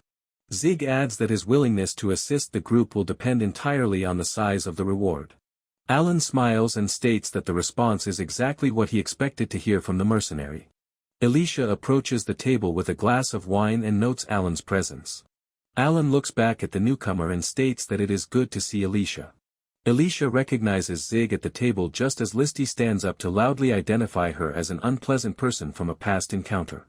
Zig responds that she has only herself to blame. The scarred warrior asks what he did to the woman. Zig explains that the woman previously tried to deceive him, so he placed a laxative in her drink. The scarred warrior reacts with shock and states that he must have nerves of steel. Alicia drinks from her wine glass while Zig continues to watch her. Siasha quietly speaks Zig's name as the mercenary secretly moves his gloved hand across the table, while holding a coin. The glass in Alicia's hand suddenly shatters from the coin tossed by Zig, spilling wine across the area as the group watches in surprise. Alicia shakes her wet hand and demands to know the reason for the sudden action. Alan and the other warriors stare at the situation in confusion.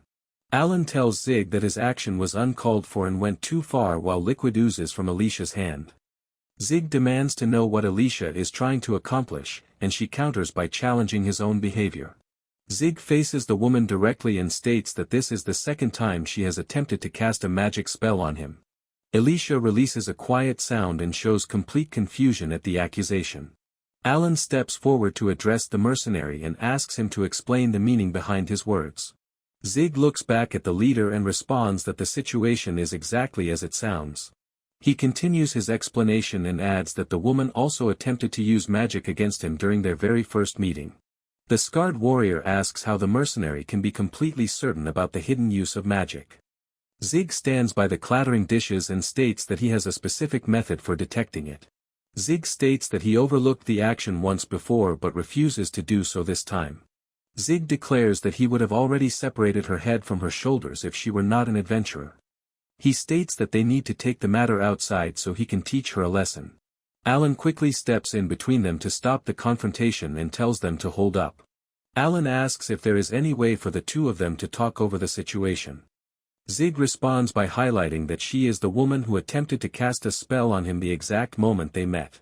Alan explains that he is not calling the mercenary a liar but points out the lack of proof. He notes that everyone will consider the mercenary to be the bad guy under these conditions. Alan states that the exact same negative reputation will follow the mercenary's client, Siasha. Alan adds that he understands the mercenary cannot simply forgive her but asks if he will at least give her a chance to explain the situation. A long silence passes over the table as Siasha remains quiet and the rest of the group waits for the mercenary's decision. Zig gives his verbal agreement to the request, which allows the scarred warrior to let out a breath of relief. Zig states that there is nothing to talk about but notes that the woman owes him one. He adds that he will back down if she agrees to his terms. Alicia looks down and gives her quiet agreement. Alan reflects that things became hectic near the end of the gathering. Outside the tavern, Siasha bows and thanks the leader for the meal, and Alan replies that it was his pleasure. Zig and Siasha walk away together down the quiet city street. Siasha walks behind the mercenary and states that she was completely prepared to help him fight at any moment. Zig reflects that he only intended to threaten the woman and notes that he did not expect Siasha to become so energetic about the confrontation. He considers the situation and notes that he currently faces a much larger problem. Siasha looks at the warrior and asks if there is something on his mind, and Zig confirms that there is. Zig explains that his unease comes from the blindfolded woman's reaction. He concludes that she acted as if he had uncovered a secret that he was never supposed to know. Siasha asks if he knows what kind of spell it was. Zig responds that he does not know because he has never smelled its scent before. Zig adds that if he had to make a guess, it was a type of magic different from an offensive or defensive spell. He lists the types of magic he has encountered previously, which include offensive, defensive, healing, fortification, and perhaps stealth. Zig notes that the magic might have been similar to stealth but possessed a more bitter scent. She states that it is difficult to pinpoint the exact nature of the spell with so little information. Zig decides that he will need to keep the blindfolded woman on his watch list. Siasha announces that she is joining the temporary party that Listy invited her to. She apologizes for leaving Zig alone, and the mercenary replies that it is not a big deal. Zig reflects that he could use a day off once in a while. Later, Zig examines a piece of armor inside a shop and notes that the gauntlet glows after it is struck. He considers whether he can use the item in place of a torch. Zig looks closely at a display case and observes a single coin. The shop assistant smiles and explains that the coin is made out of azure diamond. Zig notes that he has heard about the material before. He explains his understanding that it has the ability to dispel magic. Zig holds the coin and wonders what will happen if the object actually hits something. The shop assistant explains that any part of a spell the coin touches will completely disappear. She adds that it can open holes in offensive and defensive magic, though a small hole will not stay open for long. Zig considers the details and the shop assistant introduces a new possibility. She reflects that spells are sensitive and require constant, precise control. She considers a concealment spell as an example and notes that simply coming into contact with the coin would likely cause a major interference. Zig asks if the coin can be used to interfere with a person who is currently in the middle of casting a spell. The shop assistant listens in silence. The shop assistant shows surprise and agrees that the method sounds like it could work. The assistant explains that the handles on magic gear using azure diamond are manufactured from a different material. She notes that this prevents the item from interfering with the wielder's control over their own spells. The assistant points out that the coin will likely only block a spell for a brief moment. Zig looks at the object with a smile and states that a single moment is all he requires. Zig decides to purchase the coin and confirms that the price is 300,000. The shop assistant thanks him for his business. Zig inspects the glowing coin closely between his gloved fingers. Zig walks out into the crowded city streets and reflects that he needs to test the effectiveness of his new coin. Isana glances over her shoulder while navigating the street. Zig notices the sound of approaching footsteps behind him and pauses in silence. Isana suddenly grabs the mercenary by the shoulder and tells him not to run away simply because he noticed her presence. Zig responds with an irritated grunt. Zig asks what she wants and points out that she looked like she was searching for someone. Isana confirms that she is looking for a person. Isana looks at the warrior and asks if he has seen her child. Zig expresses absolute surprise at the statement that she has a child. Isana immediately admits that she worded her question poorly. Isana clarifies that she is not talking about her own offspring but rather the young members belonging to her clan. Zig asks if the children are simply lost. Isana notes that the situation is complicated. Zig responds that he has not seen any children. He adds that he has other tasks to finish and begins to walk away. Isana tells him to wait a moment and grabs the back of his cloak to halt his movement. Isana states that his female companion is not with him today and offers to hire him for a job. Zig replies that nobody wants to search for lost children regardless of a job offer. Zig advises her to request help from the police and points out that the task requires careful observation rather than physical strength. Isana counters that the authorities do not listen to immigrants, and Zig reminds her that she is a capable second-class adventurer. Isana explains that her own rank is only useful when dealing with the guild leadership and means nothing to the local citizens.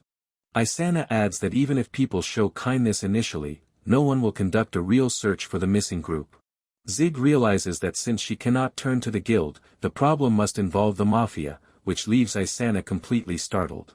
Zig considers that if the mafia chose to target Isana, she would fight back immediately and the criminals would turn the guild into an enemy. Zig concludes that the criminals targeted the immigrant children instead because the police do not prioritize foreigners and the guild rarely assists individuals who are not members. Zig thinks that the others don't want to help. Isana explains that she cannot count on the guild this time. Isana holds on to the mercenary and pleads for his assistance, promising to pay him whatever amount it takes. Zig points out that if he accepts the assignment, he could end up fighting against the mafia.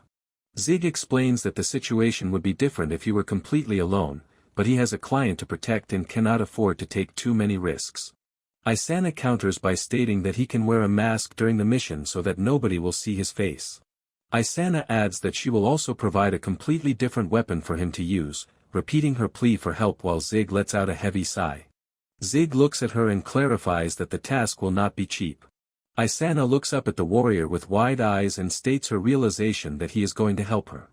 Zig explains that it is always beneficial to be owed a favor, adding that he also wants to replace the money he just spent. Isana stands before the mercenary and brings her hands together to perform a formal sign of respect while Zig watches her in silence. Isana maintains her formal stance and states that she expresses her gratitude on behalf of her clan. A few days ago, the community received several reports about children who were not coming home. The scale of the problem becomes clear as the number of missing individuals amounts to more than 30 children. Zig reflects on the situation and notes that the number is far too large to be explained as a simple case of the children being lost. Isana confirms his thought and states that the children have most likely been kidnapped. Zig inquires if there are any witnesses who saw what happened to the missing group. The local youths stare at the mercenary as he walks past them, while Isana explains that unfortunately they have found no witnesses. Isana opens a large wooden door to the main office and calls out to the chief as she enters the room with Zig behind her. She stands before the older man and announces that she has successfully returned. The chief welcomes her back by praising her hard work and asks if she has uncovered any clues during her search. Isana sincerely apologizes to the chief and explains that she still does not know where the children are located. The chief acknowledges the statement and asks about the identity of the man standing beside her. Isana clarifies that the newcomer is an ally and notes that she hired him to help the clan with their current problem. The mercenary identifies himself as Zig and states his occupation. The chief offers his gratitude to the visitor, but a young clan member interrupts to ask the leader for permission to speak. The young man states that the group does not require outside assistance to handle this situation. The youth adds that he is completely against having a random stranger help them with their tasks. The chief answers that Isana does not share that viewpoint, which is why she brought the mercenary to the meeting, while the young man tries to argue back. The chief directs a sharp look at the youth and orders him to know his place. The young elf flinches from the stern reprimand. The chief asks the mercenary to forgive the youth's outburst because he is still young, and requests that they do their best to find the missing children. Zig stands near the exit and gives a brief statement confirming that he understands the assignment. As they leave the room, Isana advises the mercenary not to think too badly of her people. Isana explains that the members of her clan are simply desperate to protect their home. Zig states that he has no interest in their feelings and adds that he would rather know their plan of action while they wait for the messenger to arrive. Isana suggests that they get something to eat for the time being as they move into a dining area. Isana holds a menu with unique writing and asks Zig what he wants to eat, noting her uncertainty about whether he can read the text. Zig replies that he will have the exact same meal she chooses. The waitress notes their choice and states that she will bring the order out immediately. When the meal arrives, Isana explains that it is their custom to serve many small dishes filled with different types of food instead of a single item. Zig looks at the table and notes that being able to taste a little of everything is a good arrangement. The waitress serves another dish to the table and states that she has brought their order. The waitress places a separate plate containing several insect larvae on the table directly in front of the mercenary. Zig looks down at the plate filled with large, cooked insect larvae served as part of the meal. Isana stands up quickly with a loud clatter as she notices the dish, while Zig calmly picks up one of the larvae with his chopsticks. Isana looks at the waitress and demands to know the meaning of the dish. The waitress responds that this specific dish is the perfect meal for an outsider. Isana yells at the waitress to listen to her, but Zig turns to her and asks what the problem is. Isana shouts in disbelief as she watches Zig place the larva inside his mouth and chew. Zig continues to chew his food calmly and states that it tastes good while expressing confusion at her reaction. Zig continues eating and remarks that the food tastes very different when it is cooked. Isana notes his comment about cooking the food. Zig explains that a long battle once cut their food supplies short and these insects were a big help. Isana states her assumption that they cooked the insects back then. Zig responds that they were setting up an ambush at the time. Zig adds that because of the ambush they had to eat the insects raw. Zig tells the waitress that he expects her other dishes will be good too and notes that he looks forward to trying them, while Isana covers her face. A male elf approaches the table and requests a moment of their time. Isana identifies the newcomer as Shua and states that she did not expect him to act as the messenger. Shua explains that the chief asked him to inform them of all the details. Shua observes that hiring a mercenary is a unique choice. Isana introduces her companion and states that his name is Zig. Isana states that she will personally vouch for his abilities and prompts the messenger to continue. Shua explains that the abductions only occur after dark and continue until early morning. He adds that by the time anyone realizes what has happened, the children are nowhere to be found because there are no witnesses or suspicious persons to point out. Isana considers the possibility that the kidnappers are highly skilled in stealth, though she notes that this explanation does not fully make sense either. Isana points out that considering the high number of children who have been abducted, it seems impossible for the culprits to completely avoid being seen, and Shua expresses his agreement with her logic. Zig states his curiosity regarding the situation and asks about the location of the clan's other specialists. Shua clarifies that everyone is currently out doing jobs away from the clan. Isana looks down and adds that the only people currently available to take action on this matter are herself and one other person.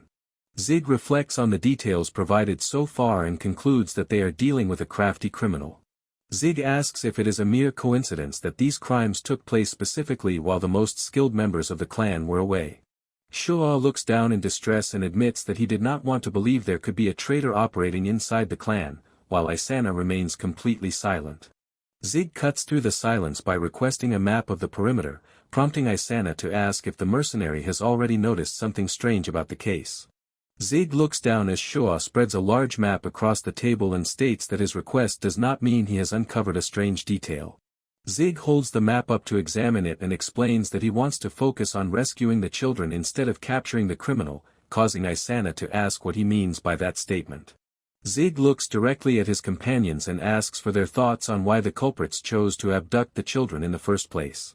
Shua suggests that the kidnappers perhaps intend to use them as hostages, but Zig counters by highlighting the oddity of taking over 30 children without making any demands. Zig notes that managing a large number of hostages is a heavy burden and explains that while inter-country negotiations are a different matter, the golden rule for dealing with hostages is always prioritizing quality over quantity. The mercenary stares ahead sharply and concludes that the perpetrators were more than likely after the children themselves. He identifies the true nature of the operation as a slave trade targeting the young clan members. Shua and Isana are frozen in silence as the terrible realization causes them both to gasp in horror. Shua stammers that such a scenario cannot be true before pausing to reconsider, while Isana wonders if targeting their clan would be far too risky for common criminals. Zig addresses his companions and states plainly that they are weak. Isana and Shua look on in surprise before Shua breaks into loud laughter, waving his hands and calling the mercenary quite the comedian. Showa explains that their group has many skilled individuals and notes that not even the mafia would challenge them so readily under normal conditions. Showa lowers his gaze and reflects that this might be the first time anyone has ever called them weak. Showa faces the mercenary and concedes that while Zig might be strong, he asks if the warrior is truly strong enough to mock them for their current struggles. Zig stands by his assessment and declares that the facts speak for themselves, pointing out that the clan is relying on an outsider because they cannot handle this problem on their own. Zig looks back down at the map and explains that under normal circumstances, the military would have already taken action after so many children went missing. Showa struggles to respond as Zig continues, stating that the criminals view the clan as an easy target because nobody in authority cares about them.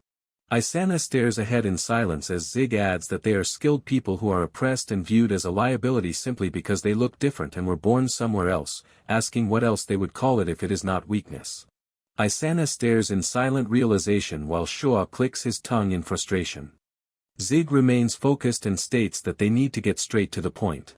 Zig explains that if the criminals intend to sell the children into slavery, they will require a secure location to safely store their captives. Showa considers this and asks if the children would simply be sold off immediately after being kidnapped. Zig states that if the captives do not include anyone of high value, it is much more cost-effective for the smugglers to ship everyone out all at once. Zig notes that living people are rarely as cooperative as inanimate objects, so the traders will likely gather a full group before packing them into a carriage. Isana understands the reasoning and concludes that this is why the mercenary wants to find their current location. Zig looks over the map and asks if there are any vacant buildings in the local area. Showa pauses to think before picking up a brush to mark several potential locations on the map. Zig notes that the culprits will need either an isolated spot where people cannot hear the children or a place that is extremely far away. Showa begins crossing out certain options on the paper.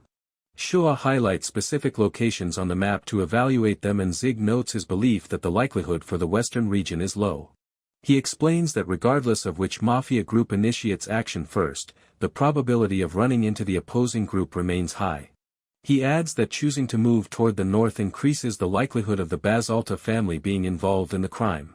Zig evaluates the situation and raises the possibility that the two criminal factions are working together, while Showa responds that he cannot deny that outcome. Showa clarifies that while unspoken non-interference agreements exist between the factions, there has never been a recorded case where they openly joined forces. Zig absorbs the explanation and declares that the information officially settles the matter. Isana and Showa look toward the mercenary in silence as they await his next move. Zig taps his finger directly onto a circled location on the paper and states his plan to investigate the northern area tonight. Zig sits at the table looking over the map and asks if the clan can call in their other specialists to assist. Isana looks down with a worried expression while Showa stands nearby in silence. Isana hesitates and says she believes the person would cooperate but expresses clear doubt. Zig asks if there is a problem with the individual. Isana explains that the specialist works as a bounty hunter and adds that the man specifically hunts people. Zig looks at her and remarks that they are the same in that regard. Isana nervously admits that the statement might be true, prompting Zig to ask if the bounty hunter is strong. Isana looks ahead with a serious expression and states that the person is still young and a genius. She pauses before continuing her explanation. Isana reveals that the genius actually enjoys killing people. Outside the building, the young elf specialist smiles and states his surprise that the clan sought outside help and his amazement that someone accepted the offer. The young elf asks the mercenary how much money he is receiving or if Isana allowed the warrior to sleep with her. Isana flinches in sudden anger and shouts the name Rika to reprimand him. Zig remains completely calm and answers that he is being paid enough considering the risk. He adds that the current job is far too easy for him to sleep with her, leaving Isana standing next to him in shock. The young elf shows brief surprise at the mercenary's calm response. Zig introduces himself and notes that the youth appears strong just as the others described. Rika gestures with his hand and remarks that the clan members must have told the mercenary more details about him. Zig looks back calmly and responds that he does not have any issue with the information he received. Rika grins widely and states that the mercenary must be crazy if he truly finds nothing wrong with his background. Rika spreads his arms wide against the backdrop of the village and openly declares that he derives pleasure from killing. Isana, Zig, Shoa, and the other clan members listen to the declaration in absolute silence. Zig faces the youth directly and observes that the specialist simply loves to kill. Rika maintains his wide smile and confirms that he thoroughly enjoys the act. Zig crosses his arms and explains that denying a fact changes nothing, meaning a person must simply learn how to live with their reality. Isana looks at the mercenary with a look of complete confusion and states that she does not understand his reasoning. Zig explains that a person can either choose to give in to the violent impulse or hold it back. Zig describes how giving in is the easiest path, where a person simply kills women, children, or the elderly to their heart's content. Zig notes that the alternative is holding back, but explains that an individual will eventually reach their limit depending on how much they restrain themselves. He points out that the impulse to kill is normally not very strong but can suddenly flare up, and he asks if they have ever heard a common phrase about such events. Zig recites the phrase about how a culprit never seemed like the kind of person to commit a crime, while Isana argues that a person is in a terrible situation regardless of which option they choose.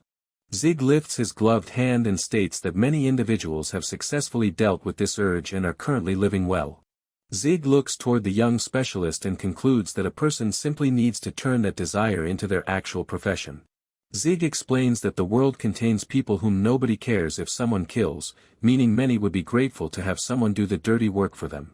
Zig adds that no one will complain if a person targets lowlifes as a hobby while making a profit at the same time, leaving Isana and the others in uncomfortable silence. Zig states that he is impressed by how the youth faced his impulses at a young age and adds that the specialist has incredible willpower. Rika stands in silence for a moment before letting out a quiet laugh. He looks back with a wide grin and states that the mercenary is completely out of his mind. Rika notes that Zig does not seem the least bit concerned about working alongside a person like him. Zig explains that he was actually considered one of the more normal individuals back in his old mercenary group. Rika extends his hand and agrees to humor the warrior for free because of how unhinged the mercenary seems. Zig shakes hands with the young specialist and gives his thanks to seal their agreement. The chief watches them depart and states that the clan might have made a mistake by choosing to rely on them, as the scene shifts to a large building under the night sky. Zig examines the stone path leading to the building and concludes that their assessment about the location was correct. Zig wears a cloth mask to conceal his identity as he stands near the perimeter with Isana. Shoa observes that many individuals have traveled in and out of the area but points out the total absence of children's footprints. Isana touches the entrance and notes that the captives were likely carried inside as a clattering sound comes from the door. Zig clenches his hand into a fist near the gateway. Isana suddenly commands the group to stand back as she positions herself directly in front of the wooden entrance. Isana swings her blade with a sharp sound to slice through the lock securing the gate while Zig, Rika, and Shoa watch her move. Isana states that the children will be in danger if their presence is discovered, concluding that they must proceed with extreme caution as the broken wooden pieces crack and fall inside the dark entrance. The team will infiltrate the facility in pairs and split up to search for the children, prompting Zig to give a brief confirmation. Isana and Shoa walk down a long hallway together while keeping in mind that rescuing the children takes priority over confronting the culprits. Isana peers through a window and reflects that the sheer number of children makes an immediate rescue of the entire group highly difficult. The final plan requires the scouts to report directly to the primary rescue squad stationed at a separate location in the woods the moment they find the captives. Isana glances inside a room as the narration notes that the other group will stay behind to protect the children. They find the room empty and continue walking down the corridor where Shoa addresses Isana. Isana stares ahead and Shoa states that the man is too dangerous. Isana asks if he means Rika but Shoa corrects her to specify the mercenary, adding that he understands the logic behind the warrior's position. Shoa points out that his opinion of Rika has changed to some extent, explaining that he respects the youth for resisting his strong urges and avoiding a fatal mistake. Shoa pauses and indicates that there is a different problem to consider. Shoa states that something is incorrect about the mercenary and wonders what kind of upbringing the man experienced to arrive at his conclusion. Shoa reflects that he has seen many lunatics and evildoers but notes that the mercenary is nothing like any of those individuals. Showa states his certainty that the mercenary will eventually reveal his hostility and turn his weapon against the clan without a second thought, prompting Isana to agree that his assessment is likely correct. Showa argues that if they do not know when the mercenary will turn on them, they should take action immediately. Isana firmly orders him to stop. Isana warns that the warrior will not stop at anything to eliminate them if they make a mistake. She notes that he will not do anything rash as long as they do not try to harm him. She focuses her attention and adds that she is also keeping a close watch on the mercenary's movements. Showa turns his head quickly toward a sound in the dark hallway and states that it sounded like a child's voice. Isana agrees that the sound is highly likely a child and tells Showa that they need to move forward. Isana and Showa stand inside a massive hall with high wooden pillars and look toward a large set of closed double doors ahead of them. Showa and Isana cautiously open the heavy doors to peer inside a pitch-black storage room filled with tall shelves. Isana creates a small glowing light at the tip of her finger to illuminate the dark floor, revealing scattered pieces of wood and debris. They stare into the darkness with wide eyes as Isana expresses her immediate confusion regarding what lies directly ahead of them. The light reveals a large group of children lying motionless on the ground at the back of the room, causing them to look down at the scene. Showa lifts one of the small children into his arms and states his belief that the captives have been put to sleep with drugs. Isana tends to another child nearby and notes that the victims are thankfully only unconscious. Showa looks across the room and observes that the total number of children hidden inside the space appears slightly higher than the initial reports indicated. Isana realizes that the culprits have successfully kidnapped even more victims than the clan originally believed. Isana looks back from his position on the floor and suggests that they immediately meet up with Zig and the rest of the rescue squad. The companions reunite inside the facility where Zig listens to the update and notes that the head count of the children matches up with their findings. Isana states that she will call for the rescue squad and tells the others to keep the children safe. Zig confirms that he understands the instructions. Rika pauses to consider the situation in silence. Zig notices his reaction and requests to know the problem. Rika addresses Zig and Isana to state his understanding that they came to this specific room because they heard the children speaking. Isana confirms his statement and asks for the reason behind his observation. Rika points out that all of the children are currently sleeping and notes the mystery of whose voice they actually heard. Isana and the others remain silent as they realize the contradiction. An unexpected voice speaks up from the darkness near the back of the room to call for the attention of the group. One of the older youths stands up among the captives and apologizes while explaining that a small group of them has actually been awake. The youth clarifies that they woke up without knowing their location and were actively discussing a plan to escape because the door was locked. Isana concludes that their conversation must have been the source of the voice she heard earlier. She requests an explanation for why they chose to pretend to be asleep when the group arrived. The elf youth explains that they hid their consciousness because they feared the kidnappers had returned.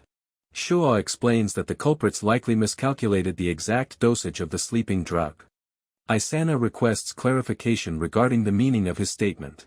Showa notes that children are highly sensitive to sleeping drugs. He adds that using too much can cause permanent damage or result in death in the worst case. Showa places his hand on the youth's head and states that help is coming for them now. Showa asks if the youth can hold out for a little longer, prompting a silent nod from the boy. The youth then watches the adults move toward the doorway. The youth asks about the remaining duration before the arrival of the rescue squad. Rika pauses to calculate the time. Zig cuts in from across the room and states that the squad should arrive in about 1 hour. Rika smiles and confirms that the wait will indeed be approximately 1 hour. The youth notes that an hour is a long time to wait. Rika agrees with the statement and clarifies that they will remain there to protect the children in the meantime. Zig asks the elf youth if he can remember any details about the people who kidnapped them. He focuses on the boy and asks if he remembers specific things like their faces. The youth explains that he does not remember anything because everything went dark while he was walking home, and he simply woke up inside the facility. Suddenly, Zig tosses a coin. The youth looks up at the masked mercenary and requests to know the reason for the cloth wrapped around his face. Zig answers that he has his own reasons for hiding his face. Rika turns away and asks the mercenary for his opinion on the current situation. Zig states that the mafia is definitely involved because the slave trade is a highly profitable business that requires a strong organization to manage. He clarifies that the operation involves far too much work for common criminals to handle. Rika reflects that authorities rarely bother to search when a few immigrants go missing, and notes that the criminals have a very keen sense for choosing their targets. Zig observes that the kidnapping remains a risky move, particularly because the members of Jinsuya are well trained in combat. Rika considers the possibility that a group of extremists decided to take action completely on their own. Zig explains that the current methods are far too straightforward for a top leader to employ. Rika wonders if the mafia currently suffers from poor leadership. Zig states that it is difficult to imagine a mafia organization possessing perfect unity, prompting Rika to agree with his point. Zig notes that if they use this incident to their advantage, they can successfully distract the enemy from their ultimate goal. Rika experiences a sudden realization and concludes that if the culprits are indeed acting alone, the group can simply leak the information to the rest of the mafia. Rika states that learning how to stir up trouble within the enemy ranks might be the best method for handling their future operations. Rika remarks that the mercenary is quite cold, and Zig calmly responds that the internal conflict of the mafia is simply not his problem. Zig mentions hearing about a fierce competition to become the next mafia leader, noting that an internal conflict would likely leave the criminals with no time to bother the immigrants anymore. Rika concedes that the mercenary is correct, while Zig focuses his attention on the group and prepares to speak next. Zig commands the awake youths to get ready to move out of the room immediately. He stands before the children and announces that the rescue squad should actually arrive in about 5 minutes. The youths express absolute shock at the sudden change in the arrival time. The main youth points out that the mercenary previously stated it would take an hour, prompting Zig to ask if they are unhappy with the faster arrival, which the youth clarifies is not the case. Zig turns back to his companion and requests his assessment of the children. Rika smiles and states his conclusion that the conscious youths are all guilty. The surrounding companions stand as dark silhouettes while the main elf youth stares ahead in complete silence. The elf youth draws a hidden knife and admits that he did not expect the group to realize the truth, asking when the mercenary discovered their deception. Meanwhile, Zig reaches back to grip his weapon. Zig sweeps his large blade through the air as another rogue youth lunges forward to attack. He quickly intercepts the strike, locking blades with the opponent with a loud metallic clash that catches the attacker by surprise. The force of the defense sends the rogue youth crashing into a pile of wooden crates, smashing the structures apart as he falls to the ground. The lead elf youth watches the defeat of his companion in silence. Zig rests his large weapon across his shoulder and states that a professional has no reason to answer the boy's question. The masked mercenary stands ready beside the young elf bounty hunter, who holds his twin blades with a confident smile. Suddenly, 2 rogue youths launch rapid attacks, dashing across the storage room toward the defenders. One of the charging attackers throws a large knife directly through the open space between the shelves. Multiple opponents advance quickly from different sides as the mercenary looks back and notices the helpless, unconscious children resting on the floor right behind him. The mercenary realizes that the thrown knife will strike the sleeping children if he chooses to dodge. He stands his ground and uses his large blade to swat the weapon aside with a sharp metallic clang. 2 more attackers rush forward together with their knives drawn, forcing the mercenary to hold his heavy weapon steady while preparing his other hand.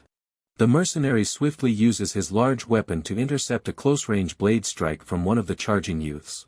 The enemy attacker unleashes another wide swing, but the mercenary watches the weapon movement with absolute calmness. The mercenary reaches out and grabs the attacker by the wrist, clenching his gloved hand tightly to completely stop the strike in its tracks.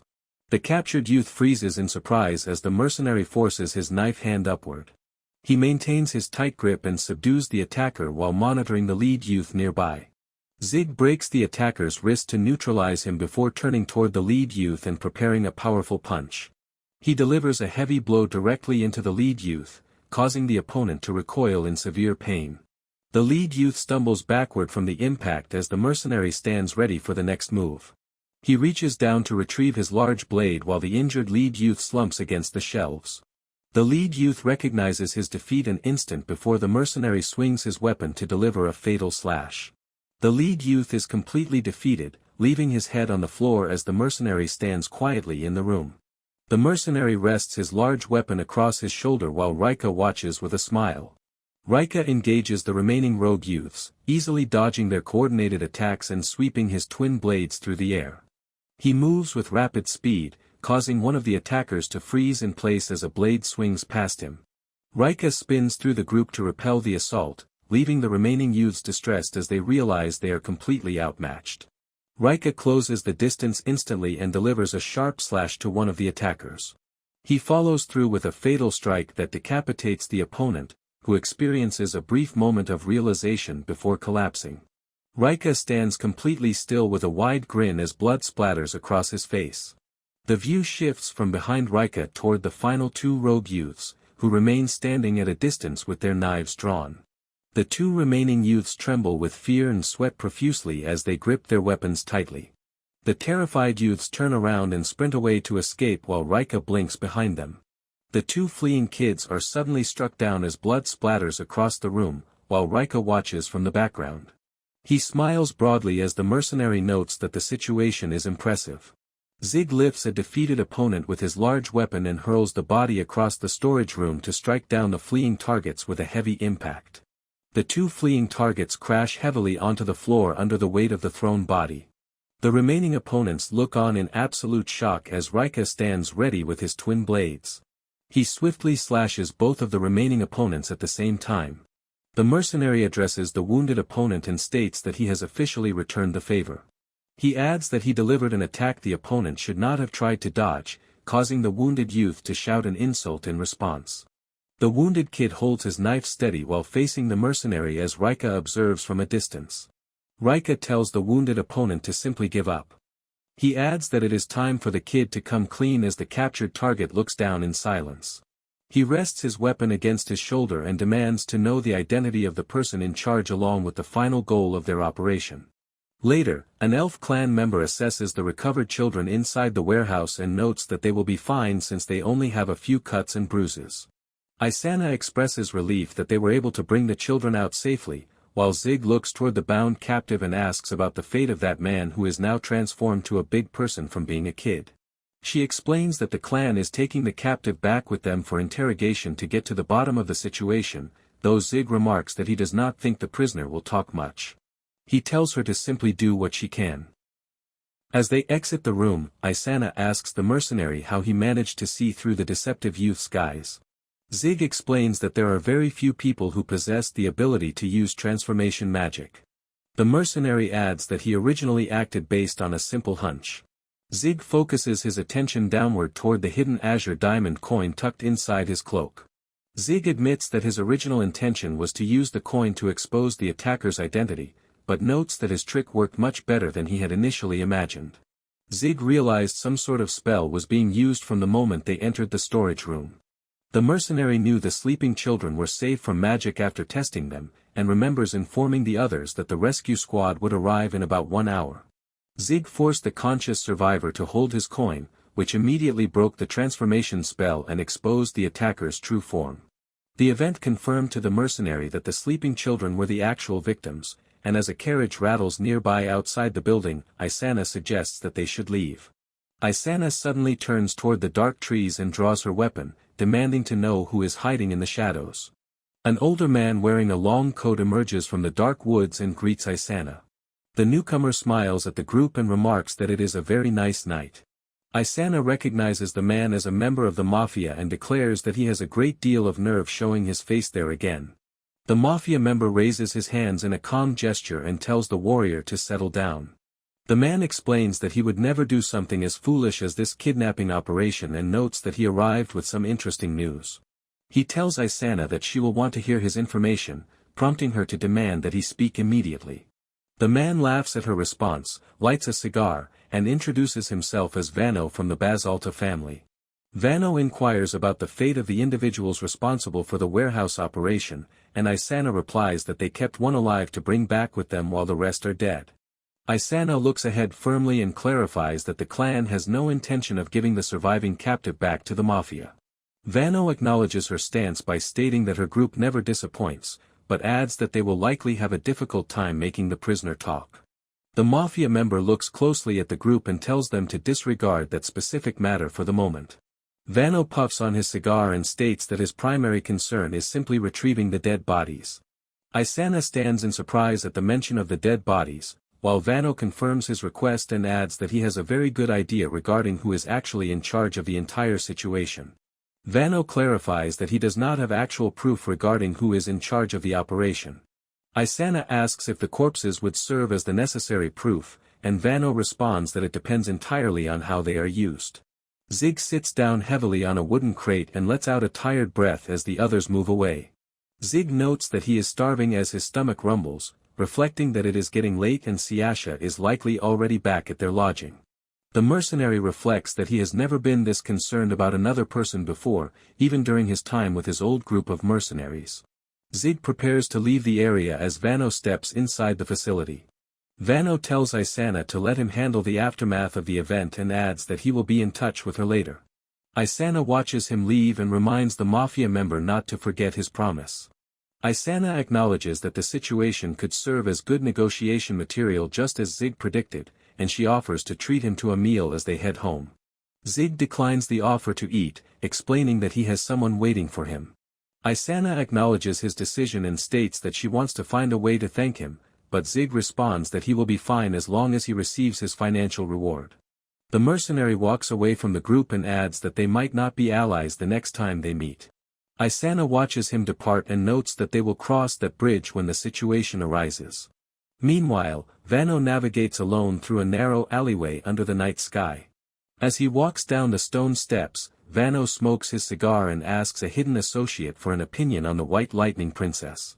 A voice from a dark doorway responds that the warrior is likely even better than the rumors state. The cloaked figure inside the dark doorway explains that she even managed to notice their presence. Vano remarks that the capability is impressive and asks if the associate can eliminate her when the time comes. The cloaked associate states that a head-on confrontation will not be easy, prompting Vano to ask about the possibility of an attack from behind. The associate explains that an ambush from behind might yield a 50% chance of success. The cloaked figure adds that those odds are only possible after making considerable preparations, causing Vano to express his surprise. Vano notes that he was correct to take a friendly approach because dealing with her alone is already more than he can handle. Vano reflects internally that the plan created by the extremists was actually quite good. Vano considers how the kidnapping of the immigrant children was destroying their community while their cries for help were ignored, driving the clan into a corner to achieve the ultimate goal of forcing them to leave the city. Vano states that he remains somewhat concerned regarding how quickly the clan managed to handle the situation. Vano observes that the clan normally does not do well with roundabout methods, making it unusual that they quickly recognized the slave trade operation and resolved the issue without suffering any casualties. Vano concludes that people simply become stronger after they are backed into a corner as he continues down the alleyway. The cloaked associate asks for a moment of Vano's time, causing the mafia member to pause and listen. Vano looks toward the associate and asks if there is something else currently on his mind. The cloaked figure inquires about the identity of the other man who accompanied Isana, prompting Vano to realize she means the large individual who was hiding his face. Vano considers the detail and notes that the man might have indeed assisted the warrior.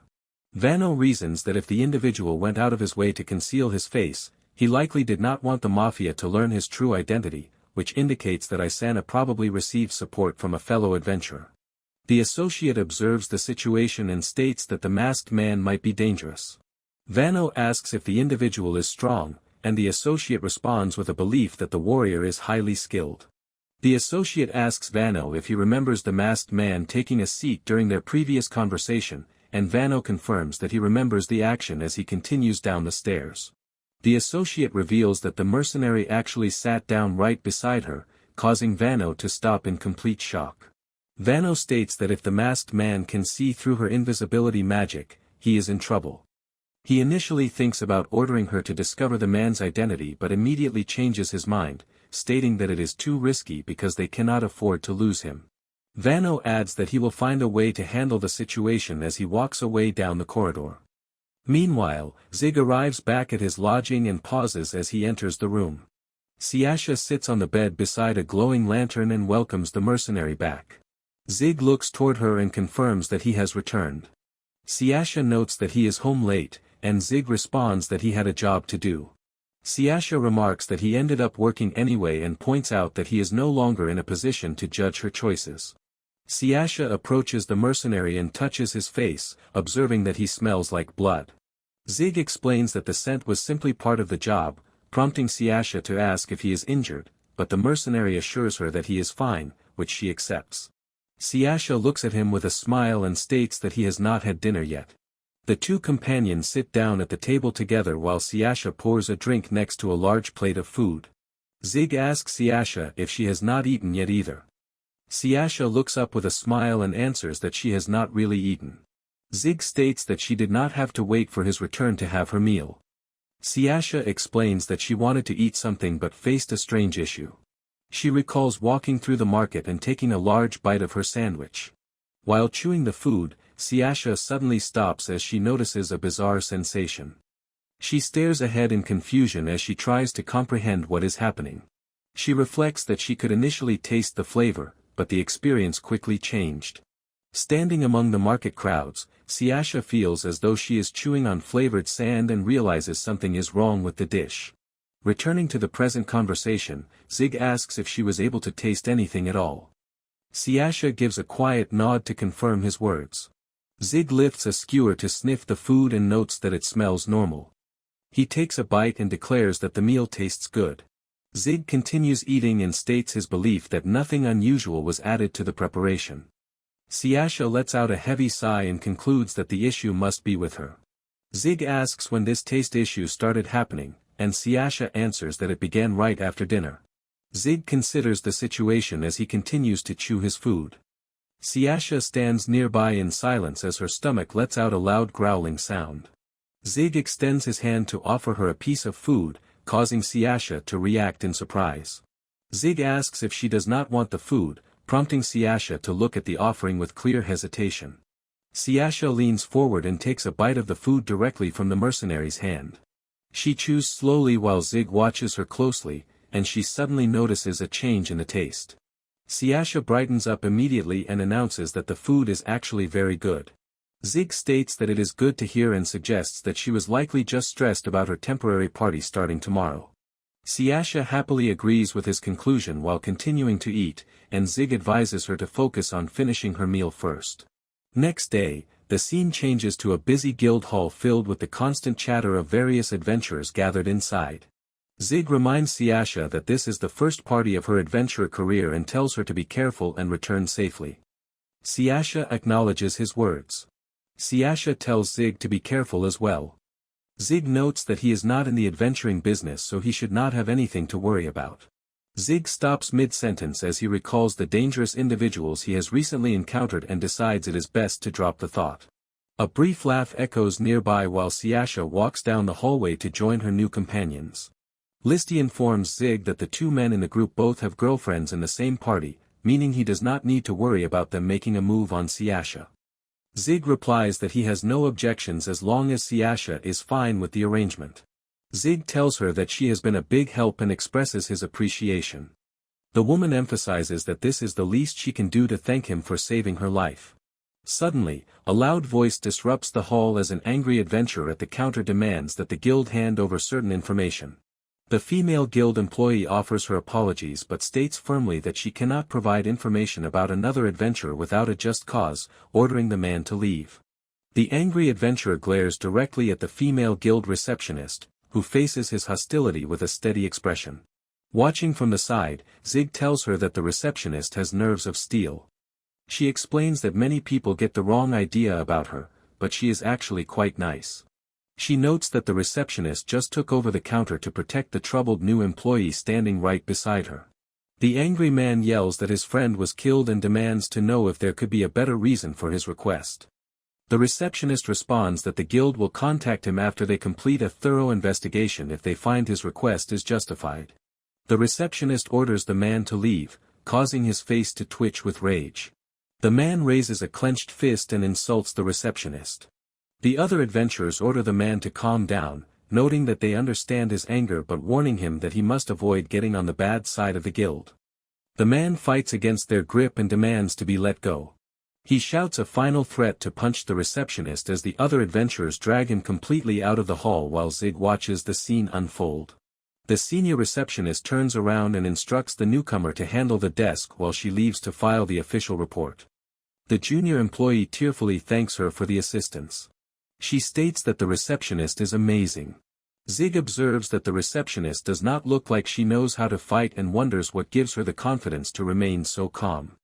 Listy asks if Zig could easily handle a troublemaker like that man.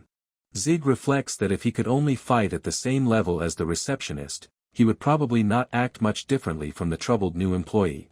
He tells her to put that matter aside and asks if she heard what the angry adventurer said. She confirms that an adventurer was killed, adding that it sounds like the perpetrator was someone from the local area. Zig asks if this type of event happens frequently, and she responds that it occurs every so often.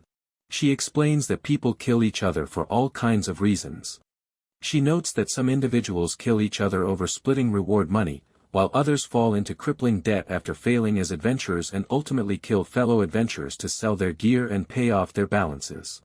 Listy states that there are some simple ways to avoid being targeted. She notes that a person must either become strong or join a clan to use as a reliable backing. Everyone in the clan will recognize a member as their comrade. If anyone lays a hand on a member, the entire clan cannot ignore the action, which serves as a deterrent against being attacked. Zig asks if the man who was killed was not a member of a clan, and she clarifies that this is actually not the case. She explains that the angry man from earlier belonged to a clan, meaning the victim likely did as well, while Zig notes his belief that clans prevented such attacks. She states that many people will try to seek revenge just like the man from earlier, concluding that the murder was a very risky move.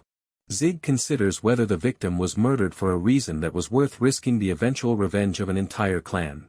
She notes that while it is unlikely, someone could have also simply murdered the man on a sudden impulse. Zig reflects that even adventurers kill other adventurers, remembering that in his past, killing someone to defend himself simply ended the matter. He recalls that if someone pointed a blade at him, finishing them off was an expected outcome that nobody ever judged or questioned. Zig realizes that he would not care about the consequences if he were alone, but acting recklessly would cause trouble for his client Siasha. He concludes that if he does not take action regarding this matter, the killings will probably continue to happen. Zig sighs and states that the entire situation is a major pain. Zig reflects on how easy he made things sound when speaking to Siasha and Isana, noting that he now needs to change his own methods as well. The scene shifts to an armor shop as Zig considers his reward money from Alan and Isana, thinking that the cash is burning a hole in his pocket. He remembers that Isana was short on funds, which is why he obtained his payment directly from her chief instead. Zig thinks about securing proper gear for future battles with demon beasts when a female shop assistant approaches him from behind and asks if she can help him find an item. The assistant considers his criteria and asks if he is looking for something durable that does not restrict movement and remains reasonably priced. Zig apologizes for asking for too much while privately thinking that if she actually had lightweight, durable, and cheap equipment, she would not be struggling to run a shop. The assistant proudly states that she has just the right thing for him, leaving Zig thoroughly shocked by her quick response. Zig suspects there must be a catch because a transaction is rarely that easy, while the smiling assistant invites him to take a closer look at the item. The assistant explains that the outer layer of the armor itself is not very strong, but it can be rapidly strengthened by channeling mana through it. She adds that the price is much more affordable than other armor that is equally robust. The assistant notes that on the downside, the gear takes a considerable amount of mana and remains extremely fragile without channeling any mana. The assistant asks if the armor does not suit his needs, prompting Zig to raise his hand and reply that it is not the issue. Zig explains that he did not mention it earlier but he cannot use magic items. The assistant responds that if he is concerned about his mana pool, she recommends carrying around a mana supplement. Zig realizes that he needs to explain his situation at least a little bit if he intends to use this store for a long time, noting that they might have a major misunderstanding without proper communication. Zig tells the assistant to keep what he is about to state strictly between them. The assistant remains silent for a moment before confirming that she understands and will protect customer confidentiality. Zig looks back at her and reveals plainly that he does not have any mana. Zig wonders silently why he must make a big deal out of a situation that sounds entirely normal to him. The assistant covers her mouth and asks if he is being serious. The assistant considers how the mercenary has managed to survive this far and reflects that it makes sense that he wants to hide his secret. The assistant states that she understands his concern and adds that she will not pry into his personal details. She explains that she will reconsider her armor recommendations after putting his unique condition into consideration. Zig expresses his thanks to the employee as he turns his attention back to the shop displays. She observes the massive sword on his back and asks if he has been utilizing that weapon without any active body enhancements. Zig answers that he has been using the weapon solely with his own physical strength, leaving the assistant to state that she now understands. The shop counter displays various armor types that are categorized as expensive, durable but hard to move, or lightweight but fragile. The assistant looks over the collection and notes that in his current price range, they cannot avoid the equipment getting larger if they want durability. Zig concludes that he will have to increase his budget to find the right equipment. The shop assistant apologizes for the lack of options, but Zig reassures her that it is fine. Zig adjusts his weapon and notes that if nothing else, he has found some good gear for his partner. The shop display features a specialized coat designed as armor for mages that can be strengthened by channeling mana through the fabric. Zig decides internally that he will bring Siasha to the store next time. Meanwhile, the assistant explains that because mage armor lacks natural durability, these items tend to consume a large amount of mana. She assistant warns that a miscalculation in mana distribution between attack and defense can leave a person highly vulnerable, prompting her to ask if his partner possesses an adequate amount of mana. Zig hesitates as he considers the statement. Zig reflects on past battles and realizes that they do not need to worry about that problem because he has never seen Siasha run into any issues with her mana. He considers that her very nature as a witch remains highly mysterious, even on a continent where the use of magic comes naturally to everyone. Zig reflects that after observing the local mages and comparing their spells to Siasha's abilities, he can now make a fairly accurate guess regarding her true power. Zig reflects that if the armor's mana consumption is only mild or moderately inefficient, it should not be a problem for Siasha. He decides that he wants to prioritize upgrading her defense. Zig addresses the shop assistant, stating that his search is finished for the day and announcing his plan to return next time with his partner. Zig apologizes for taking up her time, and the shop assistant responds with an apology for not being able to provide more help. The assistant promises to prepare armor suitable for a female mage before his next visit as Zig departs from the store. Entering a different shop, Zig examines a piece of footwear and notes that the material is thick enough. The young shop clerk watches the mercenary and reflects that he has never seen someone so passionate about getting the right footwear. The clerk states that he always pictured adventurers caring about nothing except weapons and similar gear. Zig calls that notion ridiculous and explains that proper footwear is far more important than a lousy weapon, prompting the clerk to express complete surprise at his reasoning. Zig tells the young clerk to think about the situation carefully. Zig explains that a person can still fight without a weapon and can still run even if their arms do not work, but they can do neither if their legs stop working. The clerk concedes the point. Zig continues that anyone who cannot move is forced to wait for either help or death, adding that he is not positive enough to rely on outside assistance. Zig states that help might never arrive at all. He recalls a lesson drilled into him by veteran mercenaries to protect his legs at all costs unless it requires his life. In his memory, the soldiers declared that a person can escape alone as long as their legs function, questioning how many men are needed just to execute a retreat. The veteran ordered those who could not walk to die instead so the group could minimize their losses to a single casualty.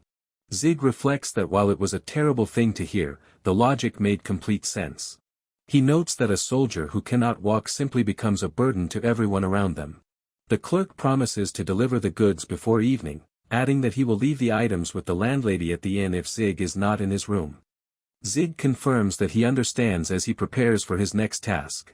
Zig reflects on his desire to find connections to a local informant. He remembers that during his last attempt to find an informant, Isana got in his way and forced him to drop the matter. Zig lets out a sigh while walking down the street, noting that he has been putting the task off due to a lack of free time, especially since his recent job with Isana occupied his entire day. He realizes that Isana constantly disrupts his plans before he can even get started. Zig considers that the main reason people choose to avoid Isana might simply be because she is a troublemaker. As Zig continues down the quiet alleyway, he casts a quick glance behind him. The sound of approaching footsteps causes Zig to stop in his tracks as a man walks toward him, stating that he is glad to have finally located the mercenary. The stranger politely asks if he can have a moment of Zig's time. Zig responds with a steady glare and asks if the man needs something from him, while the stranger smiles back through his glasses. The smiling man introduces himself as Kasakabe. He states that he manages the administrative affairs for an adventurer clan called Watatsumi. Kasakabe asks the mercenary to confirm if he is indeed Zig Crane, and Zig answers that his assumption is correct. Kasakabe explains that his clan is currently searching for talented new members. Because of this ongoing search, Kasakabe expresses his desire to extend an invitation to Siasha. Kasakabe notes that the invitation is due to the remarkable accomplishments Siasha has been making recently. Zig states that he is not Siasha's manager. Kasakabe explains that the young woman instructed him to speak with the mercenary directly, leaving Zig silent. Kasakabe invites the mercenary to visit their clan house so he can explain the situation in full detail. Zig lets out a sigh and reflects that this option is better than Siasha making a final decision completely on her own. Zig agrees to accompany the administrator just to hear the details of the offer. Kasakabe presents the large stone building ahead of them as the Watatsumi clan house. Zig notes that the building is quite large and inquires if the clan is famous. Kasakabe responds that their organization is considered above average overall. Kasakabe explains that they possess powerful veteran adventurers but remain lacking compared to the top clans because they assign most of the work to the veterans to cover for the beginners. Kasakabe adds that their name currently remains in obscurity because of their heavy focus on training new members. Zig asks if that arrangement causes frustration among the long-time members, noting that the strategy seems to favor the young blood to the point of taking advantage of the veteran adventurers. Zig listens to the nearby chatter inside the building and reflects internally that he cannot imagine everyone in this location enjoying the current arrangement. Zig observes his surroundings and states that the place is surprisingly clean. Kasakabe explains that the higher-ups love to keep it tidy. Zig adds that good hygiene is important. A young clan member approaches the group and welcomes Kasakabe back before gesturing towards Zig to ask if this is the man. Kasakabe confirms his statement. Kasakabe quietly instructs the young member to treat the guest with the utmost respect, prompting a brief nod of understanding from the boy. The young clan member steps forward and requests to hold on to the mercenary's large weapon. Zig prepares to hand over his sword and warns the boy that the weapon is very heavy, while the youth confirms that he is ready to take it. The young member suddenly stumbles under the immense weight of the massive twin blade as it shifts downward with a sharp movement.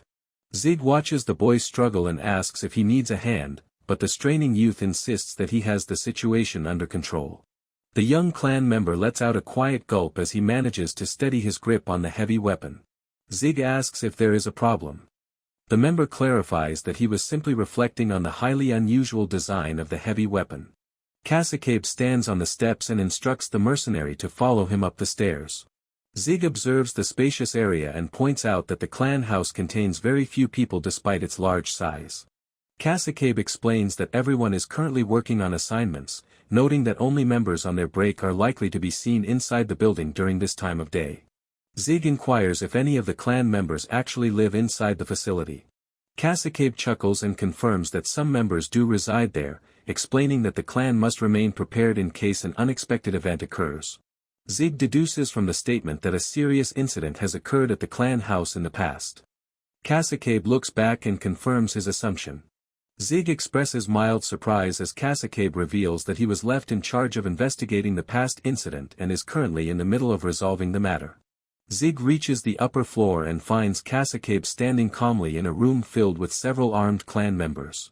Zig watches as the armed clan members stand ready at the top of the stairs.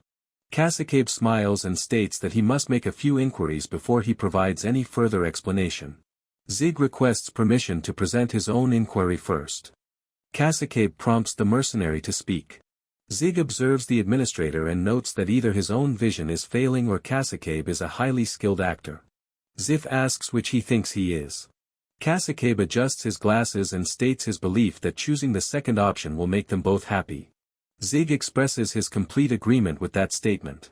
Zig crosses his arms while surrounded by the armed men and demands to know what the group wants from him.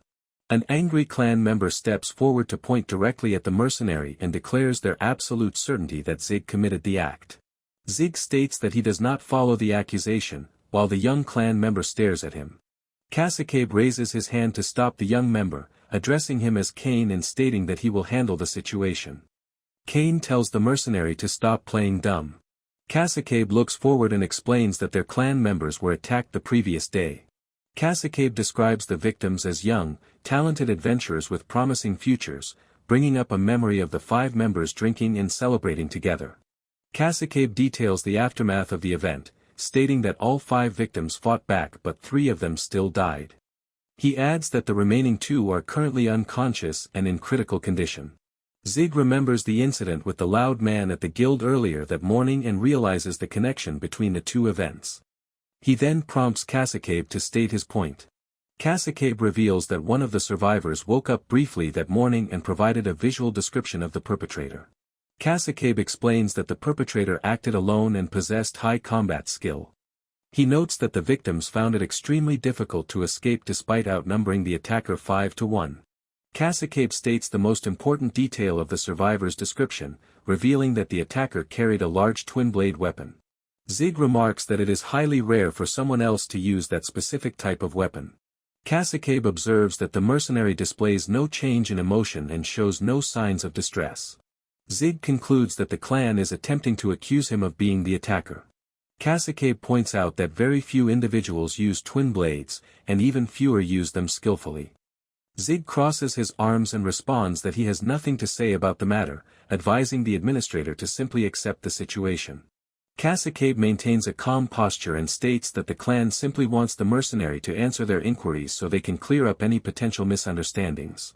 Kasakabe requests to know what the mercenary was doing the previous day.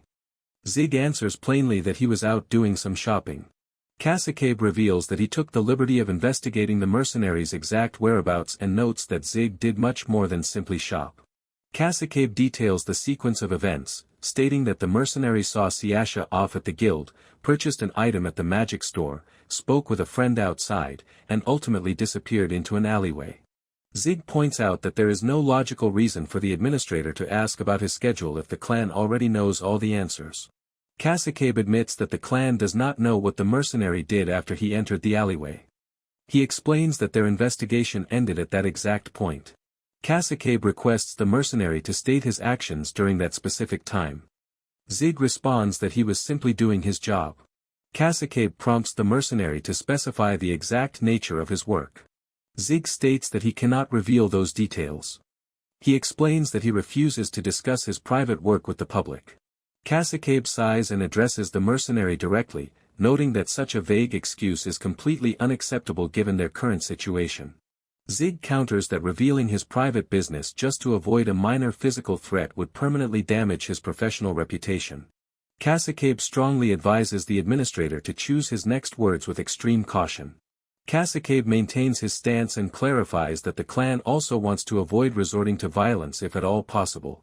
Kasakabe points out that as a mercenary, Zig sometimes accepts jobs that require him to kill other people, prompting the man to confirm this established fact. Zig states that the assessment is not exactly correct. Kasakabe asks the mercenary to explain what he means by that statement. Zig clarifies that he does not do this only sometimes. He states that his actual job is to kill people. Kasakabe listens to the statement and calmly notes his understanding.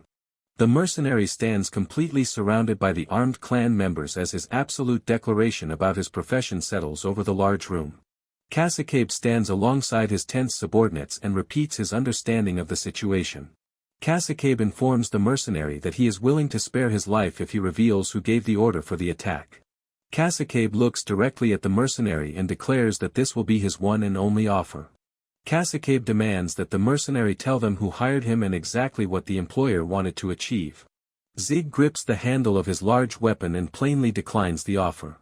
Kasakabe acknowledges the refusal and states that the situation is now completely out of his control.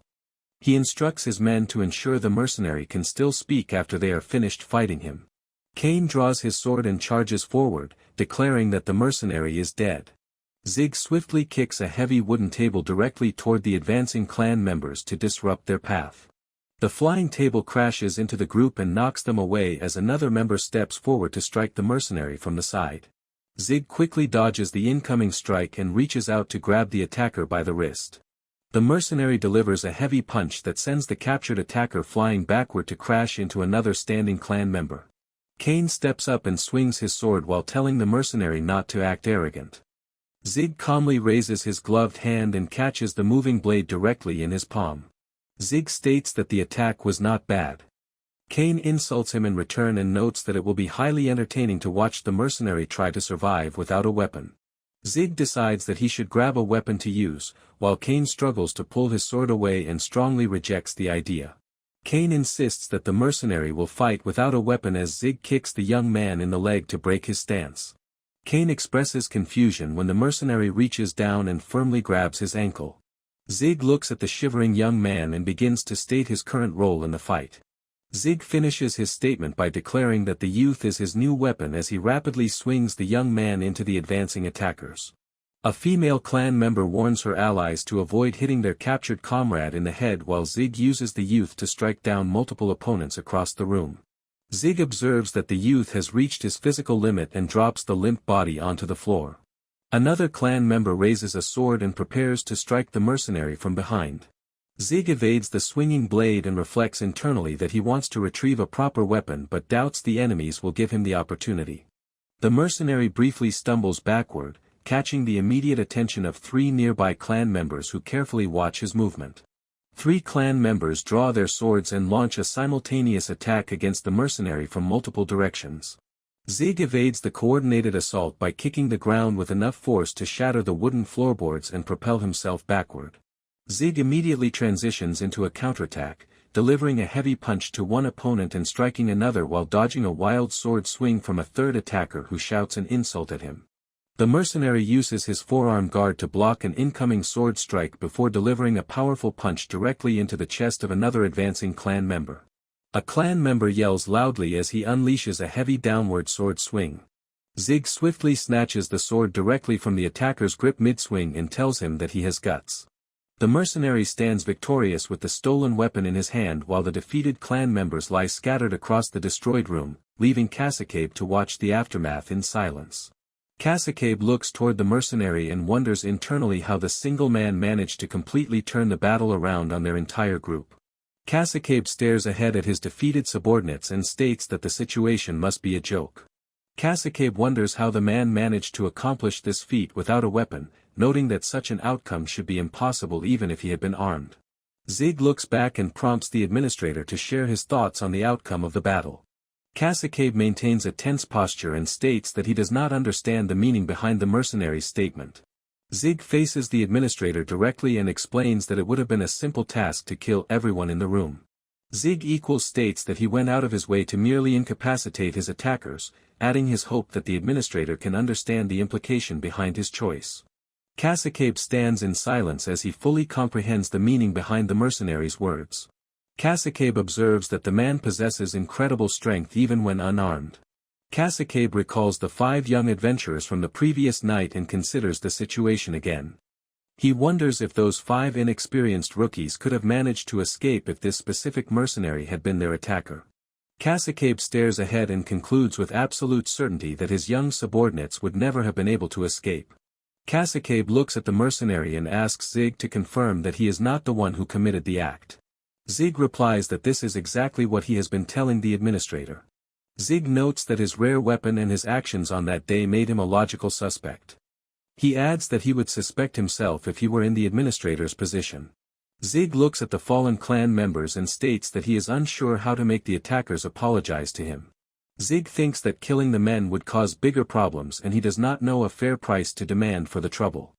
He silently notes that the situation is difficult to judge.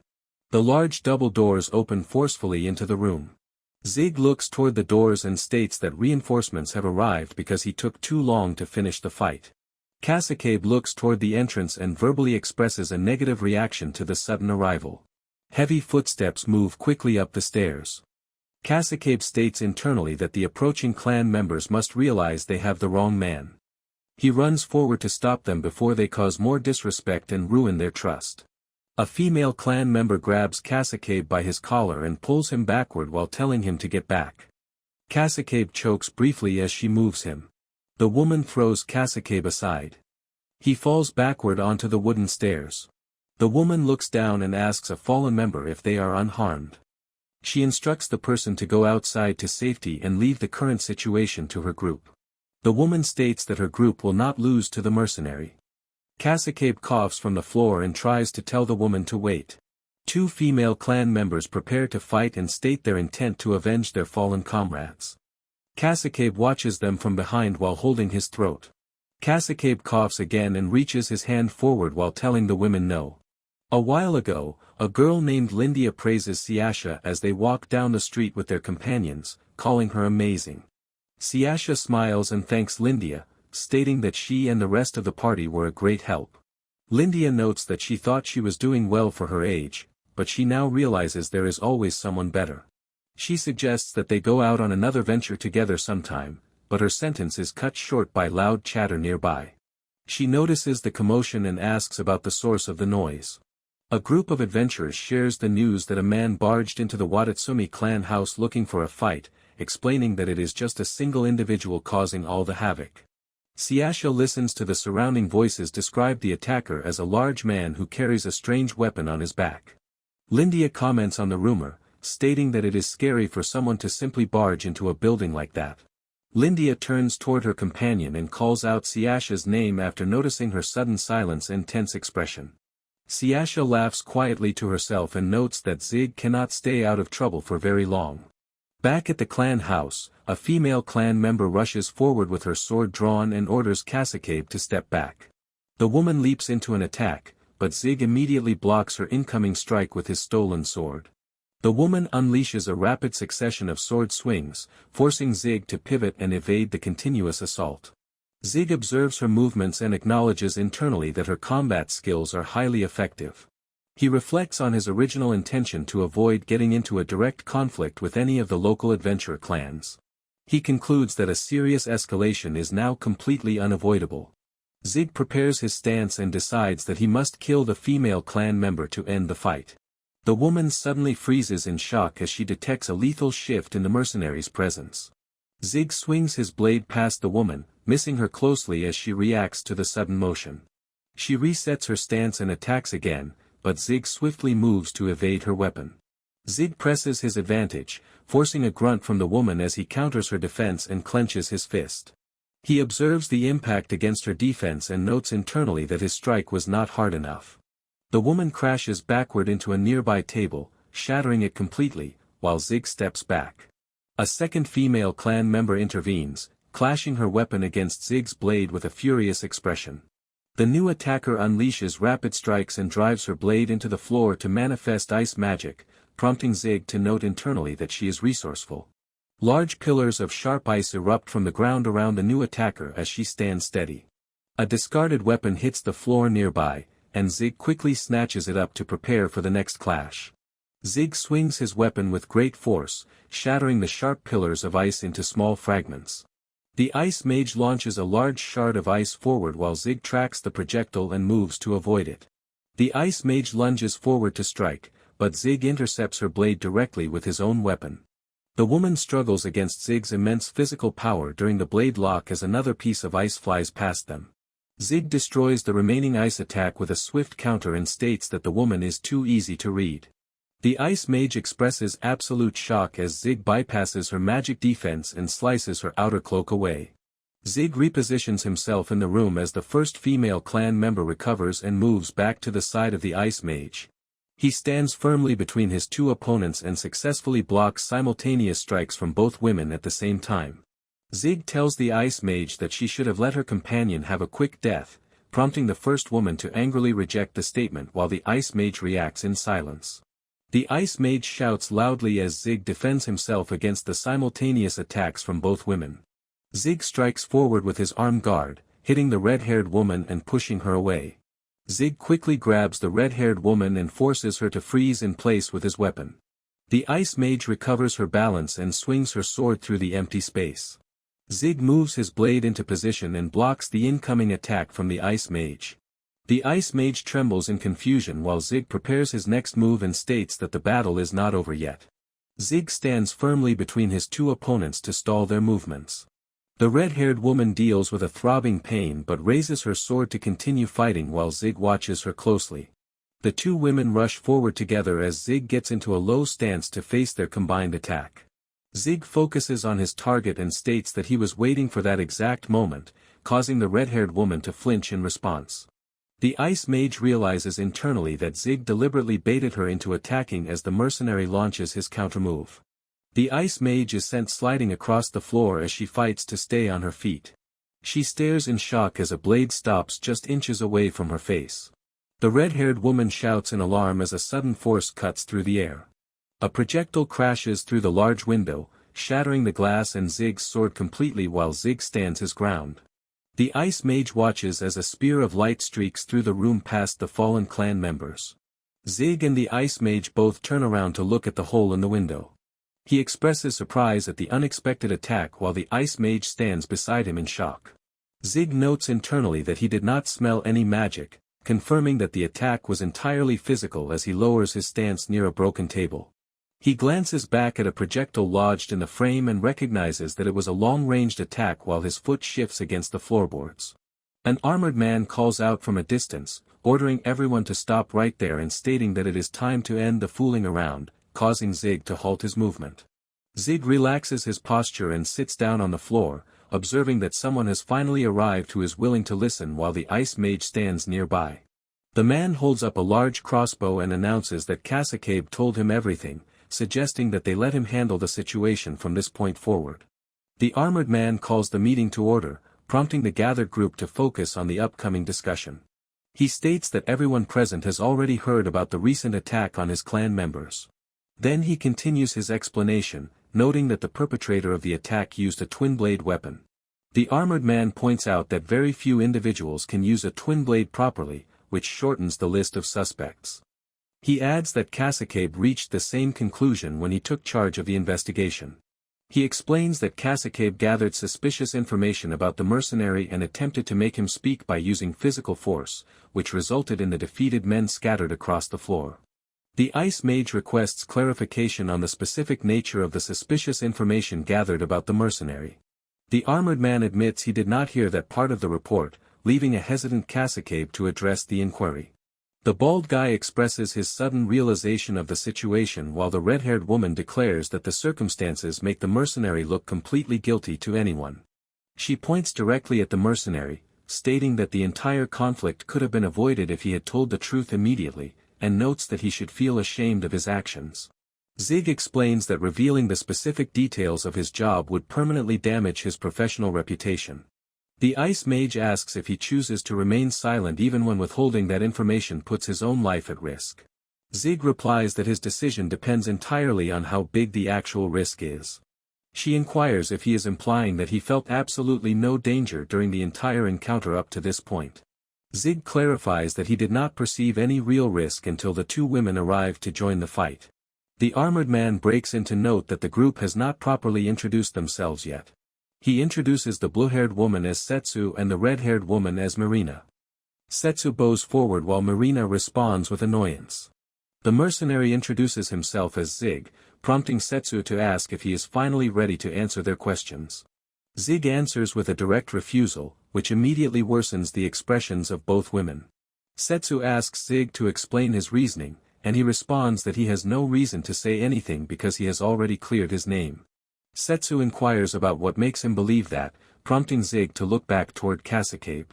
Casacabe explains that he does not find it likely Zig is responsible for the attack, noting that the mercenary avoided killing anyone in the building and limited the damage to minor injuries. Marina argues that the mercenary could have simply behaved that way to gain their trust. The armored guy named Bates addresses the two women and asks for their perspective since they directly engaged the mercenary in combat. Setsu admits that the mercenary is incredibly strong and states that she would be dead if backup had not arrived.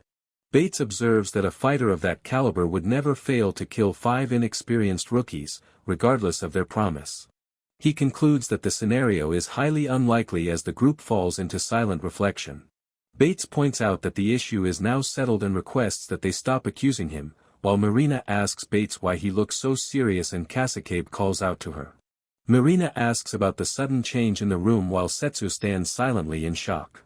Cacicabe states that if Zig is innocent, the group has only relied on assumptions to accuse him. He states that kidnapping, holding someone against their will, violent interrogation, and attempted murder are all serious crimes. Cacicabe explains that if Zig reports the incident to the military police or the guild, the clan will face severe trouble. He adds that the main offenders will face imprisonment and lose their adventurer status. Cacicabe asks Zig to specify the amount of compensation he expects to receive. Marina repeats the word compensation, and Cacicabe confirms the statement. Cacicabe clarifies that Zig has the power to send everyone who mistreated him to jail, including Cacicabe himself. He states that their only goal was to avenge their comrades, asking Zig to consider this motive and forgive the clan. Zig stands silently with his arms crossed. He observes them closely and reflects internally that the entire situation is a major hassle. Zig continues his internal reflection, noting that it might have been easier to just kill everyone to settle the score evenly, even if it required extra effort. Bates and Cacicabe look at each other with serious expressions. Cacicabe adjusts his glasses and states that he will make the necessary arrangements immediately, which causes Marina to call out his name in surprise. Bates covers his face and apologizes, stating that this choice is necessary to protect the clan, while Setsu looks at him with disbelief. Zig displays confusion at their sudden shift in behavior and demands an explanation regarding their conversation. Bates clarifies that the purpose of the arrangement is to hand the guilty clan members directly over to Zig's custody. Bates adds his understanding that this action does not stem from Zig's demands. Cacicabe adds that it is instead a voluntary gesture of good faith from the clan. Bates rubs his head and states that he is unsure how much weight his words carry since he is the seller in this transaction. Bates adds that the two women are good people and requests that Zig take care of them, while the mercenary remains completely silent. Zig reacts to the statement and clarifies that the group has entirely the wrong idea about the situation. A voice from the entrance calls out to Zig and asks if he was out doing some shopping. Siasha appears at the doorway and inquires about what exactly the mercenary is purchasing. She smiles directly toward Zig and offers to provide her assistance to him. They all turn around simultaneously and display immediate shock at her sudden arrival. Bates loudly greets Siasha and immediately tries to explain that the clan is currently handling a specific arrangement. Siasha lowers her gaze with a dark expression, casting an intense silence over the entire room. The four clan members freeze as a heavy pressure fills the room. Siasha walks past the silent group. She approaches Zig and stops right next to him. Zig observes her arrival and remarks that she returned quickly before asking how her job went. Siasha answers that the task was a complete success and went off without any problems. Zig acknowledges the good news, and Siasha states that she learned a lot during the mission. She leans in to touch the scar on his face and asks the mercenary to explain what happened to him. Zig explains that the group attacked him based purely on an assumption. Zig adds that the clan tried to hand over the two women to make up for the mistake, noting that they insisted on offering something even though he refused. Siasha looks at the two women. She states that Zig is busy serving as her bodyguard, meaning he lacks the time to buy women. Siasha demands confirmation that the group completely understands her words. Cacicabe responds in the affirmative while the rest of the terrified clan members look on in silence. Later, Zig and Siasha walk down the street away from the building, where Zig reflects internally that he has made her quite upset as she addresses him by name. Siasha inquires if he wants to buy any women, and Zig states plainly that he does not. Siasha's face burns red as she hears those words. She smiles cheerfully and tells Zig to move along because she is currently very hungry. Next morning, Zig knocks firmly on a wooden door as his voice calls out for the sleeping Siasha to wake up because it is morning. She remains slumped face down on her bed, which is cluttered with open books, loose papers, and a lantern. Siasha slowly sits up from her messy blankets with drool running down her chin and begins to mutter a sleepy morning greeting. A wet cloth flies across the room and slaps directly onto her face, cutting her speech short. Siasha holds the damp towel over her eyes before using it to rub her face awake while Zig stands nearby waiting. Later, inside the crowded guild hall, Siasha smiles in front of a bulletin board and announces that she will be on her way. She reaches out and tears a request paper down from the board. A nearby adventurer shouts at her for taking it, but he instantly flinches in fear when she casts a sharp glare back at him. Zig observes that she has become very used to dealing with people in this manner. While walking along a forest path, Siasha reads from a small adventure guide book and notes that lizard demon beasts live in this territory. She pulls a floating wooden cart behind her as she continues to read, explaining that these demon beasts instinctively use special abilities, which adds a layer of difficulty that goes beyond a simple match of raw power. Siasha states that his ability to make proper decisions and adapt will be put to the test during the hunt. Zig notes that being able to overcome this type of difficulty must be a significant achievement for ordinary adventurers. Since more than half of all adventurers are ranked 7th class or lower, this specific challenge serves as a definitive boundary line for their abilities. Siasha points ahead and suggests moving deeper into the forest to avoid running into other adventurers who might be in the area. Zig suddenly stops and alerts his companion to a target located at the 2 o'clock position, prompting Siasha to observe that the creature appears quite large. A large lizard demon beast with crystalline armor plates on its head and sharp claws stands before them on the path. Siasha smiles and considers them lucky that a crystal lizard approached them right away, while Zig positions himself as the beast begins its approach. The crystal lizard activates its ability, causing multiple sharp crystal shards to manifest and float in the air above its head.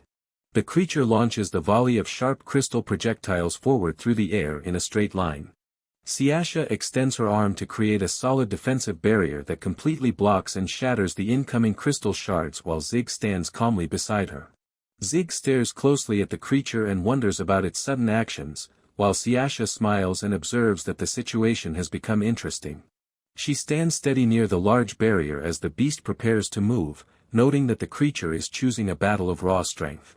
The crystal lizard lunges forward blindly and slams its armored head directly into the solid shield with immense force. While the creature remains completely dazed and stuck in the cracked barrier, Siasha expresses her appreciation, noting that she was previously concerned about how to defeat it without damaging the harvestable materials. She stands calmly and remarks that the beast walked directly into her prepared trap. A sudden, powerful blast erupts beneath the crystal lizard, shattering its armor plates and throwing the beast backward. Zig asks to clarify the exact material they are supposed to collect from the crystal lizard while Siasha works to collect the reward from the defeated creature. Siasha laughs happily as she holds up a large crystal piece and announces that she successfully retrieved the prize. She explains that the scales of the crystal lizard are responsible for forming the crystals, but the eyes are what allow the creature to control them freely. Siasha continues her explanation, noting that the scales are used for armor while the eyes are used for weapons or magic items, such as a blade that can maintain its form as long as the user has mana. Zig looks at the cart filled with crystals and finds the information interesting. Zig notes that these useful qualities make it difficult to decide whether they should sell the harvested material. She listens to him and announces that she has just thought of a solution. Siasha states that they can simply hunt another crystal lizard to avoid having to make a difficult decision. Zig immediately moves into action and delivers a heavy downward strike onto another lizard beast. He slices cleanly through his target with his large weapon. He leaps backward to a safe distance as the defeated creature dissolves, leaving a patch of scorched black earth on the ground. A different type of lizard demon beast opens its jaws wide to gather a glowing sphere of energy inside its mouth. Zig holds his weapon ready and turns his attention toward the new creature as it prepares its attack from a distance. The creature suddenly launches its head forward on an elongated neck while its large collar flaps expand. Zig times his movement perfectly and unleashes a swift horizontal slash to intercept the lunging head of the beast. The head of the creature is completely severed in a spray of dark fluid. Zig holds up the remains of the beast and asks Siasha if this particular specimen is suitable for their needs. Siasha explains that the creature he just defeated is a blaze lizard, noting that it uses its neck frill to focus its mana and release it all at once. Siasha states that the material is not worth very much, which means the rewards for hunting it are also low. He looks at the remains and notes that the creature seemed to use powerful magic, wondering why the market value for the material is set so low. Siasha crouches down next to the severed frill and explains that one reason for the low price is that the mana cost to utilize the material is too high, which would cause an average mage to run out of energy very quickly. She adds that the output cannot be regulated because the power has to be released at maximum capacity every single time, making the material far too dangerous to use for crafting standard magic items. Zig looks over at the floating cart which is now piled high with remains and suggests ending the hunt for the day because they cannot haul any more weight than this. Siasha expresses her disappointment that they were unable to locate another crystal lizard to add to their haul. As they walk back through the forest with Zig pulling the loaded cart, Siasha states that she wants to buy a larger carrier that can fit both of them, noting she heard that high-quality carriers can move automatically. Two other adventurers standing nearby notice the pair walking past from behind, and one of the men tells his companion to look at what they are carrying. The adventurers recognize that the cart is filled with parts from a crystal lizard, and one of them swallows hard as his heart rate quickens at the sight of the valuable materials. As Zig and Siasha continue walking away, the man in the scarf prepares to follow them, but his companion steps in and extends an arm to stop him. The man turns around and recognizes the person stopping him as Kane, telling Kane not to sneak up on him like that. Kane warns the man to stay away from the pair because leaving them alone is the official decision of the Watatsumi clan. The adventurer forcefully knocks Kane's hand away and demands to know why the clan cares about those two. Kane states directly that he does not need to explain anything to him. The adventurer flinches as Kane fixes him with a sharp stare. Kane states that he is doing the man a favor by warning him never to do anything to that girl. The adventurer looks back at Kane and asks for the exact meaning behind his warning. Kane continues down the path while his companion looks back one last time at Zig and Siasha as they walk away with their loaded cart. Later, an employee at the guild counter praises the pair for their success with the blaze lizards, observing that they are doing well even on the new hunting grounds. Siasha smiles and states that they are fully capable of handling a task of that nature. Zig stands further back in the crowded hall, looking out over the room. He reflects on the earlier encounter in the forest, thinking that he initially expected the group of adventurers to launch an ambush against them. Zig concludes his thought that the men surprisingly managed to control themselves, just as a woman approaches and asks for a moment of his time. He inquires if the stranger needs something from him, prompting the woman to offer a sincere apology for the immense trouble her family caused him recently. The woman places a hand on her chest and introduces herself as Aoi Kasakabe, stating that the administrator, Akito Kasakabe, is her foolish younger brother. Zig connects the family names and asks if she is the sister of the man. Aoi bows deeply before the mercenary and states that her brother deserves to be punished, adding that the entire situation was only overlooked because of Zig's kindness. Zig tells Aoi that she can stop bowing to him. He gestures with his hand and explains that given the circumstances, nobody can blame her brother for the misunderstanding, advising her not to be too hard on him. Aoi stands up and says that her brother should not have acted so recklessly, even if he believed he could not possibly be wrong. She states that acting responsibly is what it means to be an adult, noting that her brother is still naive. Zig clarifies that his decision was not based on kindness, explaining that they simply made a formal deal to settle the matter. Aoi steps closer and causes Zig to flinch as she states that he has only concluded his business with the Watatsumi clan itself. Aoi explains that separate compensation is required from the family before asking for the mercenary's opinion. Zig replies since her brother is not a child, he needs to clean up his own messes, as Aoi attempts to speak. Zig looks at the woman and notes that she works as a receptionist for the guild. Then he and his client will be relying on her more in the future, concluding that he expects her to do a good job. He asks if that answer is acceptable to her. Aoi closes her eyes and tells him to come directly to her for advice if he ever needs assistance in the future. She suspects Zig's true motive is to make her forget about the family compensation, but he quickly tells her that it is fine. Siasha walks back toward the center of the hall while Aoi turns away and walks into the back room. Siasha informs Zig about a new bounty for a pair of azure fork helms. He replies that his weapon uses materials harvested from that specific demon beast. Siasha explains that these are not ordinary mature insects because they have survived many battles over a long lifespan, making them a far greater threat than regular targets. Zig considers her words and wonders internally if insects can actually become more powerful simply through combat experience. Siasha clarifies that demon beasts absorb mana from the opponents they defeat, meaning they naturally grow stronger the longer they live. She lets out a sigh and notes that 7th-class adventurers do not stand a chance against them, adding that many more adventurers will likely arrive tomorrow to pursue the bounty. Zig taps Siasha on the arm and suggests that they head out a bit earlier today. As they walk together, Siasha laughs quietly and thanks the mercenary for his help as usual. Back at the guild, a female staff member holding a pen steps forward and firmly states that they cannot go. Siasha smiles innocently and states that she has no idea what the worker means. The staff member yells that playing dumb will not work, explaining she knows Siasha has been asking about the bounty and even borrowed the bestiary for demon beasts from the archive room. Holding her clipboard, the worker warns them that if an adventurer ignores repeated guild warnings and enters battle, they risk suspension or even demotion. The staff member points to her paperwork and notes that she has already recorded the official warning in the logs, causing Siasha to plead for mercy. The worker looks directly at her and acknowledges that Siasha is indeed very talented. The receptionist continues her statement, noting that at this current point in time, it is highly likely that Siasha is strong enough to successfully complete the bounty. She adds that if other adventurers see someone else complete a difficult task, they might think they are capable of doing it too.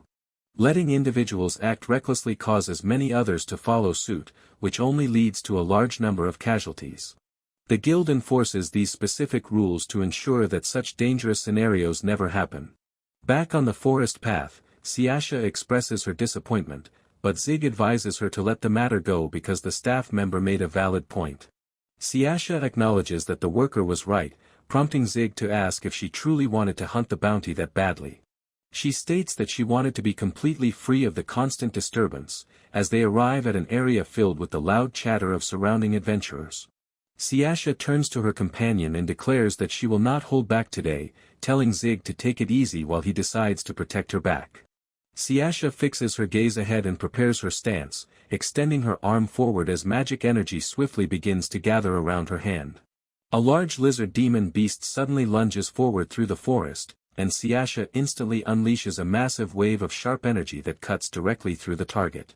Siasha stands in the forest and watches as a group of multi-headed demon beasts emerges from the trees. She brings her hands together to cast a spell, causing giant stone spikes to erupt from the ground and impale the monsters as she walks past them. A flying demon beast is caught in the air and pinned between the rising stone structures. Siasha walks away as the heavy stone pillars completely crush the remaining targets.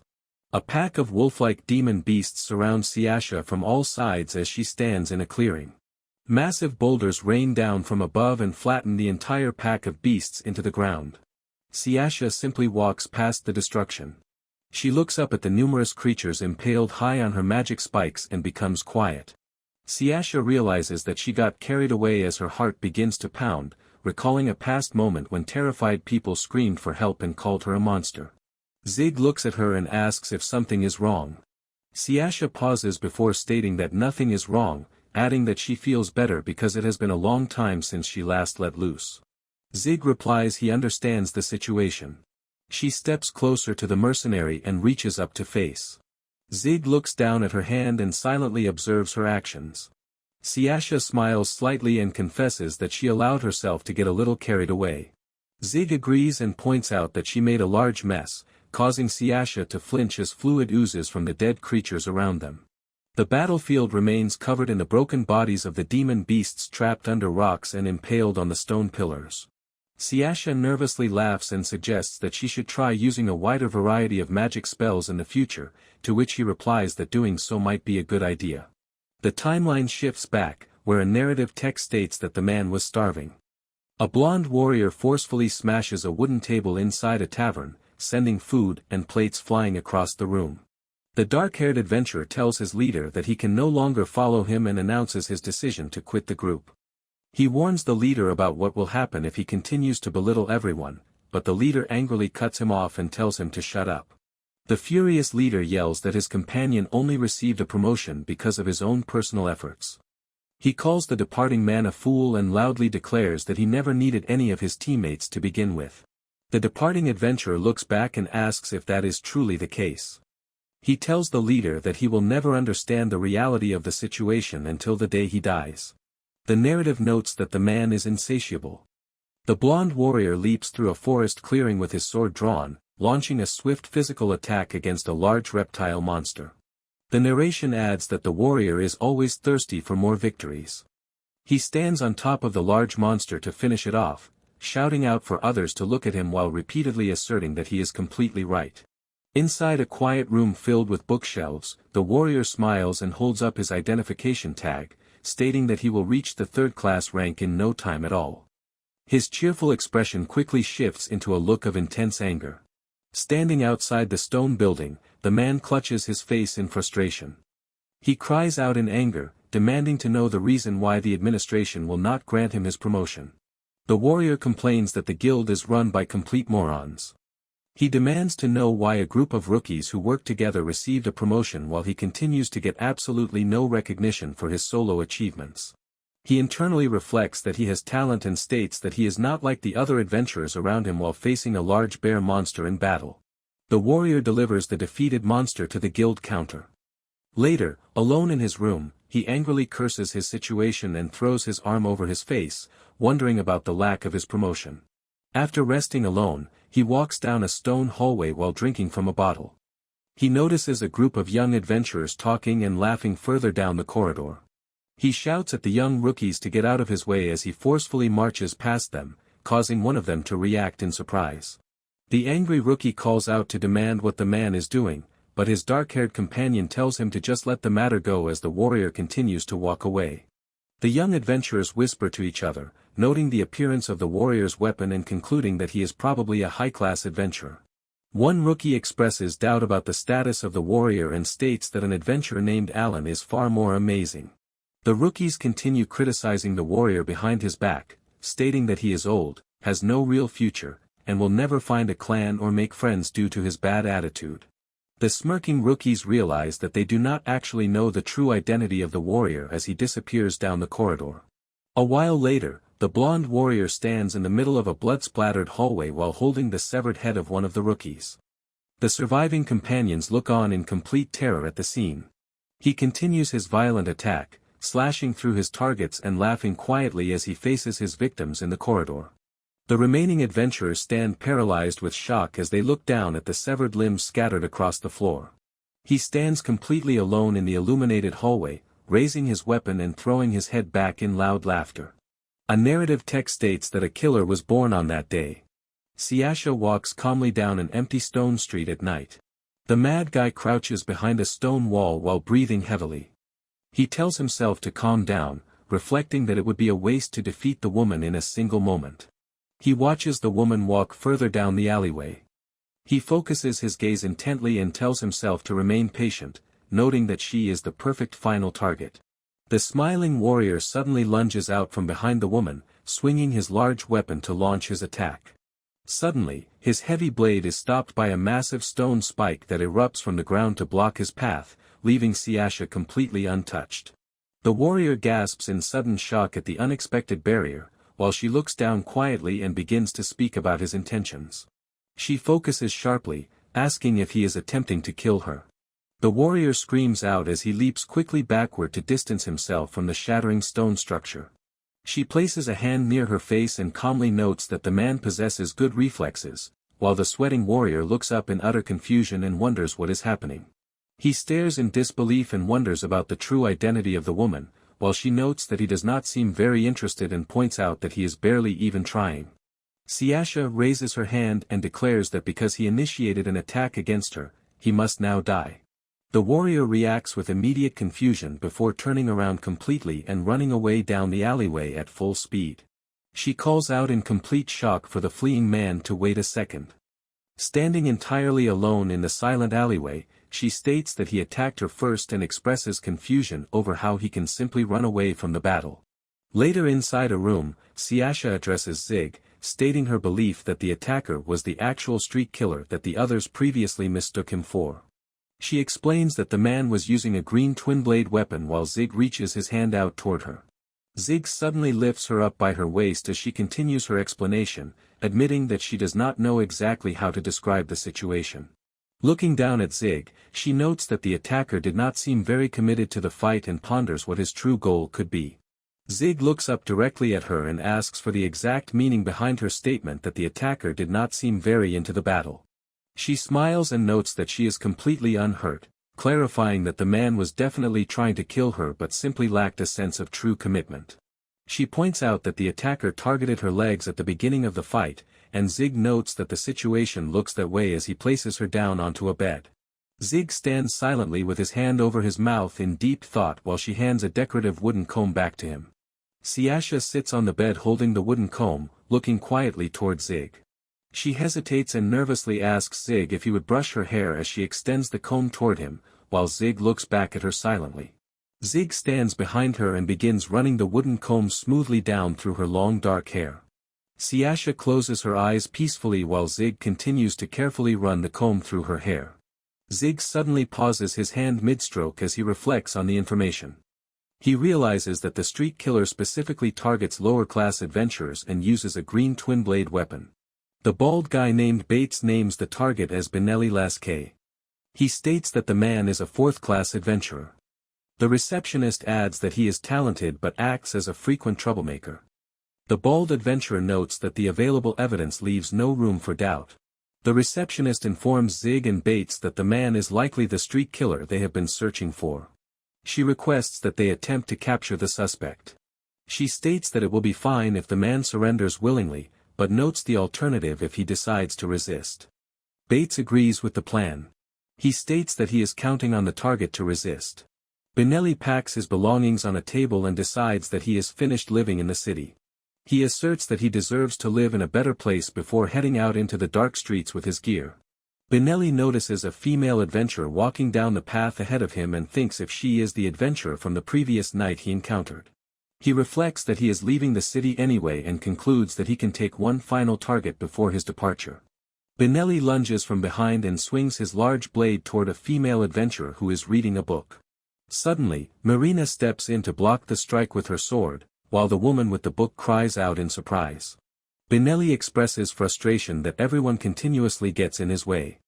Marina notices his weapon and recognizes it immediately. She declares that Benelli killed her friends as he leaps backward to distance himself from her.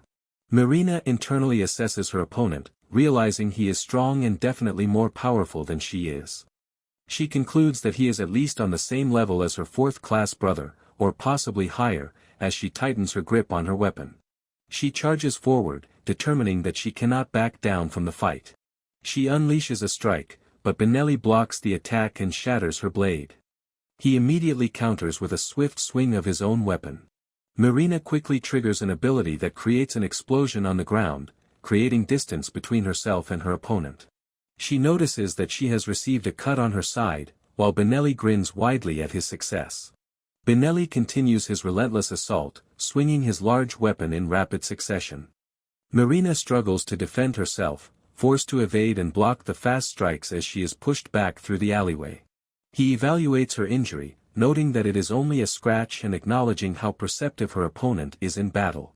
Marina observes Benelli standing confidently with his weapon and realizes he possesses far more combat experience. She swallows hard, admitting to herself that she underestimated his capabilities. She reflects that Benelli is still soft, comparing him with Zig. Benelli speaks out in complete confusion. Marina remembers a previous conversation with Zig, where he mentioned that running is part of his routine and inquired about her reasons for doing it. She recalls explaining that she simply needed to clear her mind. During their past encounter, Zig stated that he considered her to be quite skilled. She asked if his comment was meant as sarcasm, which Zig immediately denied.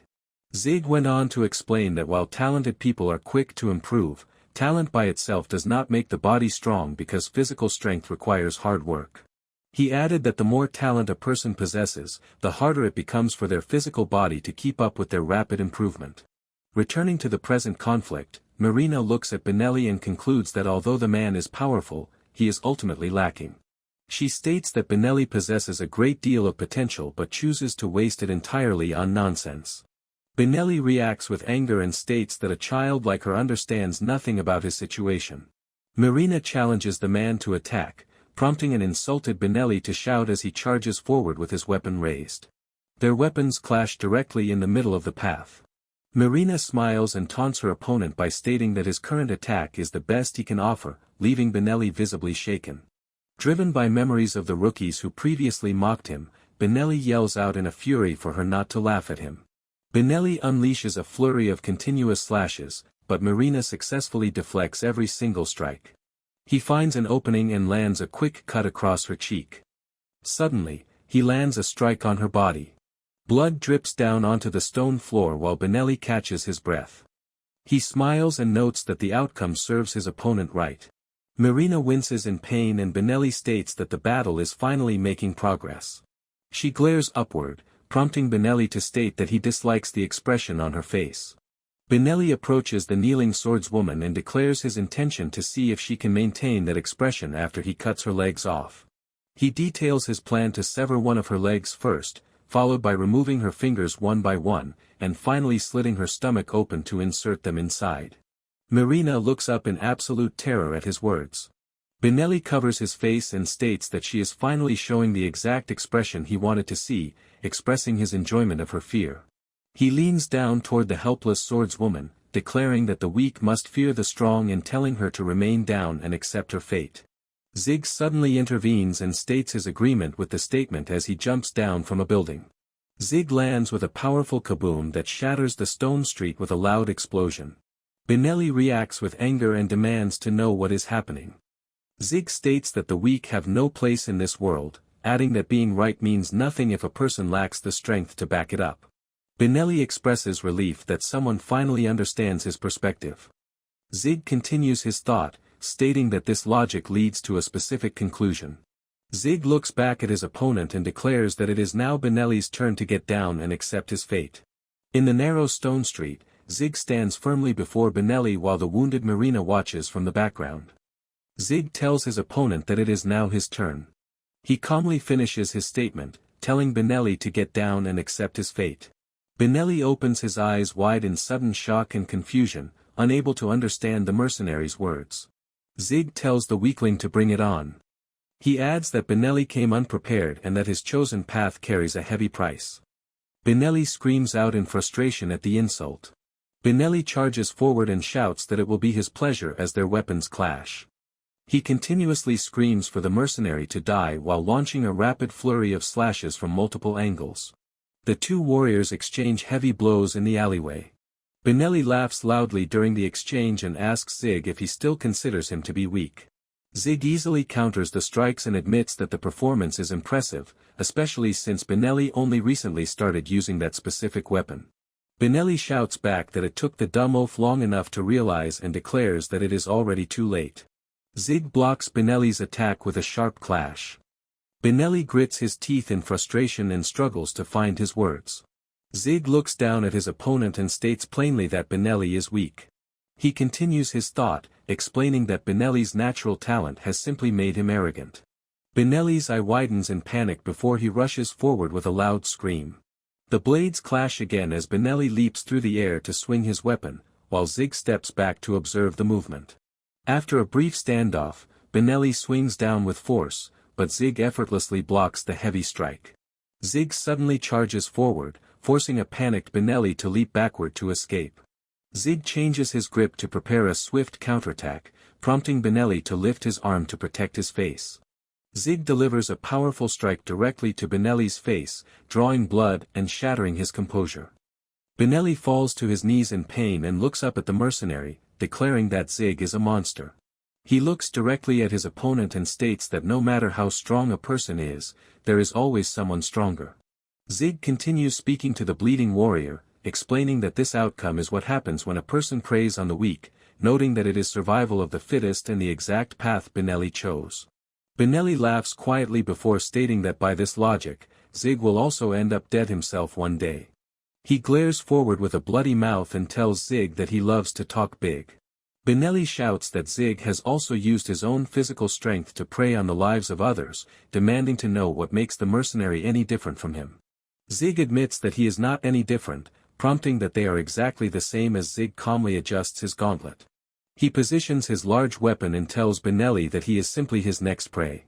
Both men immediately charge forward at full speed, racing down the narrow stone alleyway toward each other with their blades ready. The two warriors flash past each other in a sudden strike, landing on opposite sides of the empty street with their backs turned. Benelli stands frozen as Zig looks away. Blood begins to ooze from a clean cut on Benelli's neck, and a single drop falls down to the cobblestone street. Benelli's severed head hits the ground. Zig stands nearby as blood spurts from the neck of the collapsing body. The headless body falls flat onto the stone path.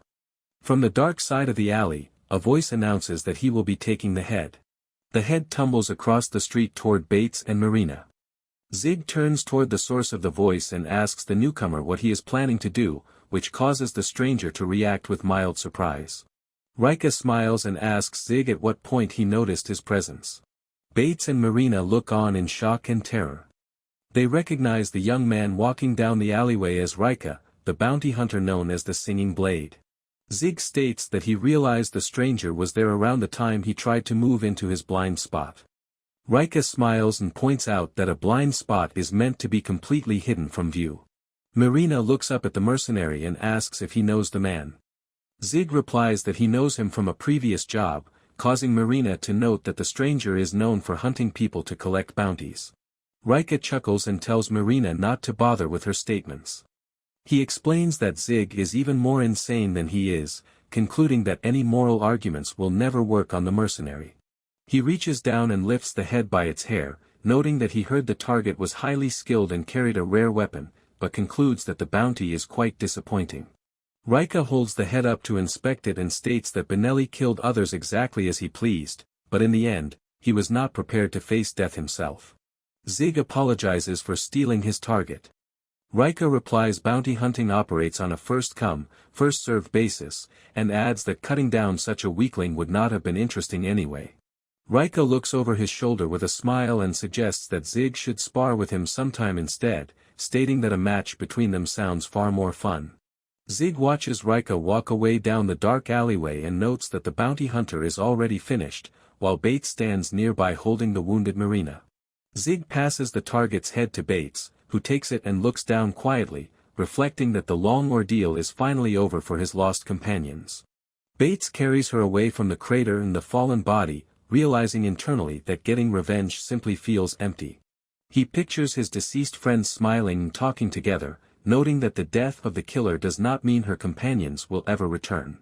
Zig watches them leave and points out that despite the outcome, Bates successfully protected people this time. Bates agrees that all is well that ends well as he carries Marina away. Compared to the large commotion the street killer caused, the final ending was rather abrupt. Back inside a building, Marina stands alone while breaking into a nervous sweat as she holds a cloth pouch containing Zig's compensation. Siasha giggles with a dark smiling aura while Zig stands beside her, holding the pouch he received. Marina trembles nervously and offers a stuttered apology to Siasha. In their quiet room, Zig sits on the bed and she asks if he was on another job while he smoothly runs the wooden comb through her hair. He reflects that he initially thought it was not a job, but Siasha replies it simply turned out that way in the end.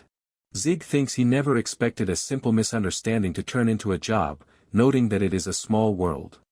She calls out to the mercenary, prompting Zig to ask what she wants. Siasha suddenly turns around to look directly at Zig, asking if the mercenary has ever thought about returning to the old continent. Zig lets out a quiet sound to consider the thought while Siasha looks at him. Zig places his hand on Siasha's head and gently rubs her hair, causing her to react with initial surprise before she relaxes with a calm smile. Zig states that when he first heard there was no war in this land, he was worried about how he would make a living. Siasha looks up at him with wide eyes as Zig finishes his statement, noting that there are actually job opportunities all over the place and that he even gets to watch magic shows on the side. Zig looks at Siasha and states that the current situation is not bad. Siasha turns back around to face forward and tells the mercenary that he can brush her hair a little harder while Zig continues to run the wooden comb down through it. Zig mentions that the man who attacked her is now dead, prompting Siasha to make a quiet sound and state that she completely forgot about that situation. Later, Zig enters the tavern as the doorbell rings. The cook welcomes him and tells him to take any open seat. At the counter, Bates and his companion notice Zig. Bates greets Zig and remarks that it is unusual to see him alone. Zig confirms he is by himself. Siasha stayed back to study and develop new magic. Bates gestures to an empty stool and invites Zig to sit down so they can eat together. Bates looks at the massive spread of dishes and wonders if Zig can manage to finish such a large amount of food. Zig quickly clears every single plate and requests an additional order of bread, stew, and salad. As they sit at the counter, Bates shares that members of his clan are currently handling a specific bounty. Zig guesses that Bates is also tired of the crowded hunting grounds. Bates sighs and confirms that the situation involves the rookies in his clan. Bates reveals that he has assigned Marina and Setsu to take the lead on this particular mission. Zig notes that both girls are capable fighters. Bates admits he wanted to follow them to ensure their safety, but his group has to complete a different job instead. Bates explains that he tried to ask his companions for help. He suddenly stops and turns toward Zig with a new realization. Zig notices the intense look and wonders what Bates wants from him. Bates grips Zig by the shoulder and notes that Zig is completely free today. Zig looks away and admits that is true while Bates and his companion smile behind him. The companion speaks up to announce that he wants to offer Zig a job. He outlines the payment, offering 200 up front and another 200 after the successful completion of the assignment. He adds that if nothing happens, the job is considered done. He mentions that they can negotiate for further compensation if anything out of the ordinary happens. Zig listens while eating and acknowledges the terms. Zig reflects internally that earning 400,000 just to watch over the rookies is a good deal. He notes that Bates also promised extra pay if he encounters any trouble. Zig offers his hand toward Bates to shake. Zig states that he will accept the contract on the condition that Bates pays for his current tavern bill. Bates responds that Zig is a very shrewd businessman. A crowd of people walks past a large stone building in the city. Zig arrived with his weapon very quickly. Bates introduces a young man named Kane who will serve as the guide for the mission. Kane greets Zig quietly, and Zig gives a direct response. Bates states that although Kane is young, the young man is fully capable of looking after himself.